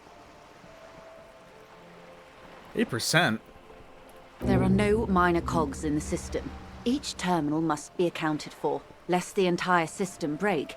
Every hiccup in such a system means thousands lose their jobs, the world over.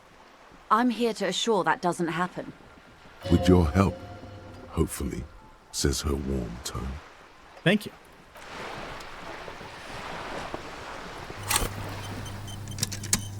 Yeah, we got 2 skill points to spend.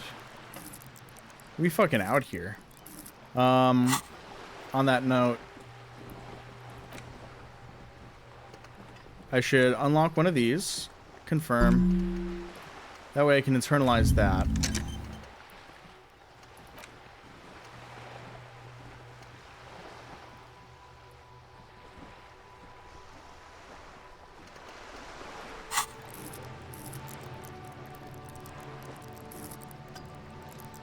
I think I'll hang on to the other skill point for a bit until I discover something I need it for.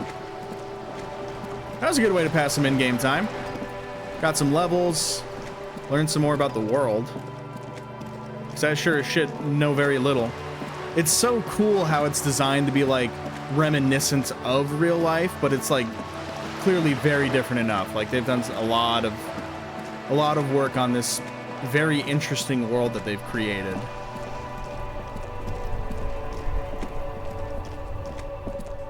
I'm gonna try to look at myself in the mirror and change my face again.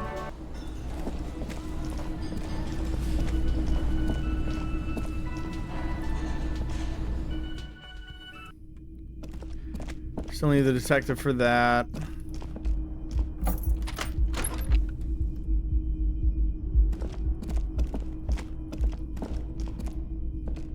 A mirror hangs on the bathroom wall. In it, your face, adorned with the expression. Oh man, I still need an 18. Okay. Do I have anything that ups my electrochemistry that I don't have equipped? That'll be a U for sure.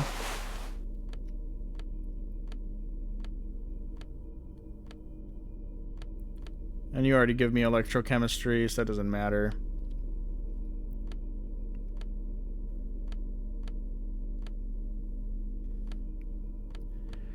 Just the one, eh? That gets me, Instead of a 3%, I have 2 rolls, which I guess is technically 3 rolls I could get out of a possible 36 rolls. Oh, we'll see if we get lucky. We haven't gotten lucky today. A mirror hangs on the bathroom wall. In it, your face, adorned with the expression, still not happening. Double ones. It won't come off that easy. That would have never worked. No matter how good my skill was.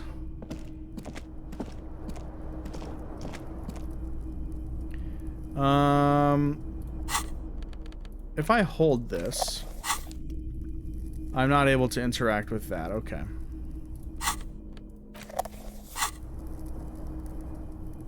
Is there anything else I can do to this thing? I don't think there is. The fan stands still. Yeah, leave it alone. Oh, a wild dynamo appeared and I didn't even see that. Whatever. Oh, let's get our bag.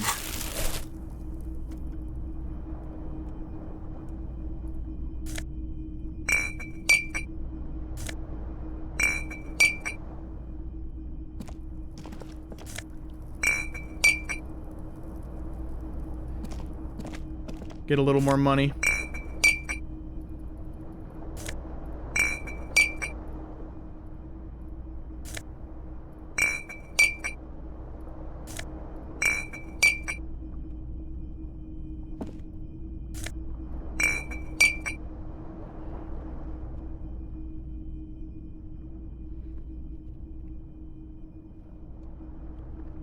Yeah, I think that's all the bottles in here.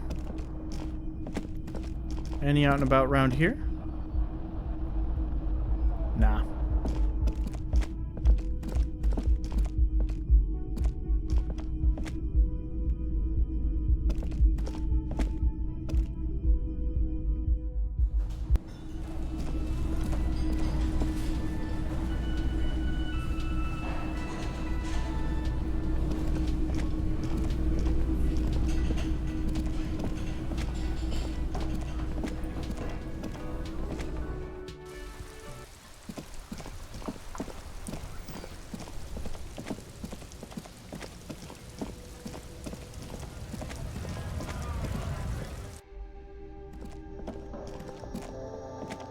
The tear machine. Your bottles clunk into the machine. $1.60, hell yeah.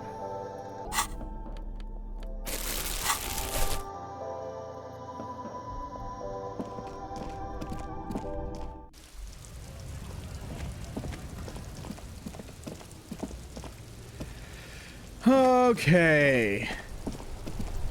Yeah, I don't think there's much more I can do today. Let's take a look in here.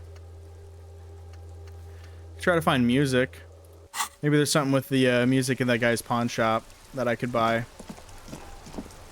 So I got $20, which is enough for sleeping in tonight. Ooh.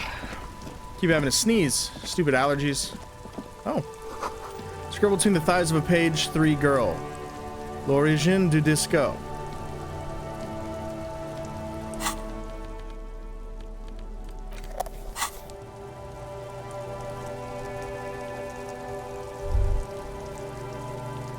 I don't see anything in there I can grab, so whatever.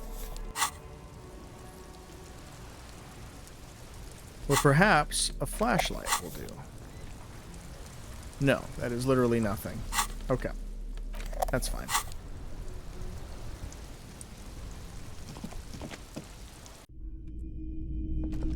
All the old boomboxes are there, blinking. Okay, that's nothing. You see rows of toy soldiers guarding the rest of the trinkets. Big men on big horses, clad in lamella armor and carrying flintlocks. The kind that would mow down a line of enemy soldiers in the blink of an eye. What are these? A classic set. The figurines represent the 5th century Franco-Nigerian cavalry. Figurines in rags? This set of soldiers isn't meant to look impressive. A few have rifles, but most of them carry pistols. Some even shovels and tall sticks. What are these soldiers? You're probably talking about the revolutionaries, yes? Yes, they are soldiers. Revolutionary soldiers. I think their poverty has been exaggerated for effect. When you place them next to the Royalists, it doesn't seem like they could possibly win.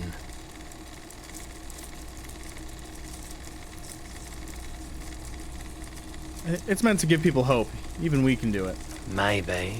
He seems to have his own take on the conflict played out in perpetuity by these toys.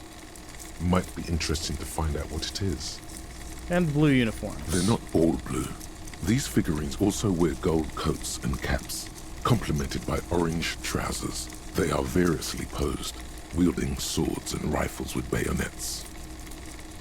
Hey, this looks like Rene, the old guy who's playing pétanque. That they do. The uniforms are precisely the same. Some even have the same shaped medals pinned to their chests. What exactly are these? Which ones? Ah, Royalist soldiers from the time of the Revolution. The uniforms are painted a bit too brightly, I suppose. Alright, well, I can ask him about the revolutionary soldiers. Hello, hello. Let me know if I can help you with anything. Nope, never mind.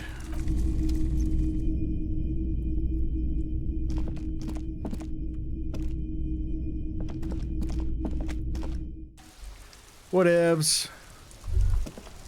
That page 3 girl, she must be the most beautiful page 3 girl ever printed. And look at those freckles. The origin of disco. Makes you want to dive into the boogie, doesn't it? Into the boogie, Get baby. closer to disco itself with Miss Page 3. Come on, Beauty is inviting you on a pilgrimage. A pilgrimage you can make with just your hand.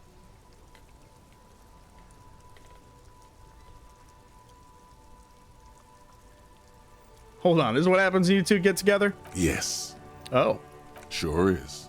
How exactly can I travel to the origin of disco with Miss Page 3? Oh, come on. Don't say you've forgotten that as well. You can feel what you want to do. You want a party, don't you? Party right now with Miss Page 3. Unzip and party. Hang on, right now? That's exactly what I mean. Unzip and party down on yourself, my man. No one's watching. Except Miss Page 3, of course. Go on. Look at her thighs. Between her thighs. And what are you waiting for, man? Party with Miss Page 3 all the way to Disco Zero.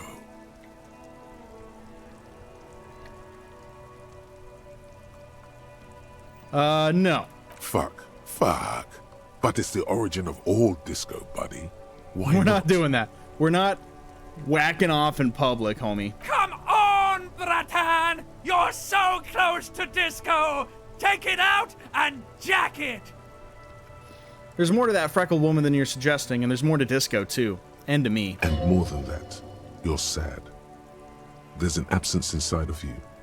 Something missing that may have been freckled too. Why do I hurt all of a sudden? The furnace has long been cold, despite itself. You're too sad to jerk off. This is not the first time this has happened, either. Then it is truly over. You are beyond the help of the Page 3 girl. You are truly doomed. Fucking hell. I hurt my morale because I didn't jerk off in the street. What a time to be alive.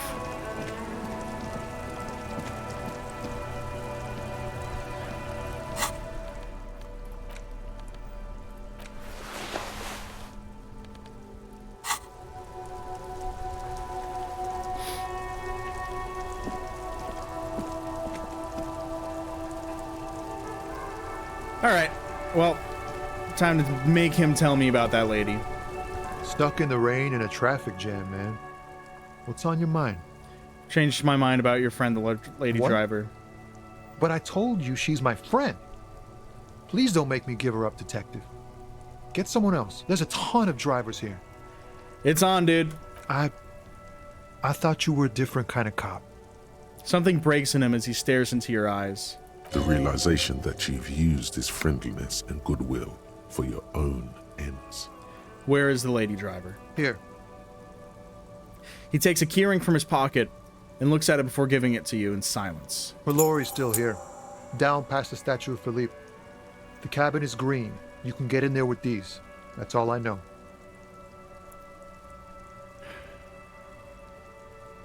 Why did you have the keys? She left them to me because she trusted me. So I can get it out of the way when the jam breaks loose. Otherwise... I'm sorry I had to do this. I bet you are. And he's sorry he couldn't be what he wants to be. A good person. His last line, his revenge on the world. Anything else, like where she is now? No. I don't know. When did she leave? Last Friday. He blinks, his eyes half empty now.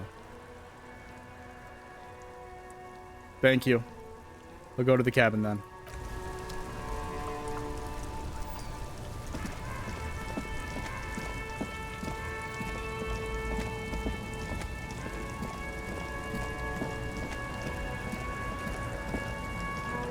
This green found, A to Z, Contemporain, is parked in the shadow of the ruins looming overhead.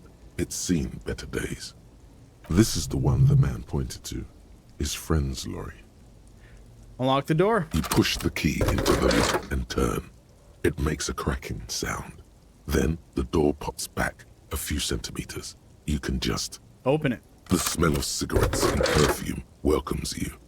The cabin inside is plastered with old movie posters. Actresses smile from the walls. There's a radio transmitter in the front and a toolbox tucked under the driver's seat. Some tools lie scattered near the pedals. There's something odd about the passenger seat. The seating fabric has been pulled tight over the lower side of the seat where the toolbox should be. All right, peeling that off. Voila, a stack of neatly folded papers has been stashed behind the seating fabric. You see 3 maps depicting a large metropolitan area. It's Revachol. Some of its routes and highways have been outlined with a pen. Fold open. This large map displays the elevated motorway called 881. The intake leading to Martinez is marked with a blue X.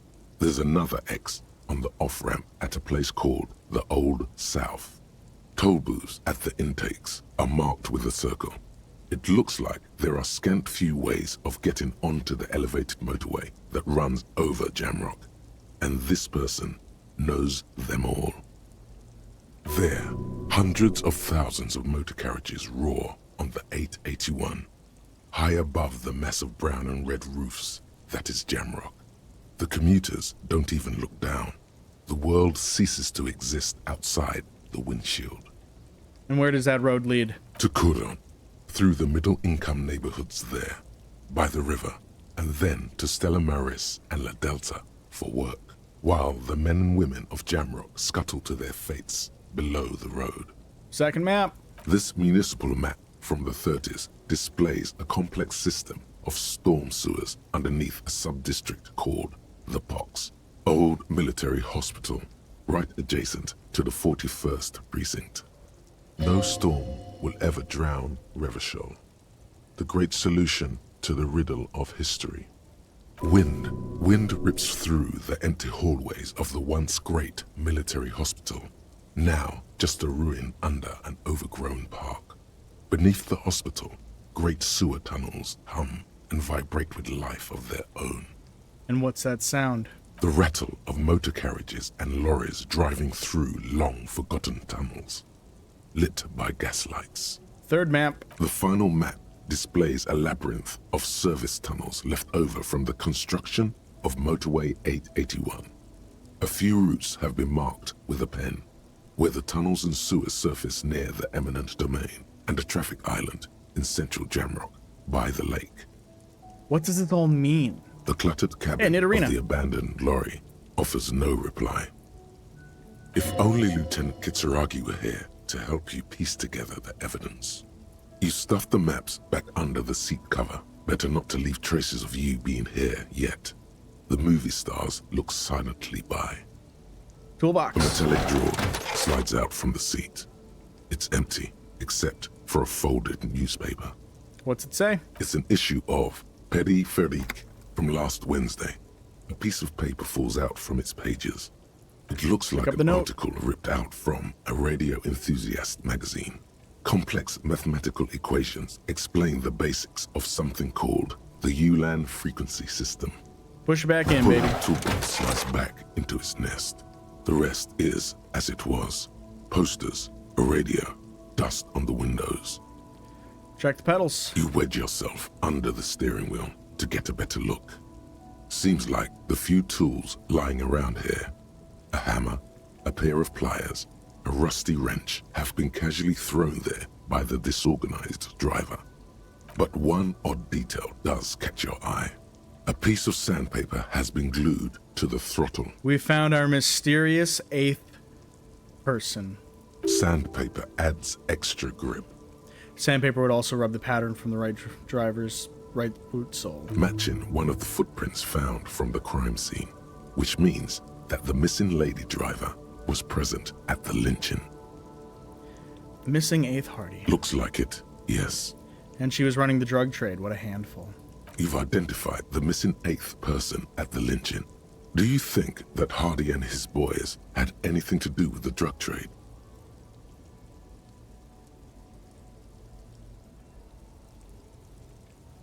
Not necessarily. The lady driver could have kept the drug trade a secret. You should probably still talk to them, see what they've got to say for themselves. The movie stars are still smiling from the walls, but there's something strange about the passenger seat. The radio transmitter sits on the center console, and the pull-out toolbox lies hidden under the driver's seat. Some tools lie scattered near the pedals. Radio? Looks like the frequency dial is absent. It requires a key to work, but the key has been removed, likely by the missing lady driver. The peculiar frequency tableau indicates that at least 128 stations have been saved on this radio. Why would anyone need so many radio stations? Unclear. Not without the dial key, no. The smell of 1,000 cigarettes. Some Posters. These are movie posters featuring starlets from long-forgotten films from the 20s, the teens, even the 90s of the last century. One of them particularly catches your eye, a centerfold of an ingenue attached right above the back seat. There's definitely perfume in the air. It's spicy, with a hint of amberette, wafting through the bitter air of the cabin. Stop and wonder. What's that smell? The remnants of a sweet juniper-scented perfume. Probably Grenade No. 5. Study the centerfold. The actress is draped in a sheathed dress, one of her shoulders bared.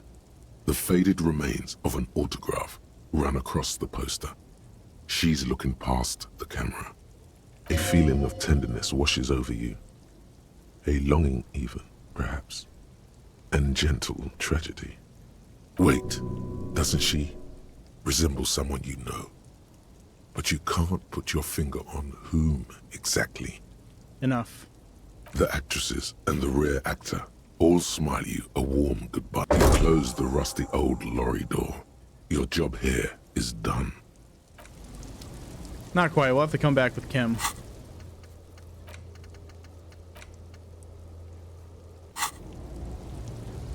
I'll get Kim's take on this before I report it to Joyce.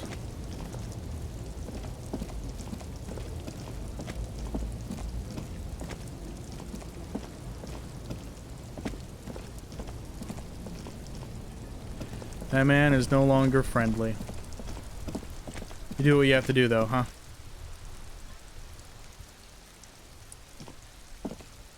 Ope? What's the ope for?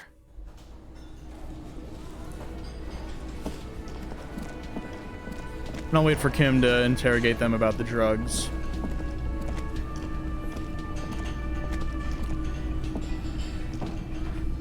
Ope again. Alright, fair enough. It's just Ope Central. Can I help you? About my bill for tonight. You're already set for the night. Your door is unlocked. Dope. Oh yeah, that's right. I already paid him this morning. Cool. We're good then.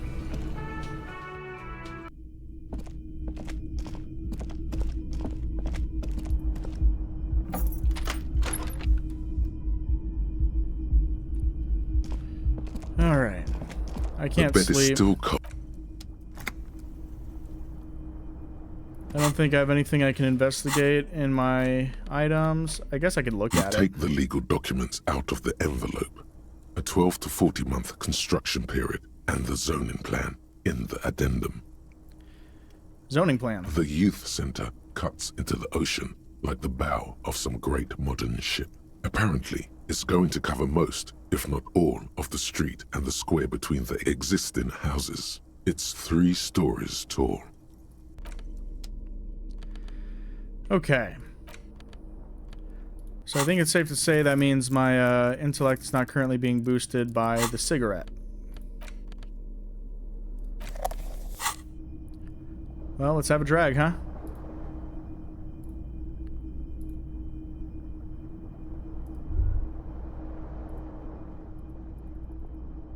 Or not.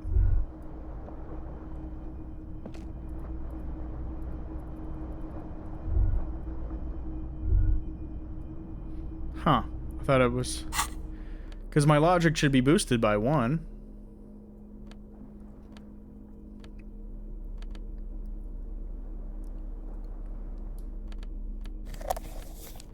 Oh, do I have anything else that improves logic?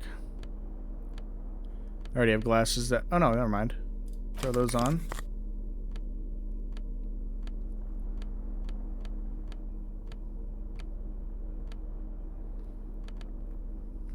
Nothing there. You take the legal documents out of the envelope. A 12 to 40 month construction period and the zoning plan in the addendum. Let's see if we get lucky. Need an 11, so I need to roll an 8. There is no... You rolled an 8?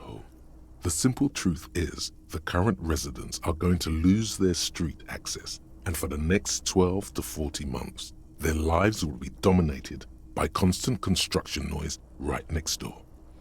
What are the ramifications of this? Once the construction starts, it'll probably take a few months, a year maybe, for even the most stubborn occupants to get tired of living like this. After that, they'll sell their property for cheap and move out. Can't I do something? Well, you could trick Everard. Get some random people to sign the document. By the time the union boss finds out, your business here will be already concluded.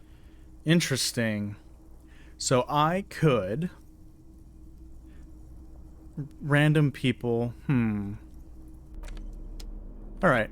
So that's good to know, because that's definitely the way to go, I think.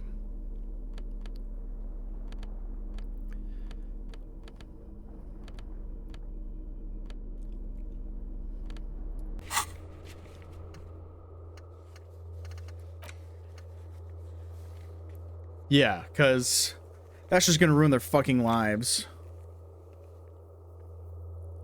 Oh, I don't have a copy of the city map.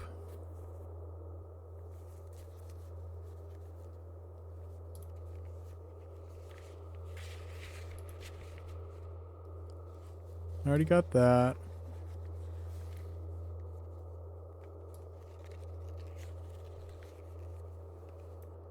Whoa. That does not want to scroll nice.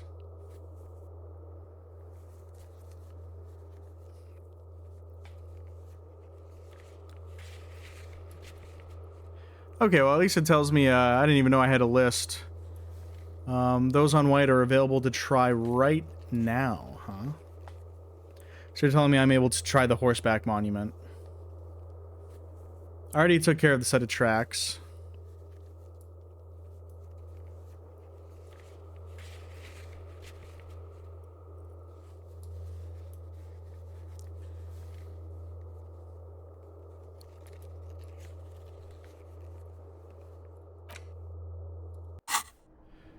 Okay,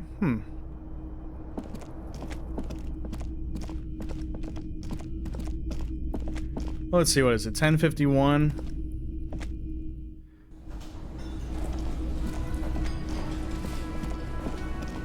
I'll try the horseback monument since I have it available to check real quick, because why not? And then I think I'll wait for it to become 2100 hours. Go to sleep, and that's how we'll end the stream. An old monument stands in the middle of the traffic island, pointing toward the sea. The more you ask yourself, the less you know. One thing is for certain, though. Your brain Nah, it's 8:52. It's Your time. serious and permanent. All right, that's fun. Let's not talk to anyone and get my morale damaged and I die or whatever. Let's just hang out on the bench for half an hour.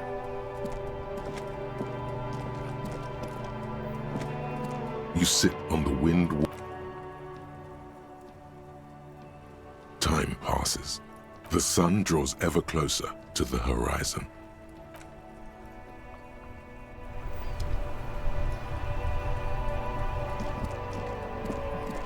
Well, despite not knowing much of what I need to do, I certainly got some levels done and got some shit figured out after a little bit of me fucking trying to figure it out.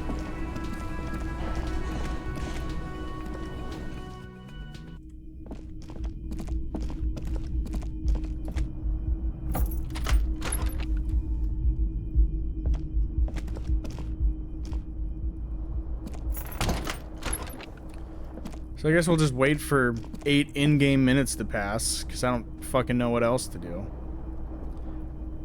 I think I've already went through all these books. I need Kim for that. Probably need Kim for that. That was gonna hurt me to do. Need Kim for that. Already investigated that, which I need a better pry bar. The face of King Freecell smiles at you. Oh yeah, I already looked at that. There's nothing to look at there. Well, heck, we're definitely making some progress here. A little more slowly than I would have liked, but, you know, we're making it happen.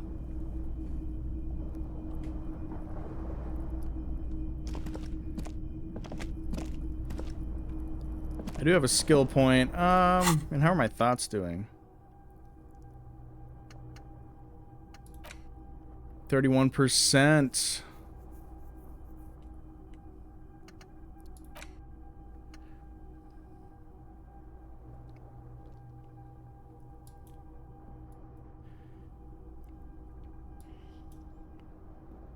Honestly, I might just spend the point to get rid of that.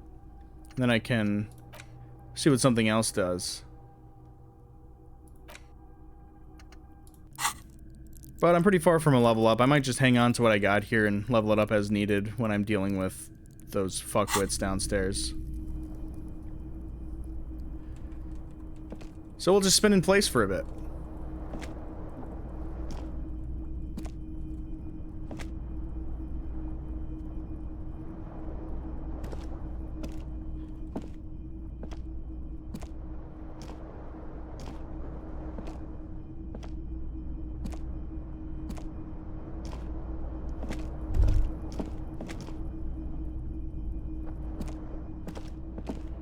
Yeah, I've exhausted what I can do with that. The window stands broken in its frame.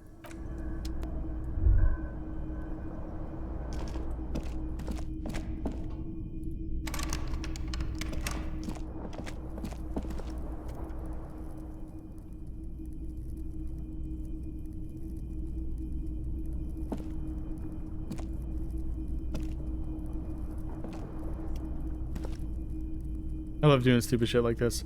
Okay, so no time has passed with me just standing still. That's annoying.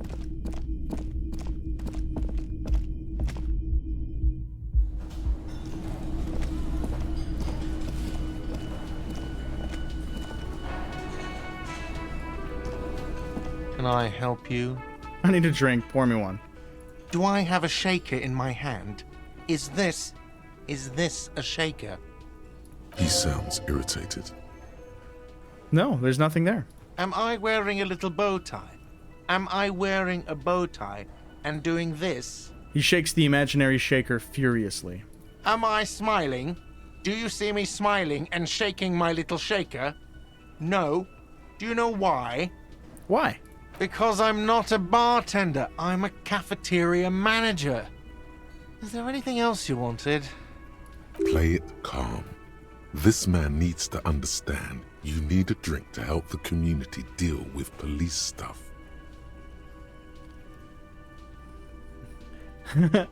I want a fucking drink, asshole. Nah. You don't understand the seriousness of the situation. I'm an alcoholic. I need my fix. A wild squovid appears. What the fuck's that? I'm an alcohol-operated detective. If you want me to clean up the dead body and solve the case, you need to insert alcohol into my mouth. Oh, well, in that case, let me pour you a nice, big, refreshing marinella. Do you want that out of a glass or a pineapple? Glass. Don't be an imbecile. I'm not going to serve you a marinella. I have work to do and broken things to fix. If that was all, I'd like to return to it. Okay. So you don't serve drinks, even though you've got a pile of drinks behind you. Such a dick. Oh, hello, dear. There you are again. Tell me more about Morel. Looks, character, relationship. Oh, dear. I'm not sure where to begin. Oh, I didn't catch it. Rigged. What's your husband look like? Well, his expression is slightly grumpy, but his eyes are always bright and curious, like a small boy's. And his palms are quite coarse from all the field work, but he's quite gentle. It's always a challenge to describe the person you know best in the world. Let's try again. If I were trying to meet him on the street, what would I look for? Oh, well, he's a bit shorter than you, but with a larger frame. And he has longish white hair, usually a bit uncombed. You might say wild, even. Okay. One other thing, he'll likely have all kinds of field gear on him, even if he's not out in the reeds, you know, just in case. He was about to jerk it, but to be fair, it's not his cob to make drinks. It's not his cob to make drinks. He's the cafeteria manager, and there's a line of drinks behind him.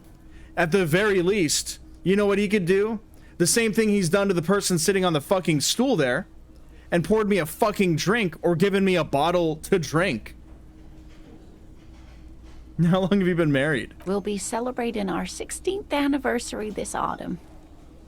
Not the most numerically satisfying anniversary, but I like the less obvious milestones even more somehow. Lol. How'd you two meet? By a dating agency, I'm ashamed to say.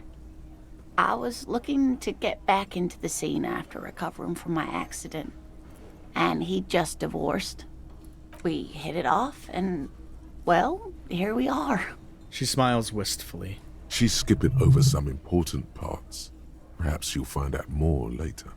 All right, I think I have all I need. I hope I've been useful. Tell me more about this rare insect your husband's looking for. Oh, sweetie, it's fascinating.